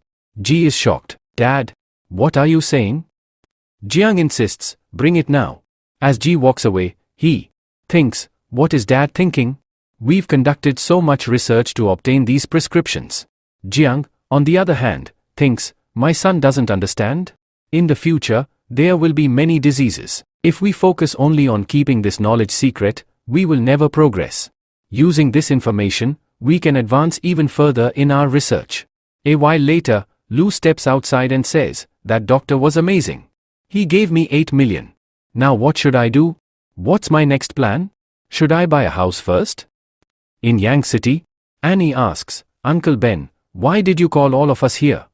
Ben replies, "We received news from Baifeng City that Baron's brother, Adam, has arrived there." Annie responds, "So what? We can easily defeat him." Bailey says, "All right then. It's time to fight." Mina adds, "As long as I am here, no one can harm Master." Nicole says, "Master already left earlier and will return in a few days." Mina, shocked, exclaims, "What did you say? Master isn't here?" Annie is also surprised. "Master isn't here. What should we do now?" Everyone starts panicking. Ben says, "From the intelligence we received from Baifeng City, it's clear that Adam is an expert at gathering information." Ben continues, "They will recruit people who look like ordinary civilians and send them into our city as spies." Hearing this, everyone is shocked. Mina says, "So that means there are already spies in Yang City?" Annie says, "If they find out that the master isn't here." Mina replies, "No. We can't just sit here and wait. If we suspect someone, we must catch them." Then, we see a scene at the gate of Young City. The guards close the doors and announce, "Young City is closed today. No one can enter or leave. Everyone, go back to your homes." A man asks, "What's going on here?" "I just came to buy some goods." A woman says, "My child is still inside." Just then, another man says, "I came here for a blind date. Don't stop me." A soldier responds, "Hey, there's no use. No one is going to like you anyway, so it's better if you go back." Annie then speaks loudly, "Everyone, listen carefully. There's an enemy spy hiding in Young City, so, all of you must stay extremely alert. If you find anything suspicious, report it to me immediately." Meanwhile, Belle and her companions start running through the city. Belle says, "Today is a very different day. Everyone, stay alert. If you suspect anyone, knock them unconscious." At first, they wonder, will Kina be the one to knock someone out? People in the city start talking among themselves. One man says, "What's happening today? I heard the city's gate has been locked." Another man adds, "Is something big about to happen?" Elsewhere, a man observes the city and says, "This area is clear." He then releases a green signal into the sky. Mina watches this and says, "First, second, and third, all clear. There's nothing suspicious there, the area is completely safe." But then, she notices a red signal and quickly says, "I have to go now." A while later, she reaches a location and asks, "This is it. Are you sure about this?" The man replies, "Yes, I am absolutely sure. This guy seems really suspicious. He has been to Young City's trade market multiple times, and most importantly, he has been asking a lot about the city lord. He even tried to meet the city lord several times." Mina says, "I think this is the spy." Just then, Annie and Belle arrive and say, "Hey, Mina." Mina replies, "You guys came at the perfect time.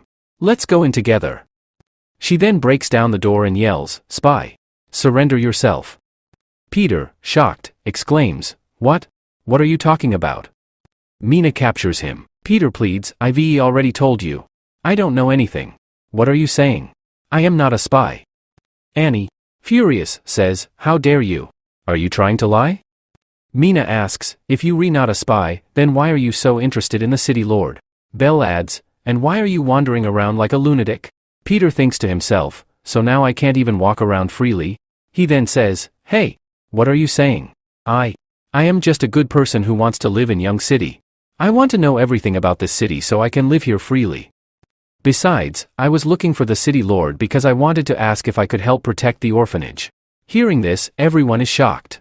A man suddenly remembers, "Oh yeah, I recall now. This is the bounty hunter who fell in love with Grandpa Mary." Peter then says, "Young City is amazing. It's so clean, and the environment here is fantastic. I feel completely safe here." Annie proudly responds, "Of course. Our master leads Young City, which is why it's so safe." Peter agrees, the city lord is truly incredible. But, he couldn't have made this place so great all by himself. Annie, suspicious, asks, "What do you mean?" Peter says, "Yes, I know that a leader is very important, but everyone working in this city is also crucial. Whether it's the farmers, businessmen, or guards protecting the people, all of them contribute to making this city better. That's why this Young City is very different from others." Just then, Ben arrives and says, "Yeah, he's absolutely right. This is our problem. We are relying too much on the master. Just one piece of bad news, and we all become anxious because our master isn't here. But now, we put in all our strength to protect this Young City. Let's work together and save it." The others respond, "Yes, absolutely. We protect it together." Peter shouts, "Hey, at least untie me before you go." Next scene, a bullet train is shown. Leo thinks to himself, my life is going really well. Even in this world, I am just a normal guy, but a very rich one. However, in the other world, I am a noble and the lord of a city. I am really going to miss Nicholas cooking here. Just then, a girl named Gia approaches him and says, hello. My name is Gia. We've been calling you ever since I got here. Lou responds, hello. Since we know that Lou prefers demi-humans, he ignores her and looks out of the window instead. Gia thinks to herself, we've spoken to him before, but it seems like he doesn't like me. Weird. The ones I don't like always chase after me. Just then, Gia's friend arrives, and they start chatting. A while later, Lou reaches a real estate office and buys a nice house for himself. Then, he drives towards his new home, thinking, the environment here is amazing. No wonder the owner is charging 800,000 yuan for this place. After entering the house, he says, this place will be my secret base. Let's go outside and check out the surroundings. Outside, he thinks, this place is incredible. Wait a minute, isn't that the same girl from the train? What is she doing here? Gia, shocked, exclaims, you live here too? Lou replies, yeah, I just moved in today. Gia says, when I was a kid, I used to live here with my grandfather. Today is his birthday, so I came to meet him. Lou responds, oh, I see. Gia then extends her phone and says, so, how about you give me your WeChat number? Just then, another woman appears and asks, Gia, what are you doing here? She then looks at Lou and says, oh, Gia, is this handsome guy your boyfriend? Gia immediately protests, Auntie, what are you saying? The woman walks up to Lou and asks, hey, where are you from? How old are you? Do you work with Gia? Lou responds, I make money by writing novels. Hearing this, the woman is shocked and says, what? Then she turns to Gia and says, oh, he's the guy who stays at home all day. Come on, we need to go back and prepare for your grandfather's birthday party. As she takes Gia away, she warns her, Gia, stay away from him. Novel writers don't make much money. Their social circle is terrible. You're young and can find someone way better than him. Besides, you must have heard, he writes novels for a living, which means he probably earns just 3,000 to 4,000 a month by staying up all night. Lou thinks to himself, I still have a huge stock of ginseng, and my savings account is in the millions. But this is great. If I don't go out for a few days, they'll think I'm still busy writing novels. That way, no one will bother me. Later, he arrives back at the castle. Shocked, he says, why is this place so empty? Where did everyone go? Nicola arrives and explains everything before saying, Master, now that you're back, we don't need to be afraid anymore. Lou thinks to himself, looks like a lot has happened in just 2 days. Then he says, hey, Nicola, go call everyone. Let's all eat together. Nicola, leaving to gather everyone, replies, alright. I'll bring them quickly. The scene shifts to the mountains. A man shouts, stop. Who are you? The girl replies, go and tell your leader that Avery has returned. Hearing this, everyone becomes excited and exclaims, Lord Avery has returned.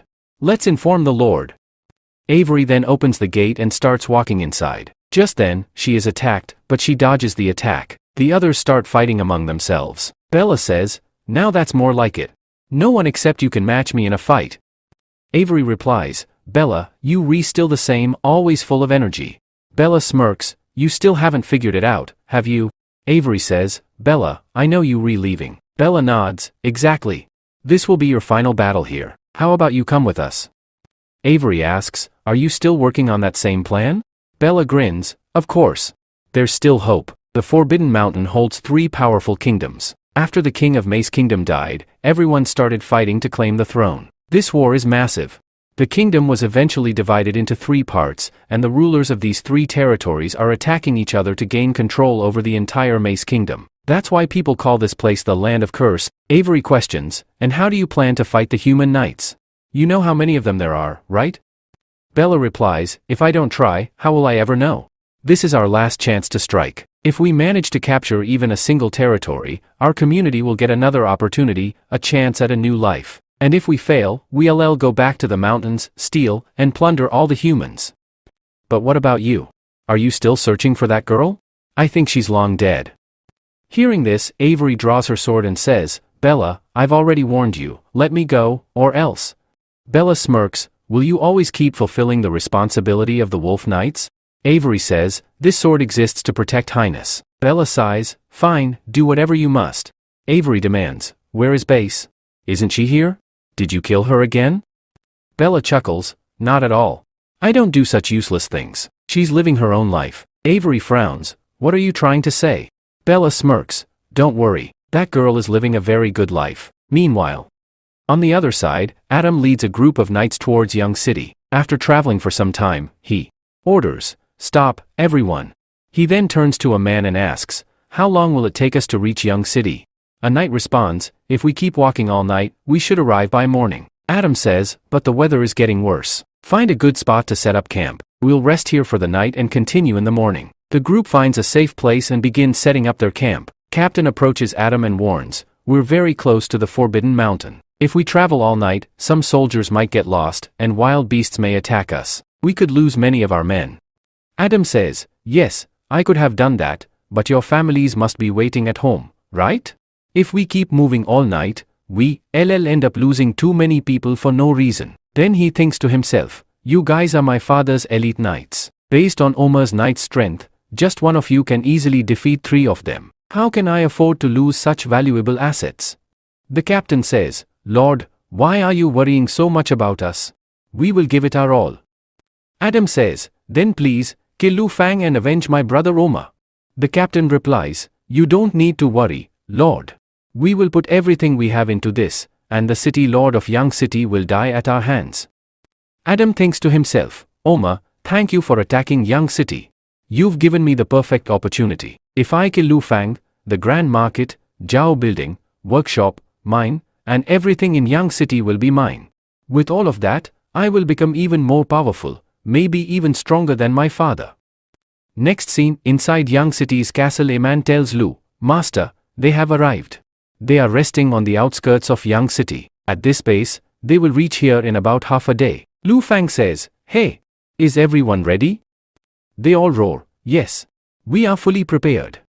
A man approaches Lu and says, Sir, those people will take a day to reach here. Lu tells everyone, then it's time to attack them. Come with me.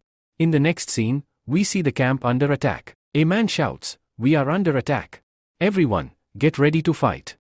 Adam is shocked upon hearing this and says, what? Then he steps outside, looks around, and asks, what is happening here? Bela and Avery are there. Bela says, kill them all.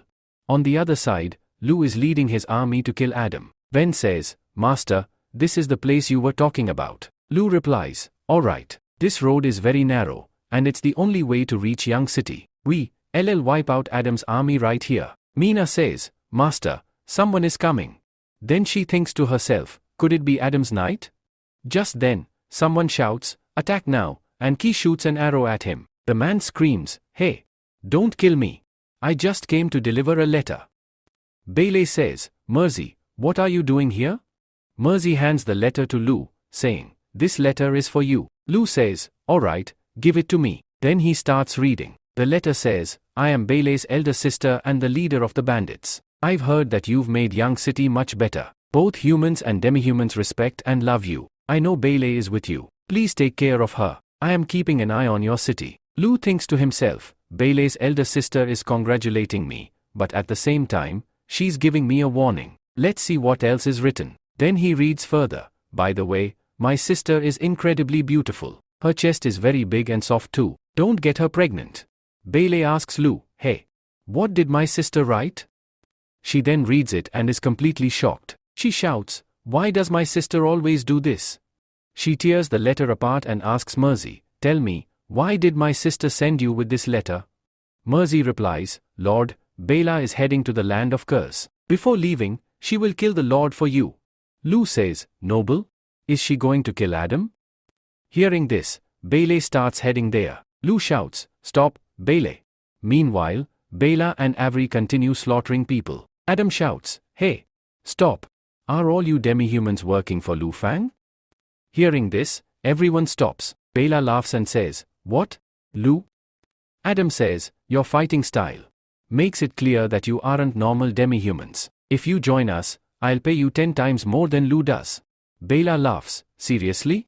You are such a fool. We are not with Lou. Adam is shocked and says, what? But you were right about one thing, we are not normal demi-humans because we are Brutus Oasi Knights.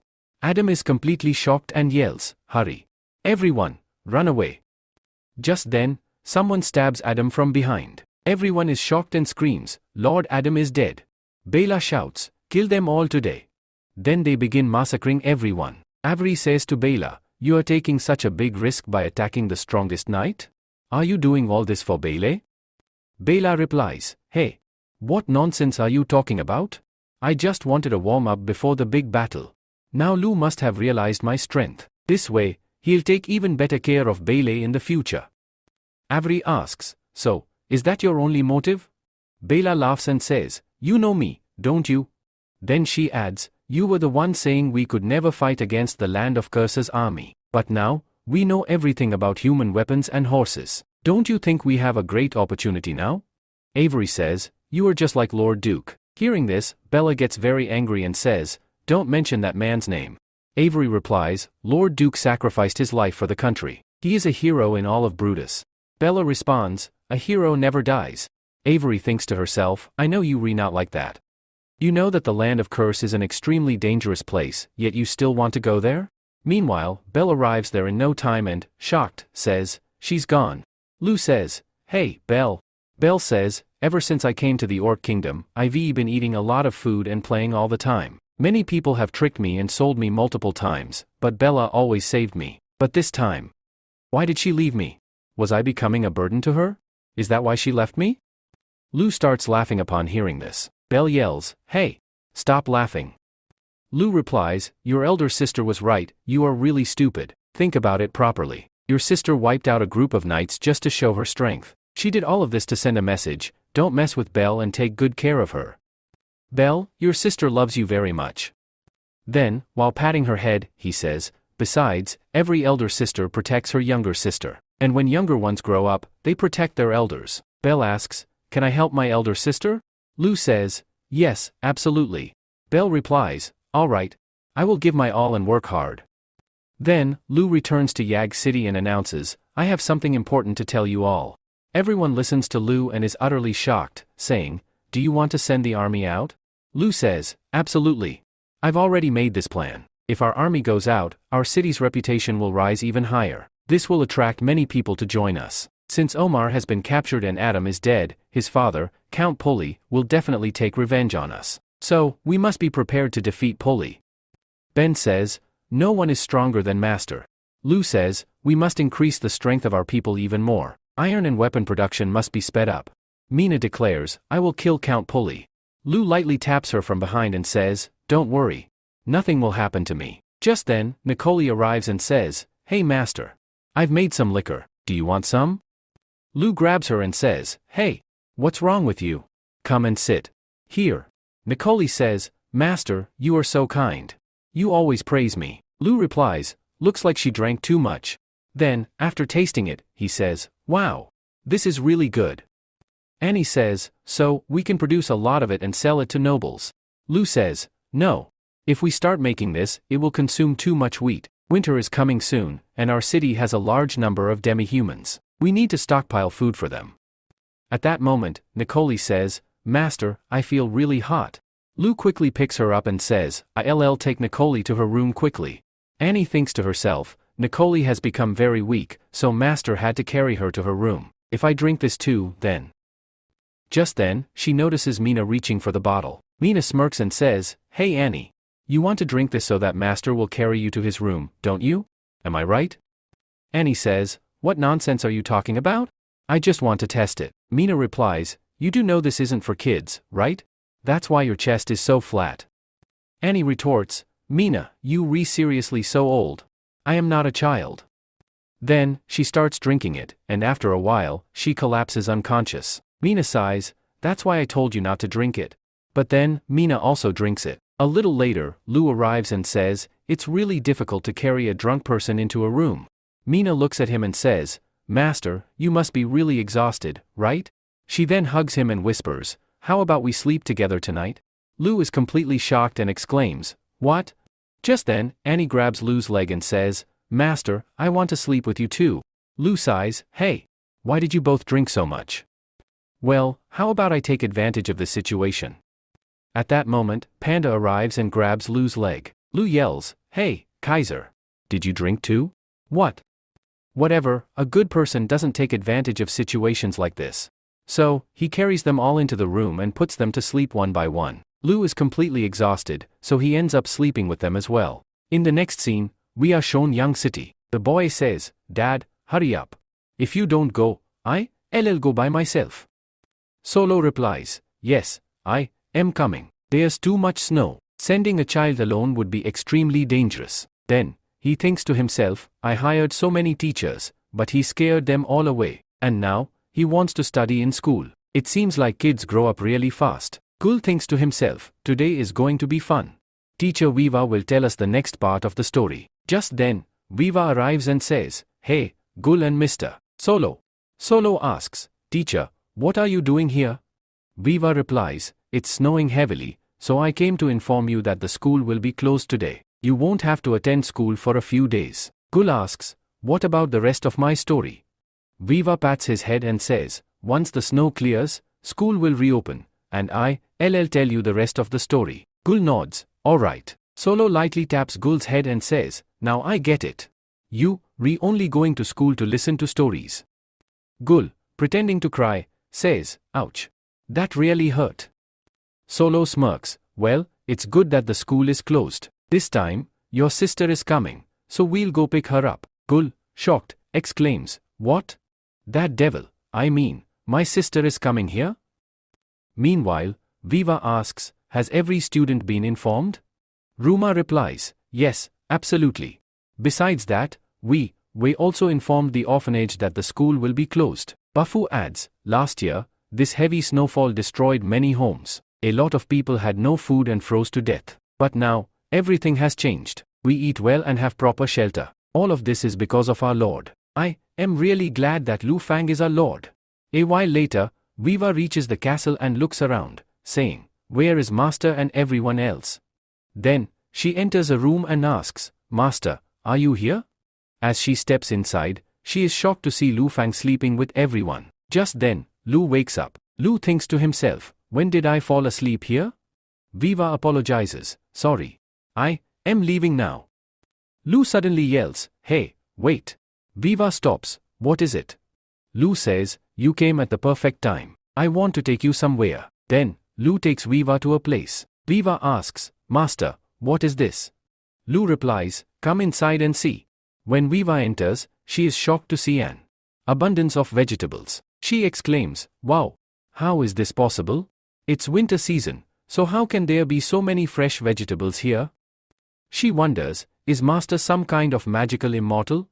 Lu chuckles, "Yes, you could say that. This is a type of science magic. If you want to learn, I can teach you later." Viva excitedly asks, "Will you really teach me?" Lu nods, "Of course. Here, try this. It's homegrown, and you can eat it raw." Viva agrees, "Okay." She takes a bite and, delighted, says, "Master, this is so crispy and delicious. Can I take some for the orphanage children?" Then, she thinks to herself, "How can I take this? If even a single piece is sold, we could earn a lot of copper coins. Right now, its price must be extremely high." Lu replies, "Sure, take as much as you want. You don't need to worry about the children. This is all ours. But first, we need to gather a lot of vegetables." Viva asks, "Master, why are we collecting so many vegetables?" Just then, by accident, Viva touches Lu's hand. She quickly steps back, blushing, and thinks to herself, "This is my first time being alone with Master. My heart is beating so fast." Lo says, "Oh, I didn't tell you, right? Today is Mina's birthday." Viva replies, "Oh, is that so?" Then, the scene shifts to nighttime. Annie says, "What is this?" Viva replies, "Now I understand where all the vegetables went." Lo says, "This is called hot pot. It's perfect for eating in cold weather. Today is Mina's 18th birthday." Everyone cheers, "Happy birthday, Mina." Mina, feeling happy, says, "Thank you, Master, and everyone." Lee says, "Alright, let's start eating." Then, they all begin eating. While eating, they say, "This is really delicious." Everyone's mouth starts watering, and they dive into the food. Bailey says, "This is so much fun. I'm going to eat more." Annie says, "This is so spicy. I need water." Lo hands her a drink and says, "Here, try this." Annie drinks it and exclaims, "Wow! This is amazing. Master, what is this? It was so good." Lo replies, "This is happy water." Mina asks, "Happy water?" She takes a sip but immediately spits it out. Lo laughs, "Looks like this isn't good for cats." After that, everyone finishes eating. A little while later, Nikolai says, "Mina, here's your birthday gift. It contains 32 different food recipes. I wrote it all by hand." Mina excitedly says, "Wow. Thank you, Nikolai." Annie hands over a gift and says, "Here's my gift. I made it myself just for you." Mina says, "This is really cute. Thank you so much." Viva says, "I also made something for you." Sumi says, "I painted a picture for you." Bailey says, "I made pizza for the first time." Mina, feeling overjoyed, says, "Thank you all so much." Lo says, "Looks like it's my turn now. Here's my gift, open it." Everyone gasps and says, "Wow. It's huge." Mina opens it and finds a giant teddy bear. She hugs it tightly. Lo says, "You can even sleep on it. It's super comfortable." Mina says, "This is amazing." Annie says, "This is so cool. I wonder what I'll get on my birthday." Bailey and Viva add, "Yeah, we are excited for our birthdays too." Mina tells Lo, "Alright, now I'll cut the cake and make my wish." She quickly makes a wish. Annie asks, "Mina, what did you wish for?" Mina nervously says, "Alright, let's eat the cake first." Then, Annie and Bailey start fighting over the cake. After eating, Mina walks to the window and says, "Master, thank you." Just then, Lo hugs her from behind and asks, "What did you wish for?" Mina softly replies, "My wish." And then, she kisses Lo. Meanwhile, everyone else is still fighting over the food. Lo and Mina grow even closer to each other. The next day, the scene shifts to young Luck City. Solo's messenger arrives and thinks to himself, even though this is a capital, it's nothing compared to Young City.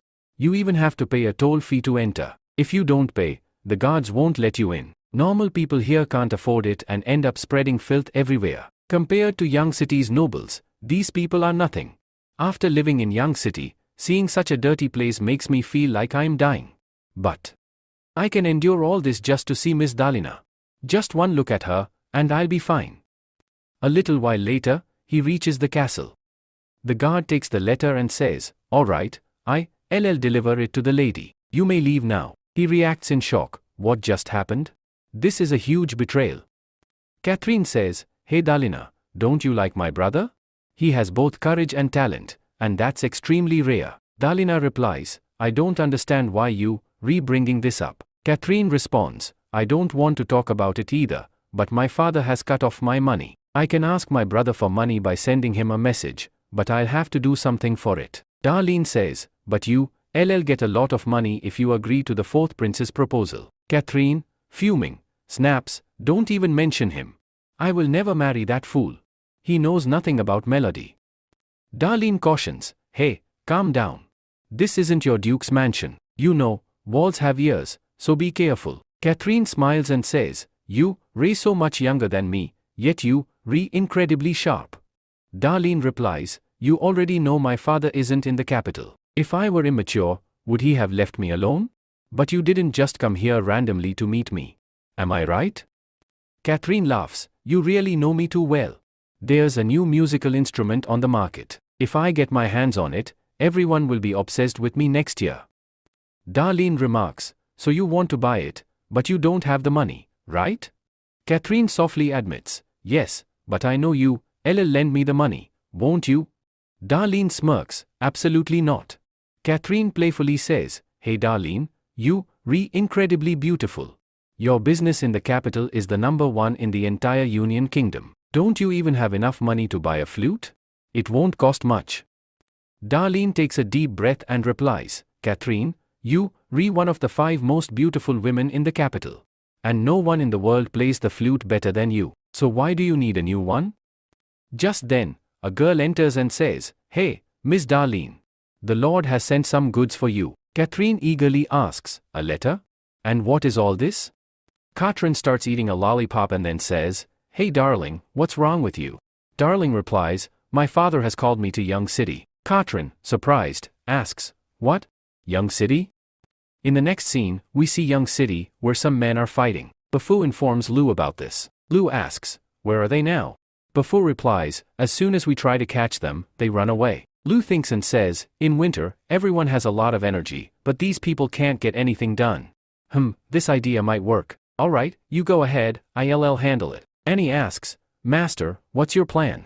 Lu responds, "Let's go to the Scientific Research Institute." A little later, they arrive there. Chain teaches them how to make gloves. After a few days, they successfully make gloves. Chain excitedly says, "This is really amazing." Annie asks, "Master, what is this? Are we going to fight using this?" Lu replies, "These are boxing gloves." A few days later, a boxing match is organized. A man announces, "Our Lord has arranged a boxing match. The winner will receive money as a reward." Another man, confused, says, "A boxing match? What is that? Is this really a fight?" Someone else says, "It's hard to say, just watch." The match begins. ING, full of enthusiasm, says, "I finally got a chance to show my strength." He lands a powerful punch on his opponent, sending him flying far out of the ring. ING confidently says, "Alright, who wants to come next?" Lu thinks to himself, after seeing this, who would dare step in? I was planning a simple match, but this guy is knocking everyone out. Then Lu announces, "Don't worry, everyone. No military personnel will participate in this. Alright, let me tell you what the winners will get.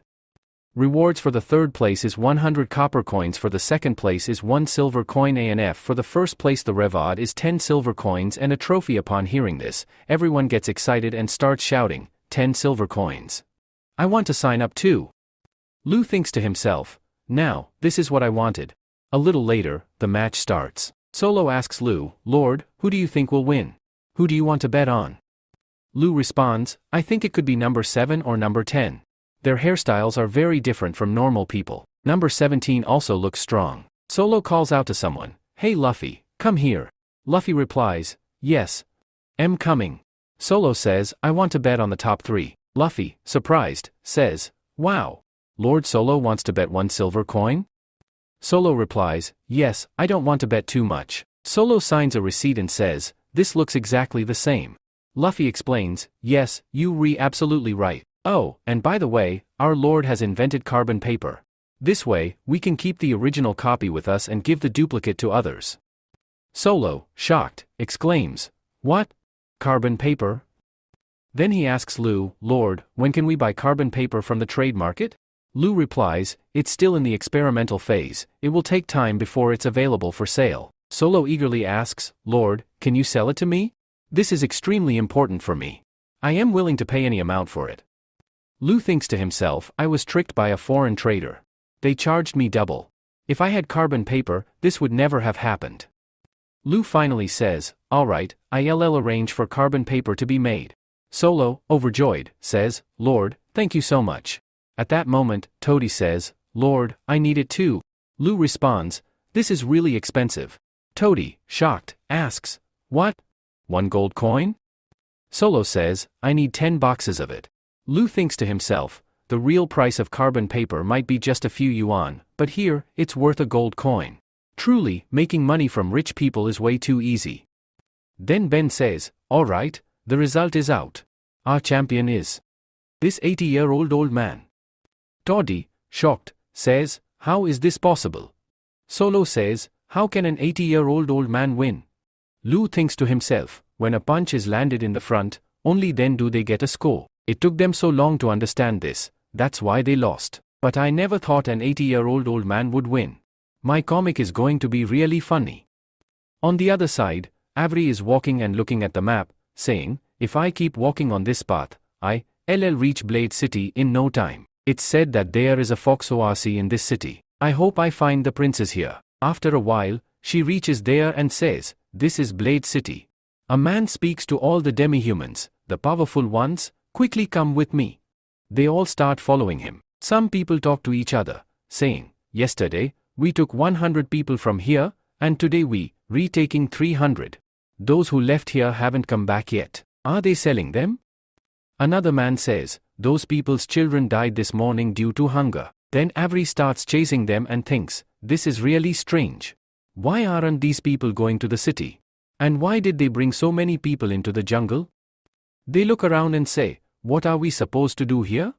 Suddenly, a demi-human is killed. Then one of the demi-humans shouts, run. They brought us here to kill us. The man kills him and says, oh, do you think you can escape from here? The demi-human, while running, begs, please don't kill me. I don't want food, I am leaving here. But the man kills him and says, these thugs are so weak. The second man shouts, yes, these thugs are really weak. I'll kill all of them. Dad is going to be so happy. Avery gets very angry seeing this and thinks to herself, this world is really useless. Humans are doing so much harm. Then, some demi-humans come and arrest them. These people look like soldiers from another country. One of them says, hey, what are you doing? We made a deal, right? We can kill as many people as we want. And we also gave you money. The second man says, yes, he's right. What's the matter? We already gave you the money. The third boy says angrily, you have some nerve? My dad is Count Pulley, and you, trying to kidnap me? Then he says, take their stuff to their families and get 50 gold coins from them. If they don't give it, kill them. His servant replies, okay, master. The man shouts, you have some nerve? I want to meet the lord of this place. My dad is Count Pulley. Then an Oasi kills him and says, do you not know how many sons Count Pulley has? And you, just a useless one. He then orders, lock these two up in the jail. Send the rest of the servants back. Feed them and put them to work. Avery thinks to herself, how are humans listening to the demi-humans? And it looks like this dog is of a very high status. Then the demi-human says, all right, everyone, let's go to the city. Avery thinks to herself, what's going on in Blade City? Then they feed everyone and put them to work. Avery, seeing all this, thinks to herself, are these people making armor? It looks like something big is going to happen in Blade City. But I don't care about that, I need to find the princess. According to the information, the fox is locked up in the castle. I need to go there first and check. After a while, she reaches the castle and thinks to herself, how can all the guards here be demi-humans? Is the lord of this place so close to the demi-humans? But then why are they making orcs their servants? Then she starts to go inside the castle when suddenly a man shouts and says, hey, you bastard. Human. Quickly give me that. After looking around, Avery asks, what's going on inside? And then she looks inside. There, the lord has gone crazy and thinks to himself, this is the devil's fruit, right? After drying the devil's fruit, a person gets a lot of happiness. Once a person gets addicted to it, they can't leave it in any condition. And whoever keeps smelling this fruit becomes weak very quickly. After that, they die. After smelling it, the Lord says, that felt great. And then he says, now, I am highly aroused by this devil fruit. Many noble people want to meet you. The Lord says, I know, you all will handle it. Now, leave from here. Seeing all this, Avery thinks to herself, this must be the prince, this of another kingdom, right? The younger brother of our king. But how can this be? I can't believe it. I had heard that he died a long time ago, but what's he doing here? Did he kidnap the princess? Pushpin now, a new character is introduced, his name is Grey. Grey says, are you planning to take over the entire Blade City? Dis says, this is all happening because of you. You brought that fruit to me, here's your reward. Then, Grey attacks the wall and says, who's there? Come out. Avery blocks his attack, and both of them get thrown back. Then she thinks to herself, he blocked my attack? He's really powerful. What's his relationship with this? Grey thinks to himself, he's really powerful. In Young City, he's even stronger than those two. Then he says, hey, Lord. Did you send him to kill me? Dis says, hey, Avery. You here? Avery says, hey Dis. Is the princess here? Quickly hand her over to me. Grey says, oh, this is for you, my lord. Alright, now I am leaving. You all talk. Then he leaves. Dis says, hey, Avery, didn't you understand? Avery says, you deliberately spread wrong information, didn't you? Dis laughs and says, yes, you, rewrite.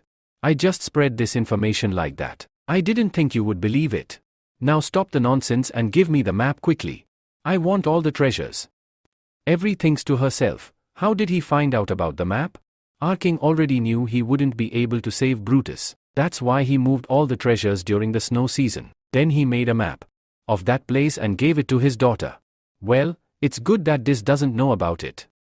Every says, I don't know anything about the map. Des says, hey, don't lie to me. You always stayed with that girl, so you must know about the map. If I had that treasure, I would gather elite soldiers in Blade City and fight against Yon Kingdom. Don't you want our kingdom to be restored? It would be better if you give me that map. Every says, are you going to rebuild the kingdom again? I know your true intentions. You always chase after power. Des says, everyone, catch her and kill her. Every says, fine, try it and see. Then, she kills some people, breaks a window, and escapes. Des, bringing someone, says, we need to capture her alive, no matter what. I need that map, no matter what. Every, while leaving, thinks to herself, damn it. This information was a trap. I need to get out of Blade City quickly. Then, she starts running away. Gray says, this is actually a great thing. I didn't know they had treasure too. If we get that treasure, we will move one step closer to our goal. Then, in the next scene, we are shown in Young City. Annie says, that fifth boxer was really weak. Belle says, yes, you rewrite. People are really weak. If the master let me fight, I would definitely be number one. Someone thinking to themselves says, if she played this game, everyone would lose in a minute. Lou says, hey, isn't that your job? If you played here, who would be doing the petrol job instead? Belle says, yes, you're right. Hey Elisa, I want another pizza. Elisa says, okay.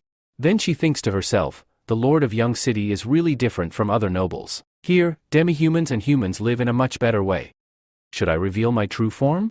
Then Mina is seen watching her. Mina thinks to herself, Miss Mina is really sensitive, so I'll have to be careful. If I reveal my true face, I don't think I can stay here much longer. Meanwhile, a man is watching Elisa and later comes out. A man is standing outside. He says, oh, finally, you're out. How was it? Did you find anything? The man says, I'm sure she's just a normal girl.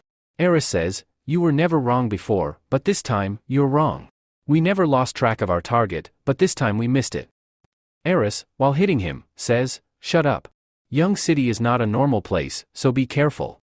The man says, yes, you rewrite. Elisa really looks great. After catching her, our business will be fantastic.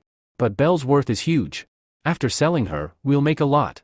Then Eris, while hitting him, says, shut up. He's the city lord.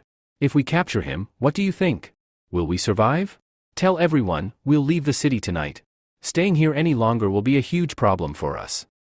On the other side, Elisa, while going home, thinks to herself, I wanted to work on a new pizza flavor, but it's really late now. Suddenly, a bell rings. Elisa, thinking to herself, what kind of sound is that? Then a guard comes and says, oh, what are you doing here? It's really late. Elisa, thinking to herself, oh, it's the night guard. Then she says, hey, why are you suddenly saving this bamboo tube? Guard says, this is a timekeeping method invented by our Lord. Hitting it 10 times means it's 10 o'clock. Elisa says, really? The Lord is great. Guard says, yes, you're right. The Lord also said that anyone doing bad things here, outside of the time, will escape. Elisa thinks to herself, someone is following me. Then she says, okay, I am leaving now. The guard says, okay, be careful while going. She then speeds up and starts heading somewhere, with someone still following her. Elisa quickly enters her house, locks the gate, and says, what's going on here? Did those two hunters find out the truth about me? Are they planning to attack me tonight? Then, looking at the door, she says, it seems like today is my last day in Young City. Just then, someone tries to break the door. Suddenly, someone shouts, hey, stop. We are from the guard department, so it would be better if you drop your weapon. They all attack her and run away. Then, Baze arrives and says, hey, because of you, we've been freezing in the snow for the past 3 hours. Now it's time for revenge. Elisa says, well, it's good that the guards have arrived here. She then goes outside and tells Belle, something was going on here. Belle replies, Elisa, did I scare you? Our team was on a mission. The master gave you 2 days off, and you will also get your payment. Don't worry about it. Go to sleep. I'll leave. I'll meet you after 2 days. Elisa says, okay. A few days later, Lane tells Lo, they belong to an organization called Black Heiress. These people turn demi-humans into slaves and sell them to other countries. I also learned more about this organization. Their target is not just any normal slave, but beautiful girls, demi-humans, and elves. I'll send more men for patrolling tonight. Okay, I am leaving now. Mina says, hey, master, I am really worried about Annie. She always comes and goes from the castle. She doesn't have any abilities to protect herself. I think she might become their target. Lo says, don't worry, I'll assign someone to protect her. He was about to kiss her when Buffu comes in and says, hey, Lord. Lo shouts, hey, Grandpa. How many times have I told you to knock before entering? Buffu says, sorry, master. I have some bad news. Our vegetables are being stolen. Lo thinks to himself, what? The vegetables are being stolen?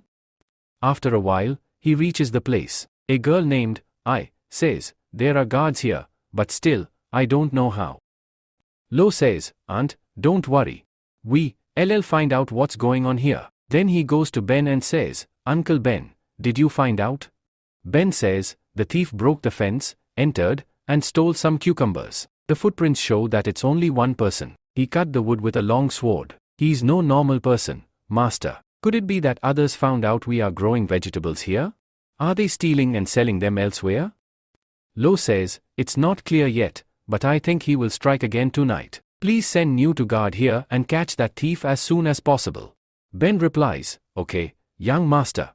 The next day, Lo says, Master, forgive us. We were guarding all night, but we didn't realize when the thief came. Ben hits him and says, so much happened here, and you didn't notice. Lo says, he really is no normal person. Mina says, Master, let me guard tonight. Lo says, okay, I really want to meet this thief. That night, we see the thief coming again and thinking to himself, are all the guards gone today? Did they figure out that they will never catch me? I am not someone who will fall into a trap. In this cold weather, vegetables are growing here, so the owner is no fool. They didn't keep guards here to make me relax. But I know for sure that someone inside is waiting for me. Then he walks inside and says, but what can I do? In this cold weather, there's a vegetable here, and there's not much danger. I'll grab some vegetables and leave. Suddenly, a hand comes out of the ground, grabs his foot, and says, hey thief. Finally, we caught you. Then everyone tries to catch him, but he lifts him up and throws him away. Just then, someone attacks him and says, hey thief. You won't escape today. But he easily dodges the sword attack. Then he punches him hard and starts running away. Just then, Mira attacks him from behind and says, drop your weapon.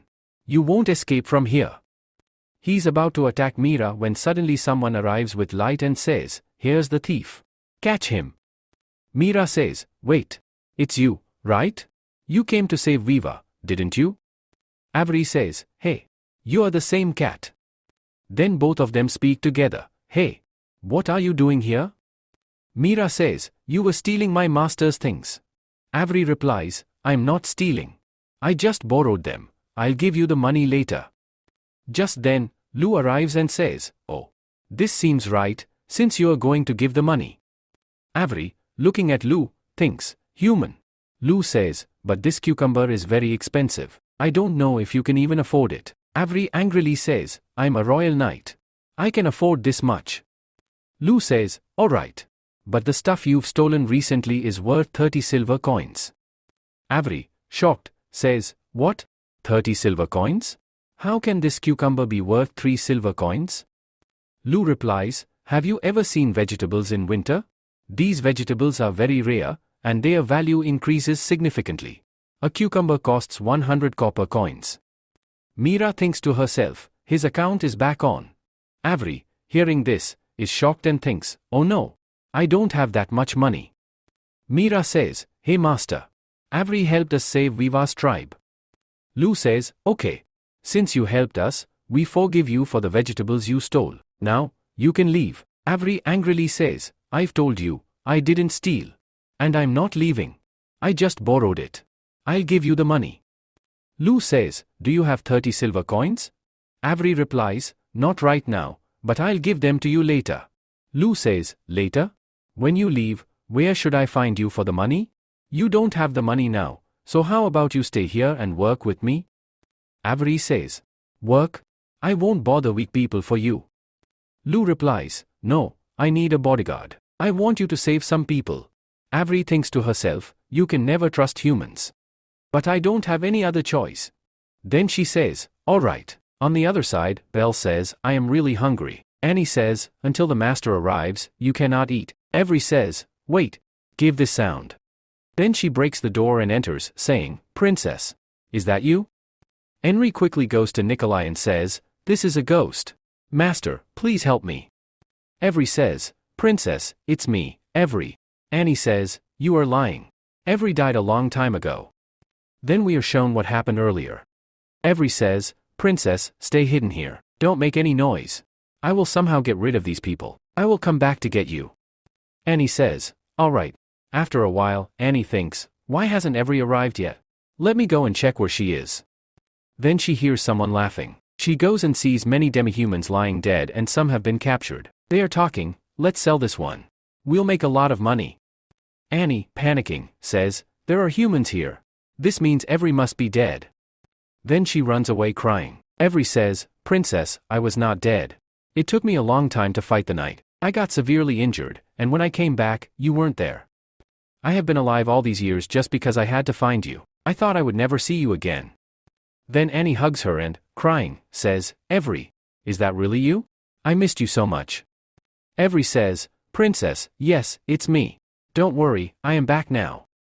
Everyone is shocked and says, Princess. Viva says, is it really you? The one who helped us that day? Belle says, Orc Knight. Is that you? Avery, whom you were looking for, turned out to be Annie. So this is the princess of Brutus, right? Viva, astonished, says, what? Annie is the princess of the Brutus kingdom? Nikolai says, when you ran away from home, you both separated. Then humans caught you, right? Annie says, after that, I met Mina. Otherwise, I wouldn't have known what to do. Mina says, yes. I remember. When I met Annie, she was saying she was a princess and was educated. But I thought she was joking, so I didn't pay much attention at that time. Belle laughs and says, I knew you didn't think she was really a princess. Annie, angrily, says, hey, I am a princess, understand? If you had told Bella earlier, I would have met Avery before. Viva says, I'm so confused. And in the Lou family, there are line orcs, right? Annie says, the thing is, my mother was from the Fox family. When a baby is born, the father's features usually dominate, but after a while, the mother's features also come through. Then we are shown that some people are bothering Annie. Suddenly, the maid says, hey, please, don't hurt the princess. The boy says, this isn't a princess. Our father is a lion, so how can she be a fox? All the members of his family are lions, and she's the only fox. That's why her siblings always bothered her. Then Elsa arrives and says, stop right there. They run away, saying, Elsa has come. Let's run from here. Then Elsa goes to Annie and says, hey Annie, are you okay? Annie says, yes, I'm fine. I can never lose to those people. Elsa smiles and says, that's what I thought. I knew Annie was a very powerful girl. Now, get up. Annie says, hey Elsa. Elsa says, what happened? Annie says, am I not my father's daughter? Elsa says, honestly, you are so silly. You are very brave. You are definitely your father's daughter. Then Annie says to everyone, I always stayed at home, so no one knew me. Viva says, your sister was a Valkyrie, right? She was a huge idol for everyone. Annie says, correct. Elsa was really nice, she was always with me. I really miss her a lot. Avery says, don't worry, princess. Elsa is very smart and powerful, she will be fine. She might be looking for you right now. Yes. Apart from that, I met Prince Dis in Blade City. He was looking for you. Annie says, he's looking for me? He must be searching for the map. Ari says, please speak carefully. There are so many people here. Annie says, don't worry, we are family. Then she takes out the map from her pouch and places it in front of everyone. They say, what is this? Annie says, this is the last treasure of Brutus' kingdom. Lou says, what? The last treasure? Annie, this is half the treasure, and the other half is with my sister. It's useless to me and has always been a huge problem for me. Master, if you want it, you can take it. Lou says, no, Annie, you keep it, whether it's useful or not. Hey, everyone listen. Whatever has been discussed here, don't speak outside, or Annie will get into a lot of trouble. They say, okay, Master. Lou, all right, let's eat. I'm very tired. Every, after hearing this, is shocked and thinks to herself, this person. Belle says, I'm really hungry, give me some food. Nicole says, hey, eat slowly. The food is not going anywhere. Annie, giving food to Every, says, hey, eat quickly, or Belle will eat your food. Every, princess, why are you giving me food? Annie, don't call me princess, you can call me Annie. Every, no, you will always be a princess. Annie, alright. I order you to try this once and see. She then starts eating, and shouts, this is really very good, and starts eating quickly. The next day, we see a training field. Mina and Every are fighting each other. A man says, Master, should we stop them? Otherwise, they'll hurt each other. Lou says, it's okay, they are not using their full strength. Then Mina walks up to Lou and says, Master, what are you doing here? Lou, while stroking her cheek, says, good morning, Mina. Looks like I should have kept the morning training first. Mina, shyly, says, we just arrived. Master, are you also going to train here? Lou, yes, absolutely. Then Every says, hey Mina, should I fight with him? Lou always takes care of the princess, I want to thank him. Every thinks to herself, this boy looks so weak. How dare he? He told the princess to call him master? When I defeat him, the princess will be with me. Mina, master. Lou, don't worry, relax, Mina. Every, now, I'll defeat you. Lou, give it your all and attack. Then Every attacks Lou, but he dodges and strikes hard on her sword. Every thinks to herself, damn it. I can't hold the sword. The sword slips from her hands. Lou says, I already told you, don't underestimate me. He thinks to himself, since I started traveling between two worlds, my body has become much stronger. My prediction abilities have also increased. Then he says, hey, do you want to fight more? Every, yes, absolutely. Come on.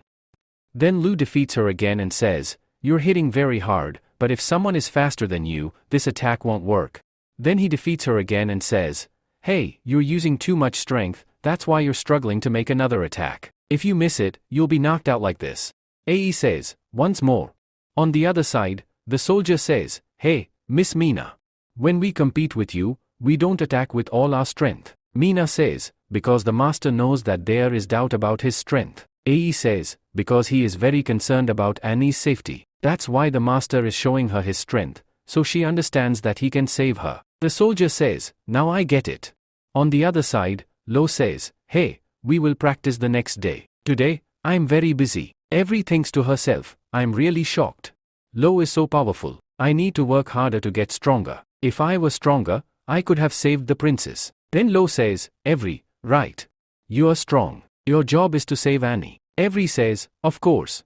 I will save the princess. Lo says, alright, thank you. Then, after a while, he looks outside and says, it's been snowing for the past 3 days. Nicole says, yes, it's gotten much colder than before. Then he thinks to himself, the current situation is really bad. The workers won't be able to work in this cold, but we have to make steel. The merchant team is coming soon. We need to produce the materials very quickly. Then he says, hey, Annie, how many clothes do we have left? Annie says, wait, let me check. Then she sits Every down and says, Every, you play a game here. Mina says to Every, this is a very easy game. I'll teach you. Annie, while looking at a book, says, Master, we have 18,000 clothes in storage. We are making 200 clothes daily. Lo says, this is enough for the first order. And what about the pots? Annie says, we have 8,000 pots, which will allow us to make 1,000 cans, even more. Lo says, we really have very few people, that's why our production is very low. Every listens to their conversation and says, I know a place where you can find a lot of people, but they are all slaves. I feel like a lot of them are going to die because of this cold weather. Lo says, how much will the slaves cost? Then he thinks to himself, if the price is low, I'll buy a few people. We are really short on people. If I free them from there, they'll work hard here, and more people will come to Young City. Then Mina, shocked, says, did we lose? Viva says, she just learned this, but she's playing much better than us. Annie says, this won't cost you anything. You just have to bring them here. Lo says, what are you trying to say? Every says, Blade City is a slave country, but all the slaves live outside the city. Lo says, that city is under Disk's control, right? He has the light group team. I don't think Disk will let me take the slaves so easily. Every says, yes, absolutely. will you really bring all those slaves here? Lo says, yes, absolutely. If more than 1,000 orcs come here, I won't have any problem because we have plenty of rice to feed them. Avery, hearing this, is very shocked and cannot say anything. Lou says to Avery, let's talk about the plan. Look at this map and tell me where Blade City is. Avery points to the map and says, here it is. It will take 1 day to get there. Annie says, if we go by boat, we'll reach in 1 day, and there won't be any problem getting there. Lou says, there are a lot of people from Young City who are new. They will bring so many servants here, and they'll have to fight the knights there. I don't think they will be able to defeat them. Annie says, yes, you rewrite. How can we do this without fighting the knights? Then, Avery says, Princess, the people from Blade City are looking for me. If they see me, they'll definitely start chasing me. I'll keep the knights there busy. Annie protests, no, this is very dangerous. Avery responds, please, let me do this. Lou says, forget about it. You won't be able to handle so many knights. Avery thinks to herself, yes, he's right. Des will send 10 more knights to kill me. Annie says, Master, we can use this treasure. Avery quickly says, Princess, please don't do that. Annie explains, our main goal is to distract Blade City's main army and bring all the servants here. Avery, you can never do this alone. The person who has this map will be powerful and have many people with him. To get the map, he will send a lot of people. Lou says, looks like you already have a plan. Annie asks, Avery, you were saying that they were chasing you, right? Have they reached Young City? Avery replies, at that time, it was snowing heavily, but I feel like they must have reached Young City by now. Master, let them know in Young City that some people from Blade City are here, but don't say anything about arresting them. I have a plan that will make other people leave. Then, the scene shifts to Young City, showing a restaurant. Everyone is having dinner there. Suddenly, a man says, hey, stop. We've been searching for Avery for so long. Do you know anything about her? The other person replies, no, I don't know anything. Then, their leader angrily shouts, and you're eating without gathering any information? Quickly find her and stop joking. If the Lord finds out we can't find her, he will kill us. Annie overhears this and says, I found Blade City's orcs. After a while, they finish eating and come out. Nicole says to Viva, hey, Viva, tell the kids not to go out and play. There's word going around that mountain thugs have arrived in Young City. Viva asks, mountain thugs? Are they here for our grain? Nicole replies, I heard they're after the wolf demi woman. Also, they have over 200 people with them. Then, they start talking and say, apart from us, someone else is also looking for them. Then, the security guard says, as soon as you suspect someone, catch them. They might be part of the mountain thugs team, so be alert. Lyra thinks to himself, damn. There are more than 200 of them. If they catch her, we won't be able to fight them. Suddenly, Avery starts running away. Everyone is shocked and says, isn't that Avery? The leader shouts, hey, what are you all staring at? Quickly catch her or she'll get away. Then, they all run after Avery and reach the city gates. Just then, they hear loud shouting. The leader says, there's a voice coming from over there, let's go. Then, he goes there and sees that people attack Eddie and say, quickly hand over the map, or I'll kill you. The leader, shocked, says, how did they know about the treasure? Avery says, no, who are you? But they reply, we are the mountain gang. We've been looking for you for years, and finally, we found you. Another man says, she's been running for so long, so I think she must have the map. Then, Avery stands up and says, I won't give you the map under any circumstances. The man then kills her and says, you talk too much, and takes the map from her. The leader then shouts, everyone attack together. We won't let them escape. The thugs say, another team has arrived here, kill all of them. Then, they begin attacking with arrows. The leader says, there's no need to worry. You can easily avoid arrows. As they try to dodge, one of the arrows hits their leg. Then one man says, leader, this arrow is very powerful, you should run. The leader replies, damn it. I have to run. I need to report this news to the Lord quickly. Then the thugs shout, quickly chase him and kill him. Then Oasi says, you were chasing him, right? What are you doing standing here? Avery stands up. The man, seeing her, is shocked and says, how can this dead person be standing?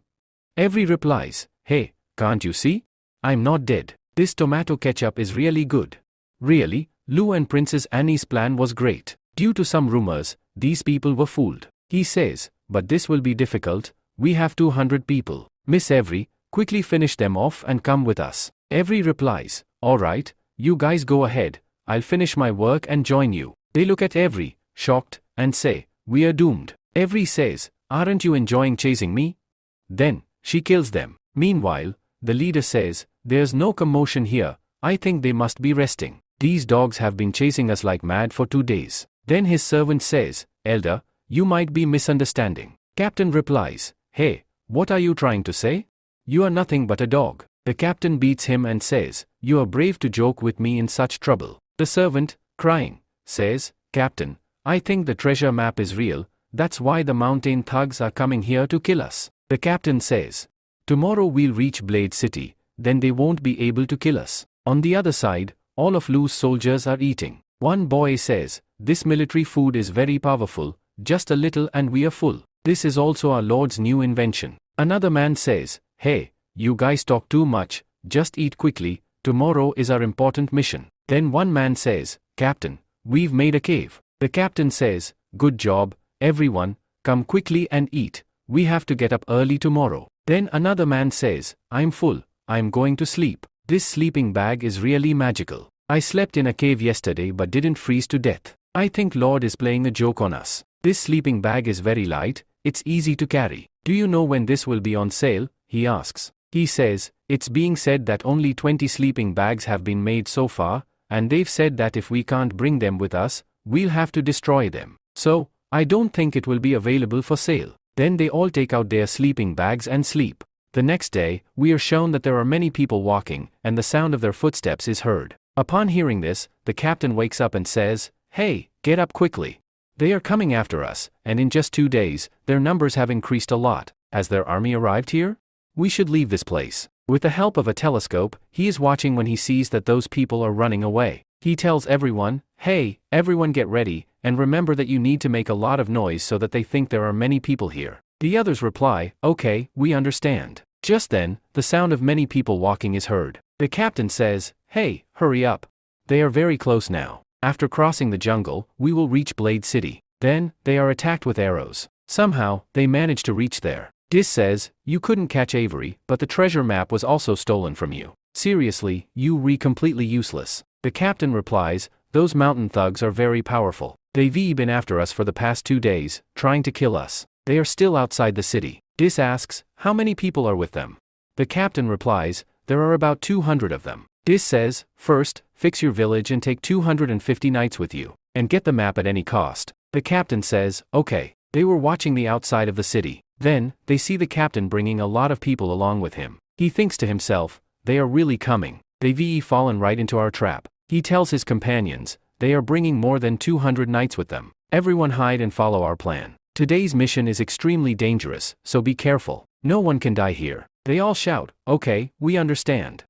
The captain of Blade City, with 200 knights, arrives in the forest. Just then, they are suddenly attacked. The captain says, hey, don't worry, quickly take out your shields and protect yourselves. Then, the knights take out their shields and place them on their heads, and the arrows hit the shields, leaving nothing behind. The captain laughs and says, today, I will definitely defeat you. Quickly, chase after them. He says, hurry up and run, these are Oasi knights. They start fleeing, and the captain shouts, catch them at any cost. Meanwhile, a new Oasi from Blade City is seen heading in a different direction, and he says, our Lord was absolutely right. According to their plan, all these knights will be chasing them. Alright, now it's our time, quickly start preparing the food. On the other side, Blade City's outskirts are shown, where slave people lived. Lu's soldiers go to them and say, if you want to stay alive, you must come to Yaju River, you will find food there. The people begin talking among themselves. One says, I feel like this is another scam.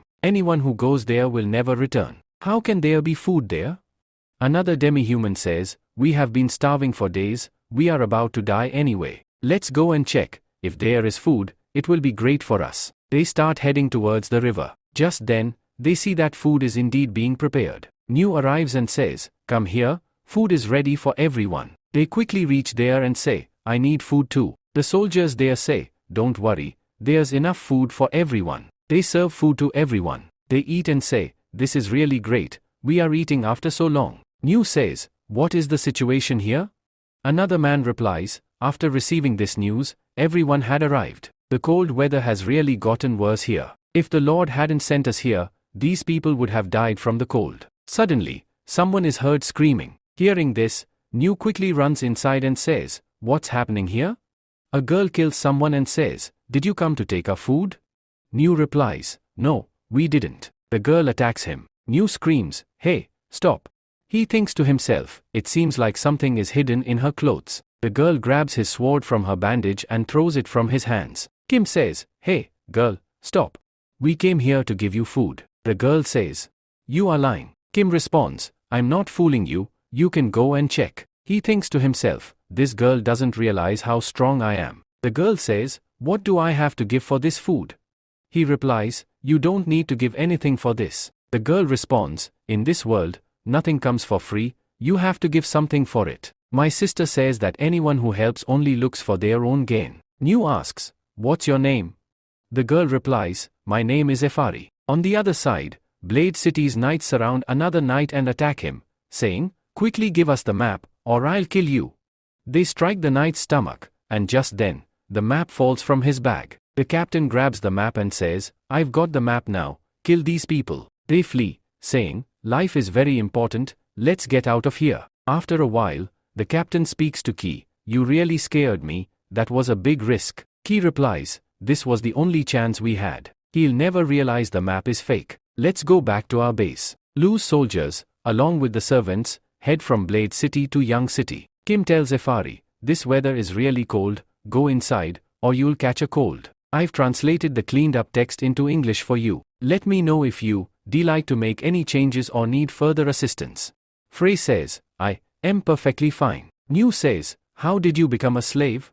Frey replies, "You have so much power." Frey says, "Yes, I had food from Blade City in exchange for becoming a servant." New thinks to himself, this girl is really very innocent. Then he says, "Okay, who taught you to fight?" Frey says, "My elder sister." New says, "But why did she leave you alone?" Frey replies, "Because I am very weak, and I will get in their way." New says, "But what do they want, for you to get in their way?" Frey says, "They are going to catch a dragon." New says, "A dragon?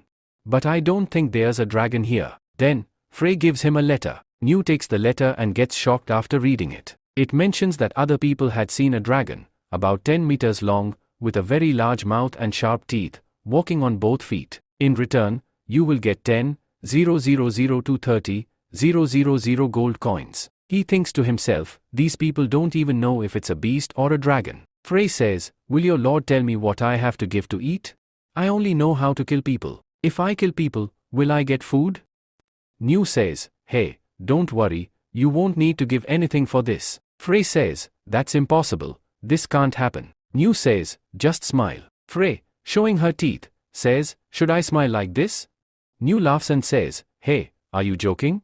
This isn't a smile." Then, we are shown Blade City. A man says, "Lord, all the slaves from outside the city have escaped, and they blocked the city gates. We couldn't do anything." Des says, "This is really strange. In such cold weather, all the servants left. Keeping them alive will cost a lot, and they taken over 100 servants. That means they are very powerful." Then, the captain arrives. He says, "Lord, we returned. Master, I found the map. Here it is." Then, he looks at the map, gets shocked, and thinks to himself, this is only a quarter of the map. Then he asks, "Did you capture anyone?"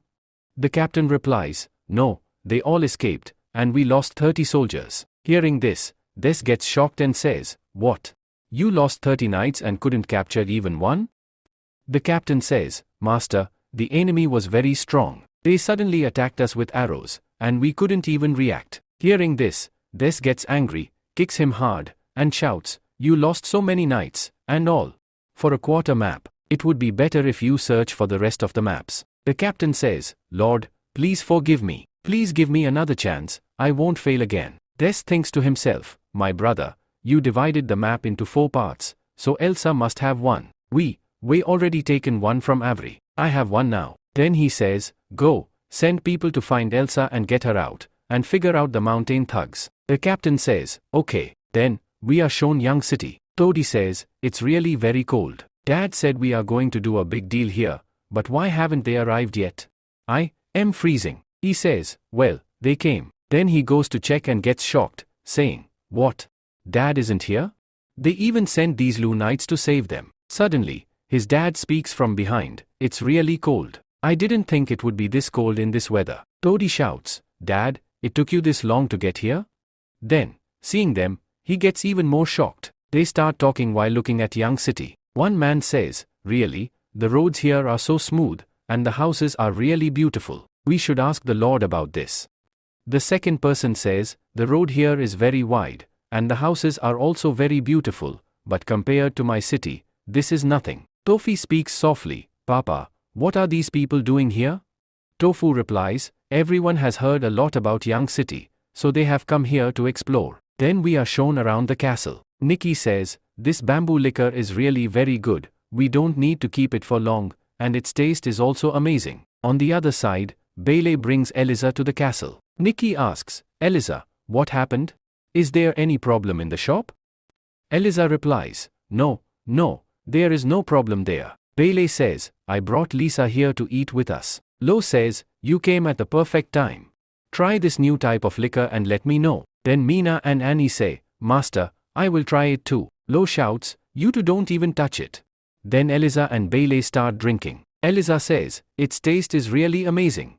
Bailey says, no, it's very bitter. Lo takes her glass and says, if you don't like it, I will drink it. Bailey is shocked to see this and thinks to herself, she actually drank it.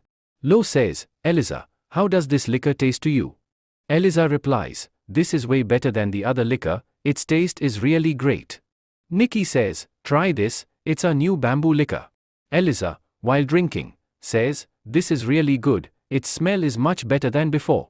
Lo says, alright, hey Nikki, we will have to make liquor from bamboo next year, this is going to make us a lot of money. Nikki replies, this is really a great idea. Then Nikki, shocked, says, wait, stop. Eliza, this has 40% alcohol in it. Oh my, you actually drank it. Then Eliza says, oh Lord, can I ask you a question? Lo replies, yes, ask, what's the matter? Eliza asks, will you save all kinds of demi-humans? Lo replies, yes, absolutely. I don't care if they are human, ORC, or any kind of fairy, I will save them as long as they are in my city. Eliza says, thank you. All the people who came with Tofu enter the restaurant. Just then, one man angrily says, we 5 big bosses have come here, yet he hasn't arrived? Is he trying to show off his strength to us? Tofu replies, come on, let's eat first. Just then, a girl comes over and asks, sir, what would you like to order? The man says, wait, let me take a look first. As he scans the menu, he thinks to himself, everything here is so expensive. All the prices are listed in silver coins. He randomly orders something from the menu. The girl asks, sir, are you sure you want this? The man replies, yes, absolutely. Whatever I ordered, I want exactly that.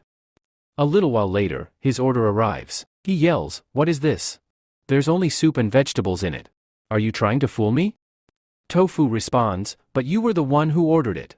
The man shouts angrily, I am going to complain to your boss. But then, he suddenly looks shocked and says, wait, this is a vegetable dish. How is fresh produce available in such cold weather? Everyone looks at the dish and says, is this fake? But after tasting it, one man exclaims, this is actually delicious. Another man, after taking a bite, says, this is truly amazing and fresh. But I can't believe we're getting fresh vegetables in such freezing weather. After some time, there is only one serving of vegetables left, and people start fighting over it. One man says, I was the one who ordered this. Another replies, I ordered soup. But you already tasted my dish, right? Now I want to try this vegetable dish. Tofu thinks to himself, are these people really nobles? Their behavior is embarrassing. Just then, one man says, coming here wasn't such a bad idea after all. If Lu can grow fresh vegetables in such cold weather, that means he isn't an ordinary person. Everyone starts thinking, if I could learn the secret of growing vegetables in winter, I could make a lot of money. One man says, I think we're all wondering the same thing. How did Lu manage to grow vegetables in such extreme cold? You all want to uncover his secret, just like me, don't you? Another man responds, of course. But I don't think Lu will reveal his secret so easily. A third man adds, Young City is a small town. It will never develop on its own. We'll put pressure on the Lord and force him to work with us. The third city lord agrees, yes, you're all right. If he works with us, he will have no choice but to share his secret. Tofu thinks to himself, these people have no idea what their actual worth is in Young City. The next day, outside the castle. A man shouts, "We've been waiting for Lu Fang for an hour now." Another city lord says, "I think he's still asleep." Just then, Nicole arrives and says, "I apologize. Lord Lu stayed up late last night, which is why he woke up late today. He will arrive soon. Please wait here." Meanwhile, somewhere else, Avery says to Lu, "The princess said these people are here to cause trouble." Lu replies, "Yes, I know. Mina has already told me about their plan." Avery insists, "If they pose a threat to the princess, please let me eliminate them." Lu responds, "Calm down. If you kill the nearby castle lords, who would dare come to Young City after that?" Avery, frustrated, says, "This is really annoying." Lu smirks and says, "Don't worry, I already have a plan." A little while later, they arrive at the castle gates. Lu says, "I apologize for the delay. I stayed up late last night." Tofu asks, "Lord, how are you?" Lu replies, "Lord Tofu, you seem much better than before. It looks like your life has improved significantly." One man comments, "This is Young City's lord? He's just a kid." Lu says, "Alright, let's start the game." Another lord asks, "Lord Lu, what kind of game is this?" Lu explains, "It's called hockey. The teams must work together to hit the ball into the opponent's goal using hockey sticks." Tofu asks, "Lord Lu, what kind of shoes are they wearing? How are they walking so easily on the ice? I've never seen anything like this before." Lu replies, "These are special shoes designed for sliding on ice." Tofu stands up and says, "Wow. This is really amazing." Then, he thinks to himself, "This game is really very interesting. If I introduce this game in the city, I won't have to spend the whole day sleeping in the castle, and I won't get too bored." Then he shouts, "Hey Lord, how much do these shoes cost?" Lu replies, "The price of these shoes is 10 silver coins. A player's complete equipment, including the stick and knee pad, costs 1 gold coin. A team consists of 15 players, and to play this game, a total of 30 players are required." All the city lords are shocked and think to themselves, 30 gold coins just to play a game? Lu says, "This game is really very fun. I think even you can play it." One of the city lords, whose name is Joseph, thinks to himself, "Lu is showing off his power. It seems like our plan is not going to work." Then Lu says, "Yes, besides that, Lord Joseph, I heard that you sell horses. How much do big and normal horses cost?" Joseph replies, "We sell big horses for 1 gold coin and normal horses for 30 silver coins." Lu asks, "How many horses do you currently have?" Joseph responds, "We have around 300 horses, and their total cost would be approximately 390 gold coins." Lu says, "I will buy all the horses." Joseph, shocked, says, "What? All the horses?" Lu responds, "Yes, absolutely. Is there any problem?" Joseph quickly replies, "No. Not at all." Lu continues, "Now, we are going to produce canned fish in large quantities, which will be very useful for an army. Hey, Lord Tofu, would you like to buy some?" Tofu replies, "Yes, absolutely. How much will you sell it for?" Lu says, "You are my old friend, so I will give you 100 canned fish within 10 days. Tofu exclaims, "Now that's a deal. This is perfect." Then Joseph and Tofu stand beside Lu. Seeing this, the other lords are shocked and think to themselves, "Weren't we supposed to work together? Our entire plan has failed. We've been betrayed." After some time, all the people leave after watching the game. Just then, New returns and says, "Lord, my task is complete." Lu says, "You have done a great job. Was there any problem? How many people were you able to bring with you?" New responds, "We brought 800 slaves with us, but 400 others died due to the cold." At that moment, Lu looks at Frey and asks, "Who is this girl?" New replies, "Her name is Frey. She is one of the servants. She knows how to fight, and she claims to be a killer. I didn't know what to do with her, so I brought her to you." Frey speaks up, "Are you the Lord? I ate your rice. What do I need to give in return?" New says, "She has been saying for a long time that no one gives food for free and keeps asking what she has to offer in return. That's why I brought her here." Frey says, "I don't know how to do anything except kill people." Lu thinks to himself, "Killing people?" Then he says, "Alright, whenever I need someone killed, I'll let you know. Until then, I'll stay here." Frey nods and says, "Alright." Lu then says, "Hey Mina, take her for a bath and give her some warm clothes." Mina replies, "Okay." Mina takes Frey for a bath and, looking at her, thinks to herself, "She is so thin. Something terrible must have happened to her." Then Mina says, "Alright, LL take off these clothes. They very dirty now. Frey responds, my sister put this on me so I could live among humans and become a skilled killer. This helps me hide my ears. Mina asks, are you pretending to be human? Are you an ORC? Then she lifts Frey's clothing and exclaims, hey Frey, you are a Celia demi-human. Then, seeing her back, Mina is shocked and asks, wait, where are your wings? Next, we are shown Stone Forest, which is considered a paradise for bird demi-humans. However, it is also the coldest place. Due to the extreme cold, bird demi-humans cannot escape from there. Those who manage to leave during winter cannot fly because of the freezing winds. Taking advantage of this situation, hunters capture them. Bird demi-humans are considered rare and valuable, and if someone finds one, they can sell them for a great fortune. That's why people capture bird demi-humans. Sometime later, everyone starts eating. Meanwhile, Mina informs everyone about this situation. Viva says, I think someone must have taken Frey's feather. Lo says, eat first, then we, LL talk about it. Hey Frey, open your mouth and try this. Just then, Frey opens her big mouth and starts eating. She finds the food very delicious and starts eating a lot. Lo says, if you eat more, I think you, LL get a new feather sooner. Frey asks, are you telling the truth? Lo replies, of course. Do I ever lie? Frey says, when my sister cut my feather, she said it would take 2 to 3 years to grow back. It's been 3 years, but my feather hasn't grown yet. Hearing this, Bailey angrily says, your sister cut off your feather? What happened to her? Has she gone crazy? Frey responds, don't say anything about my sister. She cut my feather so that I wouldn't fall into human hands. Lo says, alright, enough now. No one would want to hurt their little sister. She must have done it to protect you. Frey asks, what can I do for you if you help me find my sister? Lo replies, your sister is a dragon slayer, right? Tell me more about her. Frey says, she is a powerful killer. She ranks 3rd among the 1,000 bounty hunters. Hearing this, Mina is shocked and says, what? She is ranked 3rd among the 1,000 bounty hunters? She even has another title, Wing Killer. All the kingdoms are searching for her because she has killed many dukes. Lo, patting Frey's head, says, don't worry. No matter what, we'll find your sister. And as for money, we'll discuss that when your sister arrives. Frey replies, alright. The next scene shows the greenhouse. Annie says, the color of this flower is amazing. If we sell it in winter, we'll make a lot of money. Nicole adds, yes. Besides that, we can also use it in food. Lo says, your idea is great, but there's another way we can make even more money. Annie asks, without selling it directly or using it in food, how else can we use this flower to make money? Then, Lo takes the flower to the library, turns it into perfume, and says, here, take a sniff. It's ready. Annie says, it smells amazing.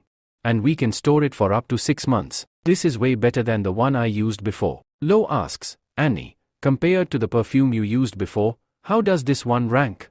If I sell it, how much would I get? Annie replies, this one is much better. You can sell it for about 10 gold coins. Lo says, in a few days, Solo will arrive here. I'll start preparing to make more perfumes, and Solo will help us sell them to the nobles. Darlene and Catherine set out for Young City. Catherine asks, have we reached Young City yet? I feel like I am going to get stuck here. Darlene replies, we'll be there soon. If you bored, you can play with your guards. I didn't know you were coming, but you brought so many people with you. You'll have to pay for their tickets. Catherine says, I sneaked out from there, but I have no idea where these people came from. Darlene touches her coat and asks, why is your face so red? Are you okay? Catherine responds, yes, I'm fine, but I feel dizzy. Darlene, worried, says, hey, Catherine, are you okay? What happened to you all of a sudden? After a while, they finally reach Young City. As soon as Darlene steps off the ship and starts walking ahead, a girl says, hey, Miss Darlene. There's only one way to cure Catherine, we have to drain her blood. Darlene angrily replies, forget it. Draining her blood won't do anything. Just then, a man named New approaches and says, hello, I'm Darlene, the daughter of Merchant Solo. Are you a guard of Young City? New responds, yes, I'm a guard. Darlene asks, is there any witch in Young City? My friend is seriously ill, and I need a witch immediately. The guard replies, we don't have a witch, but we do have a doctor. Darlene, confused, asks, a doctor? What's that? New explains, when someone falls sick, they go to a doctor. Our most powerful doctor is the city lord. I'll go inform him right away. You bring the patient. Darlene takes Catherine to the castle. While checking her, Lo says, she has a 103 degrees fever and has been sick for a long time. If this continues, she won't survive. Catherine, worried, asks, what should we do now? Lo replies, only an injection will work now. Quickly, pull down her pants. I need to give her the injection. Darlene, shocked, exclaims, no. This is completely wrong. Catherine is the Duke's daughter. If he finds out, he will never forgive you. Lo seriously states, this is a critical treatment. The injection is the only way to cure her. If we delay any longer, her condition will worsen. Darlene, deep in thought, realizes, life is really more important. Then she says, alright, but don't tell anyone that you saw Catherine's body. Lo nods and replies, got it. Then, he gives Catherine the injection. Scene changes, outside the castle, Catherine's guards are waiting. One of them says, I don't think Catherine will survive, and the Duke will hold all of us responsible. Another guard adds, this is all Darlene's fault. If the witch had drained Catherine's blood, she would have been fine by now. But Darlene took her to a doctor. A man suddenly suggests, how about we set up a trap? We can put all the blame on Young City and Darlene. That way, the Duke's anger will fall on Young City instead. Another guard agrees, yes, that's a great idea.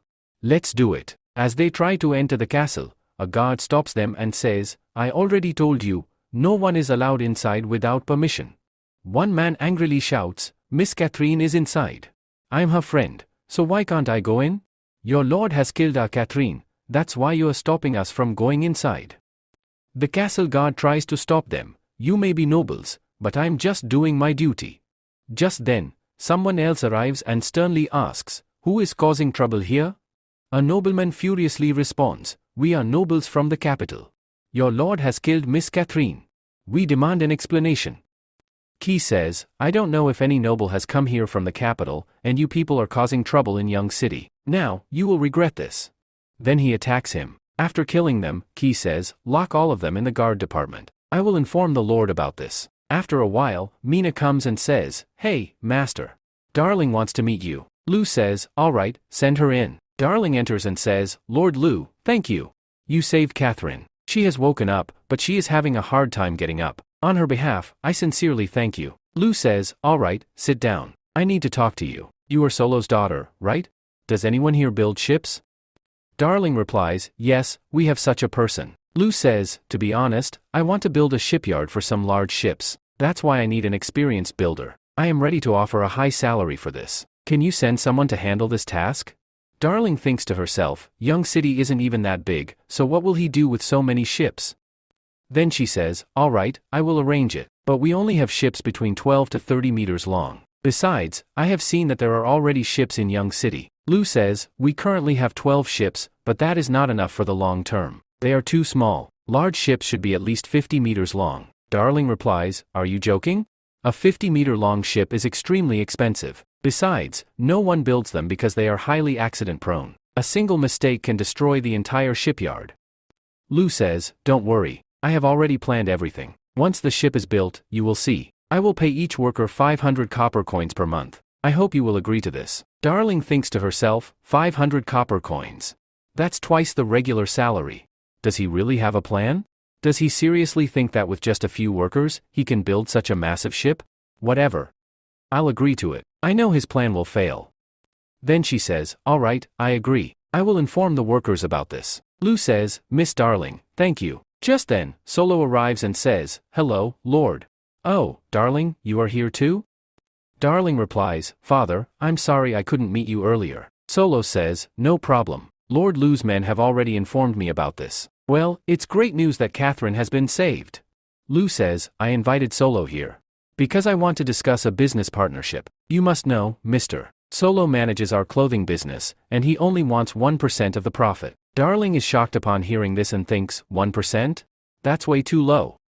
Solo says, after selling clothes, we earn 1,000 gold coins every year. Darling thinks, the sales volume is excellent, but the profit is too low. How did father agree to this? Lu says, I want you to sell my product, and this product can only be sold in the capital. Darling is shocked and says, what? Lou reassures her, don't worry, I won't make you work for free. I will increase your profit share to 5%, and Young City will provide you with 5 types of products to sell. Check them out first, then decide. Without my permission, you won't be able to sell them to anyone else. Solo is shocked after reading the terms and says, all right, I will sign. Hearing this, Darlene is completely shocked. Then, Solo takes his son to a restaurant. Gul says, Dad, you took so long to come. But why did you bring this, devil's sister, with you? Darlene grabs his throat and says, hey boy. Have you really become so brave in just a few days? Do you really have the courage to call me, devil? Gul nervously replies, hey sis, I am sorry. Then he asks Solo, Dad, why did you agree to her condition? Solo says, Darlene, what do you think? Am I stupid? Darlene replies, although Young City has great purchasing power, there are very few people here. So, this is nearly impossible. I don't think he will be able to make much money. Solo laughs and says, you are still very young. You are judging Young City by your own standards without any experience. If you keep thinking like this, I don't think you'll ever be able to run a business. First, order what you want to eat. Then, Darlene reads the menu and is shocked. She says, vegetables in such cold weather? Is this a joke? Gul responds, no, I've eaten it before. It actually tastes really good. Darlene says, Dad, can I see the list of products that Lo gave? Then, while reading the list, Darlene says, paper? Yeah, I know toilet paper, packing paper, wine, canned fish, perfume? What is all this? Father, isn't perfume made only in the capital city? And isn't the perfume industry controlled by the fourth prince? This perfume only lasts for a few days, right? By the time it reaches here, won't it expire? Solo replies, the perfume that Lord sells is completely different. Its fragrance is extremely fresh, and it can be stored for up to 6 months. Darlene, completely shocked, says, what? A perfume can last for 6 months? The perfume business is highly profitable.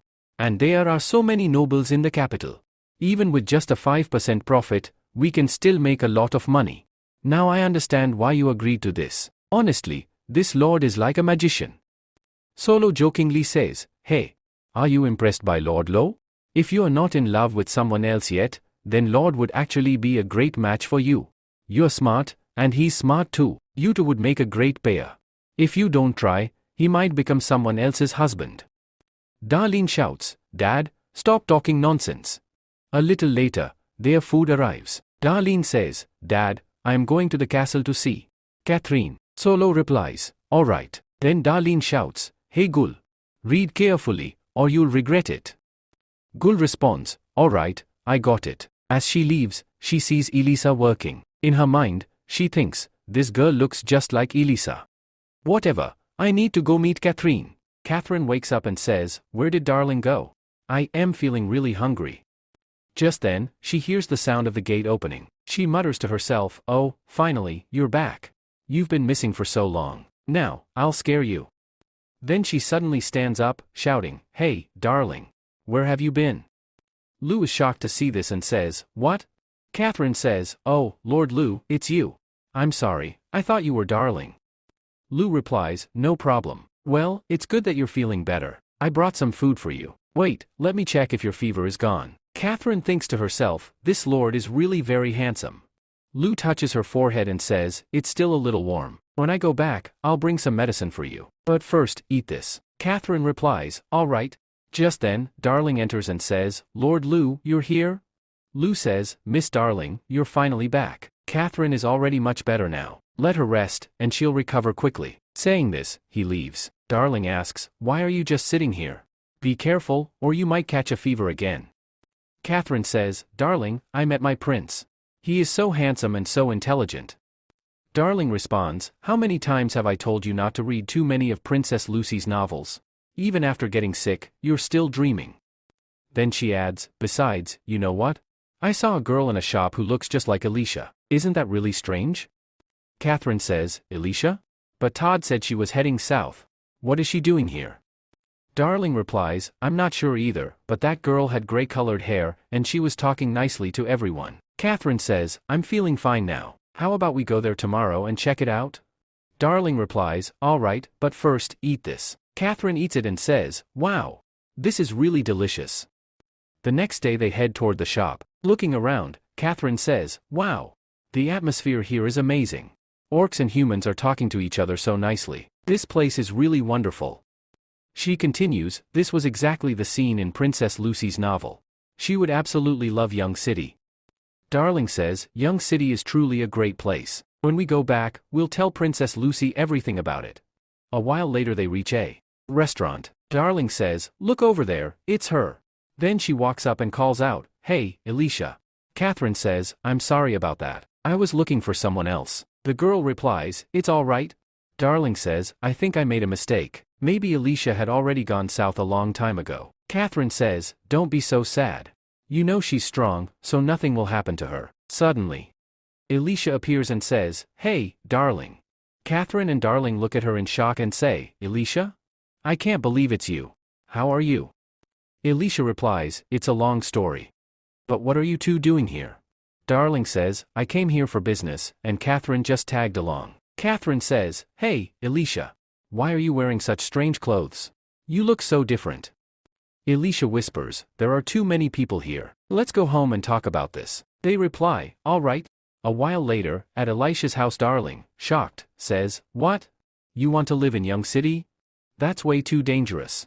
Young City is still under the territory of the Young Lung Kingdom. If anyone finds out that you're an elf, a lot of bounty hunters will come after you." Catherine says, "How about you come with us to the capital?"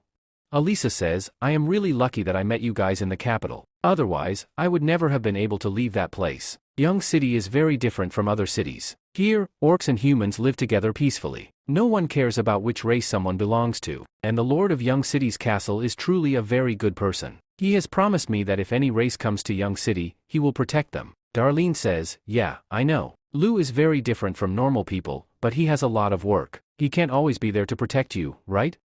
Catherine says, "Yes, that's absolutely right. So, it would be better if you come with us. If anyone finds out about you, you won't be able to survive here alone." Alicia says, "Yes, I know that the Lord is very busy, but last time, the guards saved me from those people. I thought I would get caught this time, but they arrived at the last moment and captured them. I am really safe here, and I am also earning money by working. This is exactly the kind of life I wanted."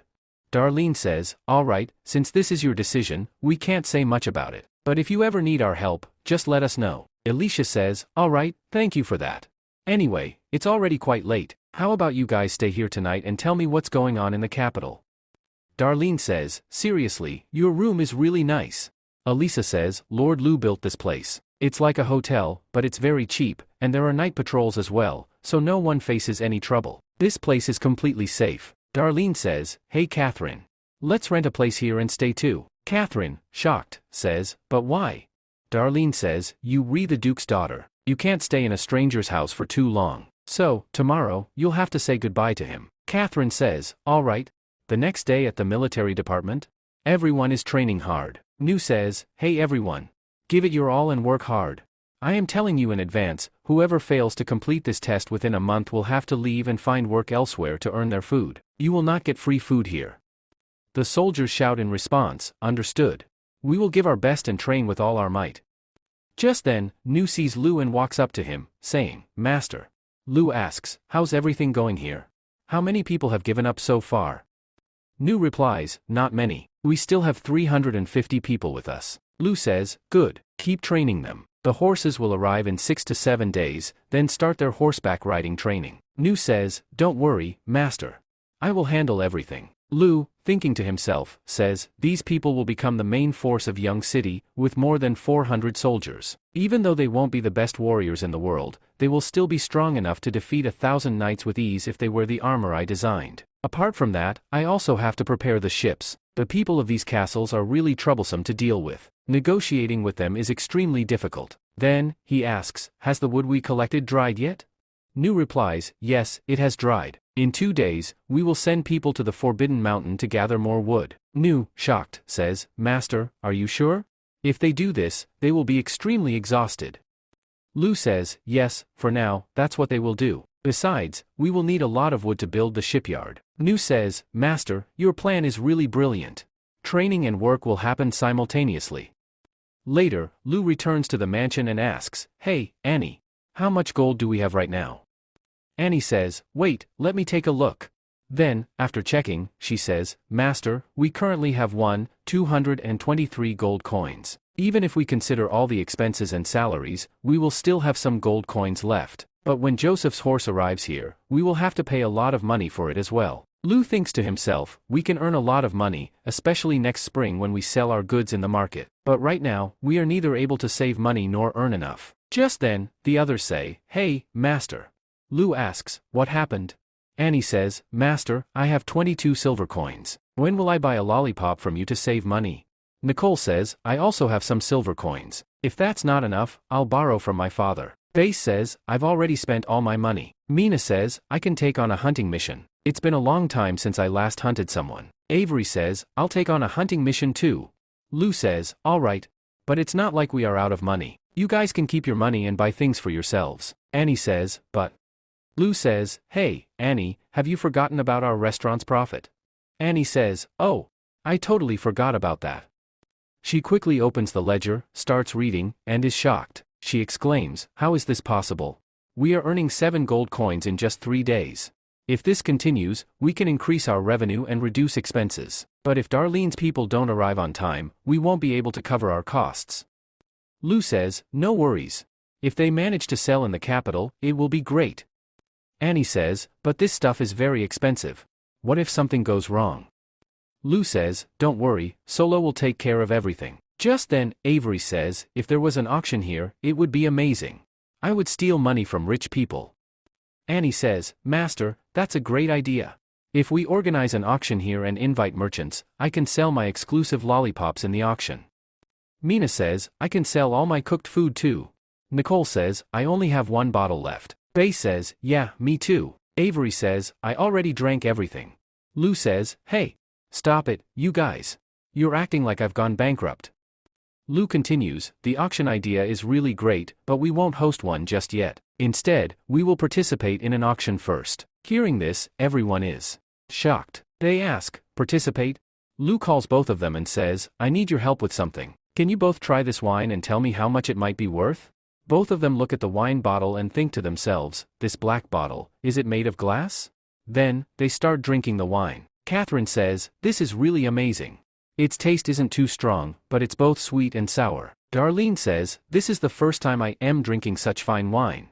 If you sell this to a noble, you'll easily get 10 gold coins. This wine is absolutely delicious, and making it is really difficult. After advertising, its price will increase even more." Hearing this, Catherine is shocked and says, "This costs that much?" Then, she turns to Lou and says, "I'm sorry. I drank your expensive wine. Do I have to pay for it?" Lou replies, "No, there's no need for that." Then, he asks, "Is there a major auction happening in any nearby city?"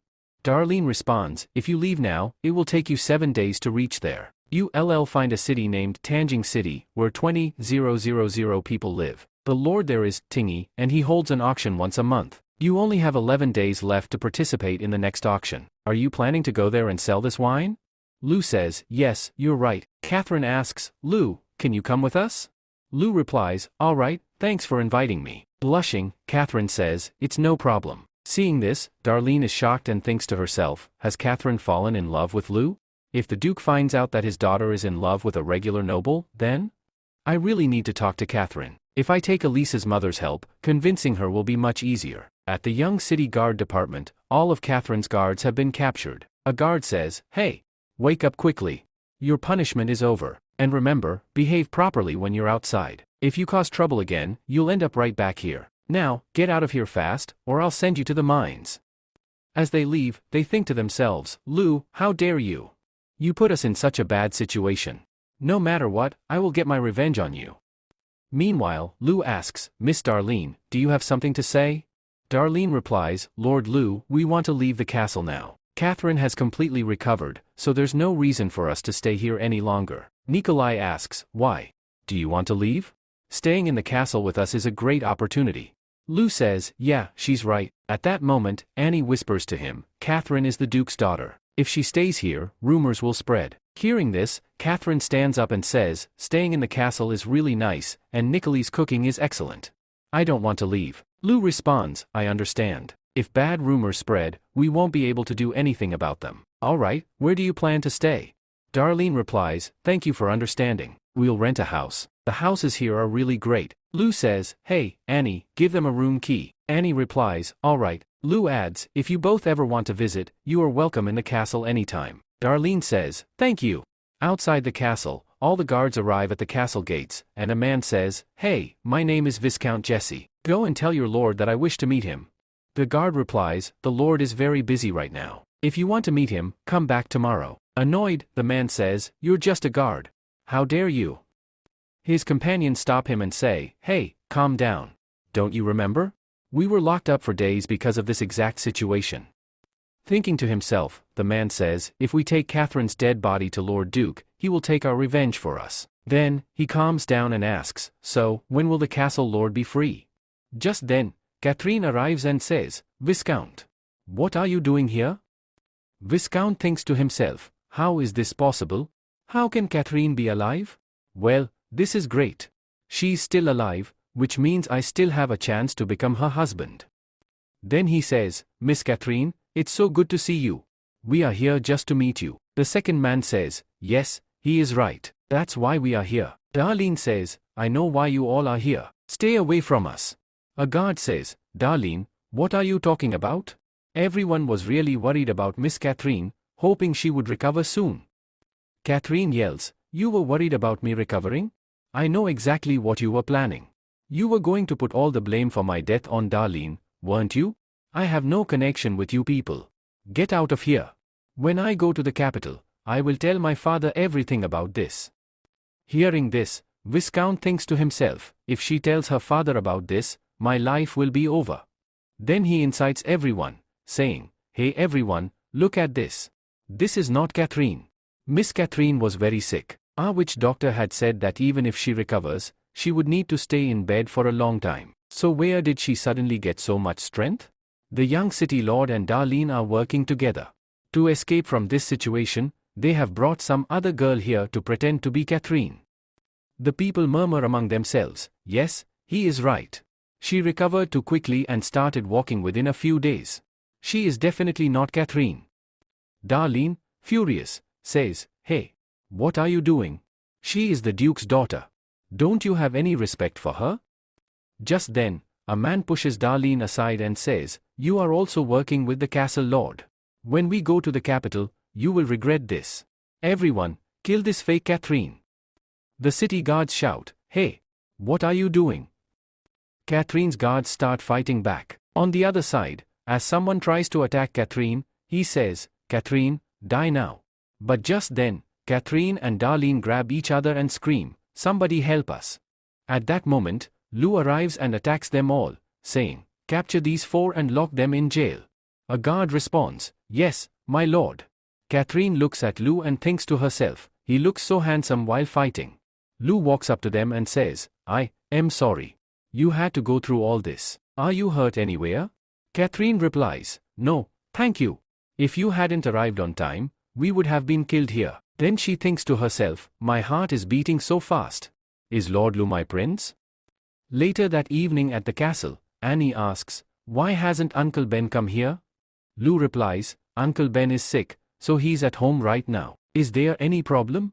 Annie says, now I understand why the hospital staff gave me so many documents. Lou looks at a report and says, winter has gotten extremely cold. A lot of people are falling sick. The hospital's medical supplies will run out soon. Hey, Mina, quickly go to the storage room, bring some medicine, and send it to the hospital. Mina replies, understood.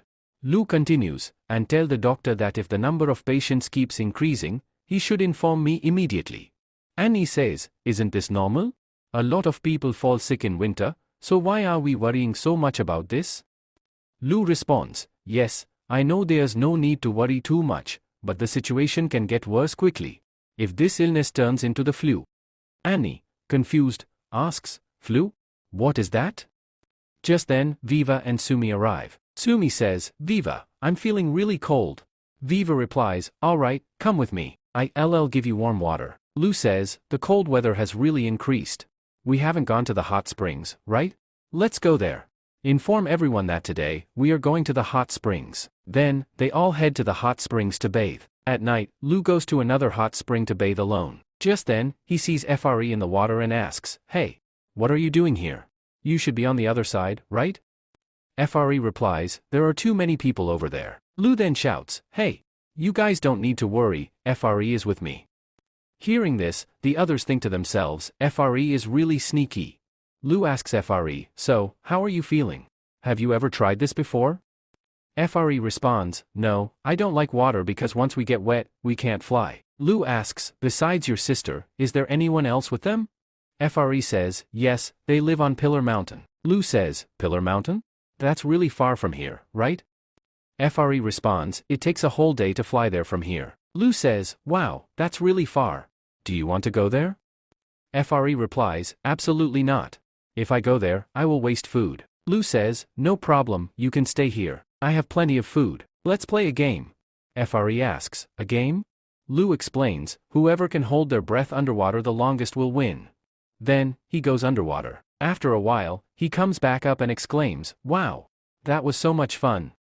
Seeing this, FRE gets excited and says, this is really amazing. Lu adds, kids love this game a lot. Then, FRE also goes underwater. After a while, Lu starts thinking, what happened to FRE? Does she even know how to swim? He then panics and jumps into the water, trying to get the water out of her stomach. Just then, the others hear his voice and rush over. They ask, Master, what's going on here? They are shocked to see that Lu is kissing FRE. A few moments later, Lu clears the water from her mouth and says, phew. I'm so glad you're okay. I was really scared. Then, FRE suddenly says, now, you have to marry me. Everyone is shocked and exclaims, what? FRE continues, but my sister said that whoever kisses me must marry me. Lu replies, you only 13. You can't get married yet. FRE argues, but sometimes, 13-year-old girls do get married, right? Lu responds, yeah, I know, but I only marry girls who are 18 or older. You'll have to wait until you turn 18. Hearing this, FRE gets excited and says, really? Okay.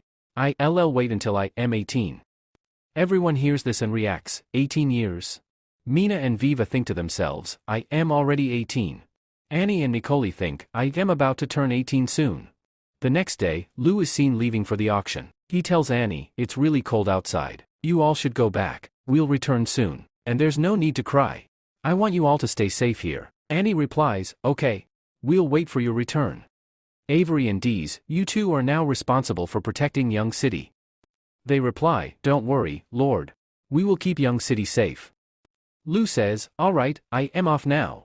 Annie says, alright, come quickly. Then they leave from there. On the other side, Catherine and Darlin come to bid farewell to Elisa. Elisa says, hey Catherine, when you reach the capital, write me a letter. Catherine replies, alright, and be careful. No one should find out who you really are. Elisa says, don't worry.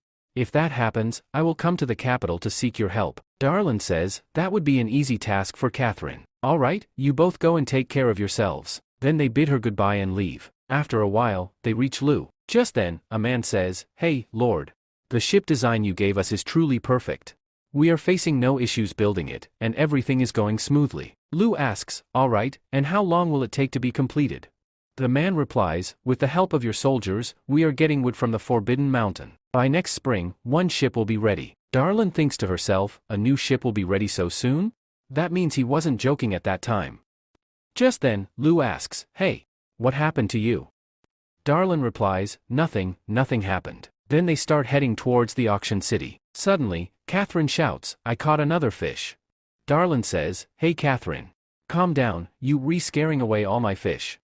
Then she shouts, wow. It looks like I caught a really big fish. Lu says, hey. Calm down. It seems like you caught something else instead of a fish. Then, looking into the basket, he thinks to himself, I haven't even caught a single fish yet. Just then, Darlin catches a fish and says, hey, Lord Lu. What were you saying just now? I couldn't hear you. Lu replies, not much, I was just saying that you are very beautiful. Hearing this, Darlin is shocked and thinks to herself, what is he trying to say? Why did he suddenly start calling me beautiful? Has he fallen for me? No. That's impossible. A few days later, they reach Tennu City. Catherine and Darlin say to Lu, Lord Lu, thank you. It was really great staying with you. Lu replies, I didn't do much. You both are always welcome in Young City. They both say, alright. We will come. Then they bid him goodbye and take their leave. Suddenly, someone pushes Nicole, but Lu catches her and says, hey, are you alright? Nicole, blushing, replies, yes, I'm fine. Just then, a demi-human says, I apologize for this. Nicole says, it's okay. Mina says, these orcs are heading towards the slave market. Lou says, we need a place to stay for now. Let's leave this matter here for the time being. A little later, Lou asks, is this the biggest hotel in all of Tangent City? Key replies, from what I've heard, this is the best one. Nicole says, really? It smells so bad here. Our young city is way cleaner than this. As they step inside, they hear a man saying, that's true. My friend went to the sea and saw the kingdom of God. Another man replies, how can something like that exist in the sky? I think your friend is just a drunkard. The first man argues, if that wasn't true, then why would Taki hold this auction? I'm sure he has something from the kingdom of God. Trust me, the kingdom of God is real. Lou says, Key, go and find out what this kingdom of God is. Key responds, all right, master. Then we are shown the castle of Tangent City. Tangi says, Lord Pulley, you're here so soon? Pulley replies, from what I've heard, there's a treasure from the kingdom of God here. Tangi says, Lord Pulley, how have you been? Has your city's income doubled? Pulley replies, forget all that. You know why I'm here. So, what kind of treasure do you have? Tangi replies, you'll find out at tomorrow's auction. Pulley says, stop joking and tell me what it is. I want to see if I have brought enough gold coins with me or not. To buy that thing. Tank says, it's an EMS note. Hearing this, he is completely shocked and says, what? EMS note?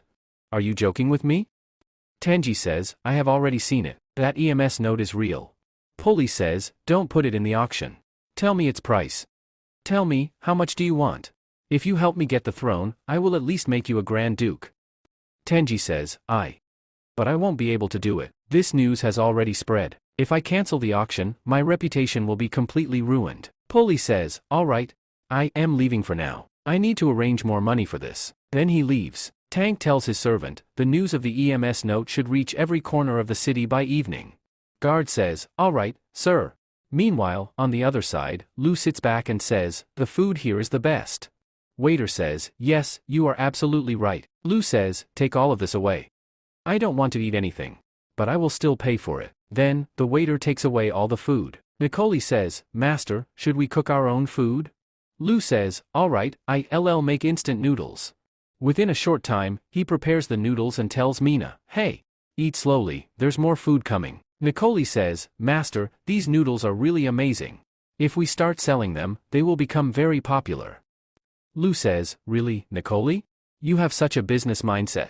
All right, when we go back, I will teach you how to make them. I'll also hire workers and start its production. Nicole says, all right, Master. A little while later, after finishing the meal, Lou says, you all must be very tired from such a long journey, right? Come on, get some rest. Mina says, this place is really dirty, and I haven't brought enough blankets, so we will have to sleep together tonight. Nicole, blushing, says, all right. Then, both of them sleep next to Lou. In the next scene, Key arrives and says, Master. I found it. They all wake up and say, all right, come in. Key enters and says, Lord, I have gathered all the information. Lou says, tell me, what have you found about the kingdom of God? Key says, an item from the kingdom of God is going to be auctioned, and that item is the EMS note. Lou says, EMS note? What is that?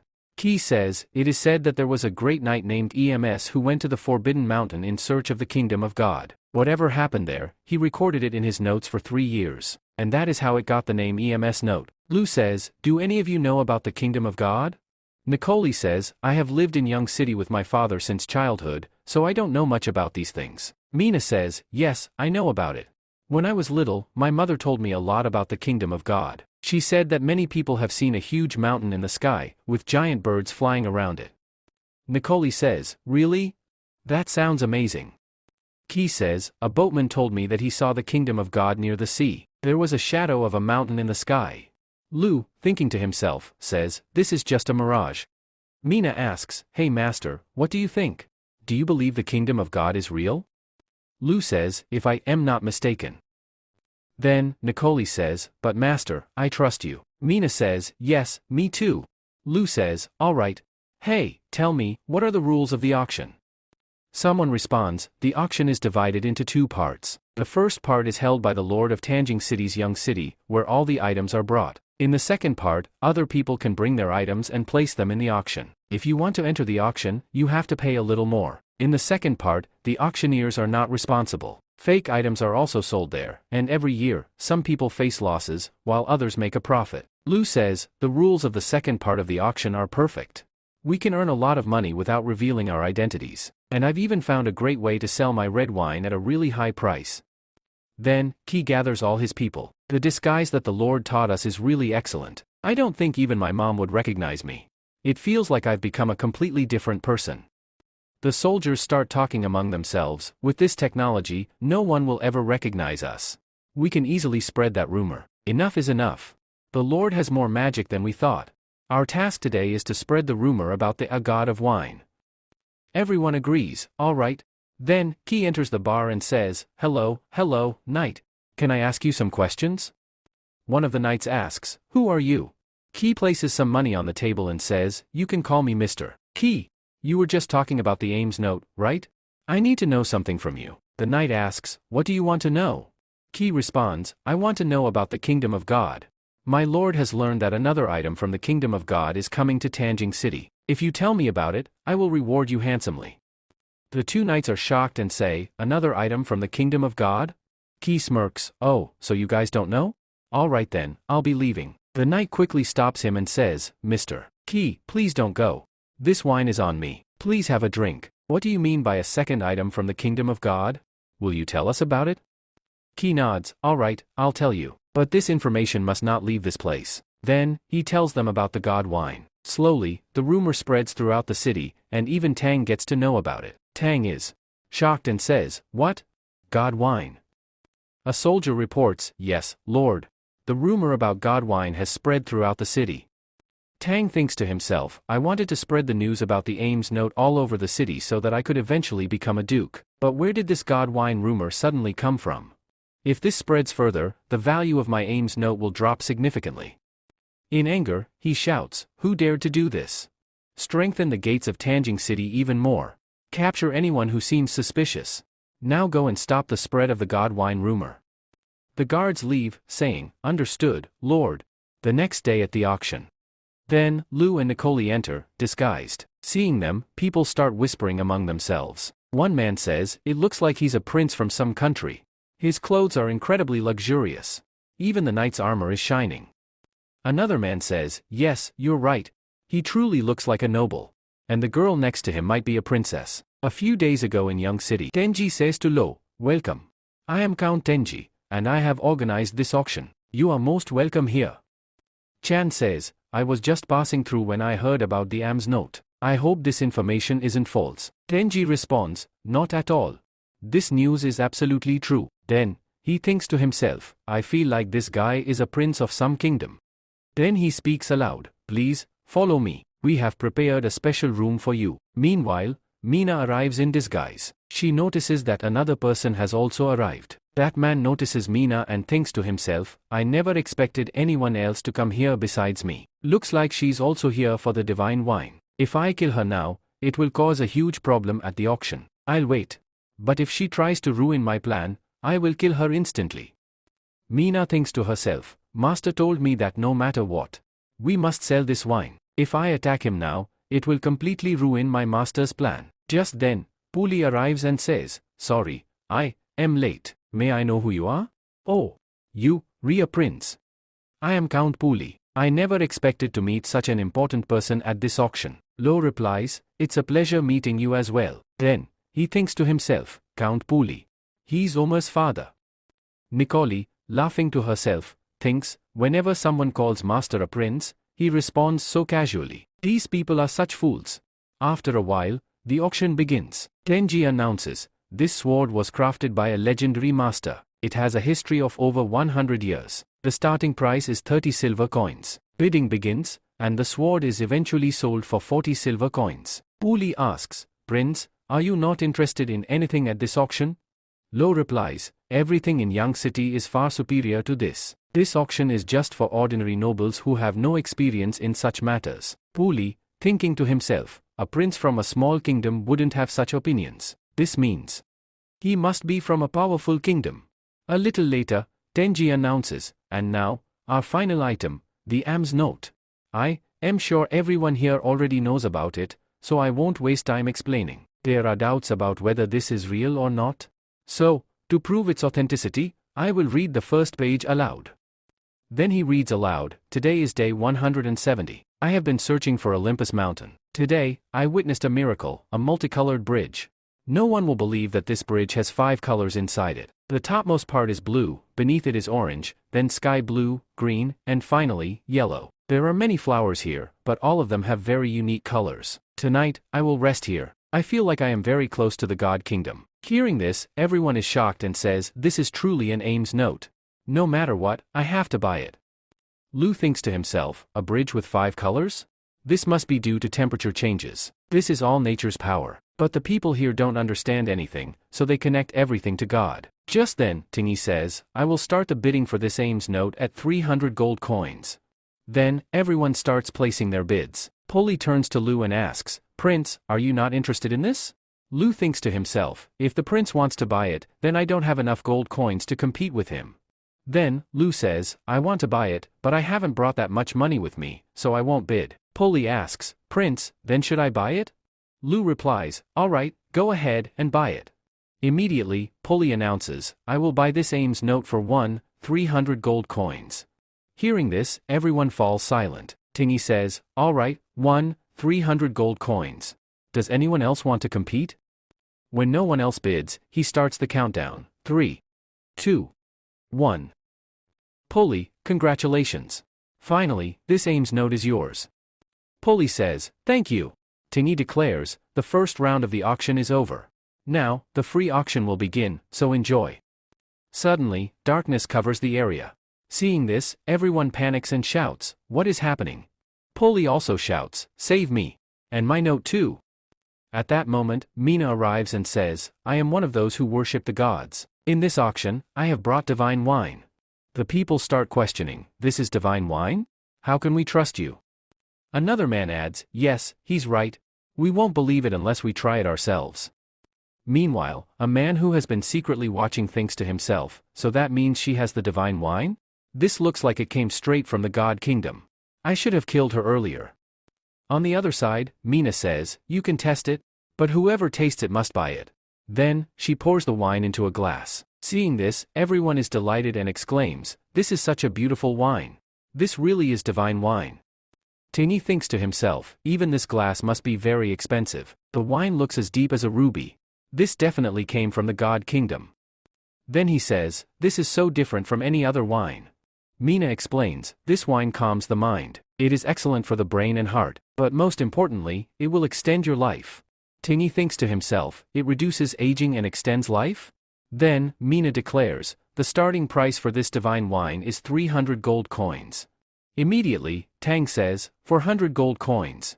Then, everyone starts bidding. Lou shouts, 600 gold coins. Just then, Tang yells, 700 gold coins.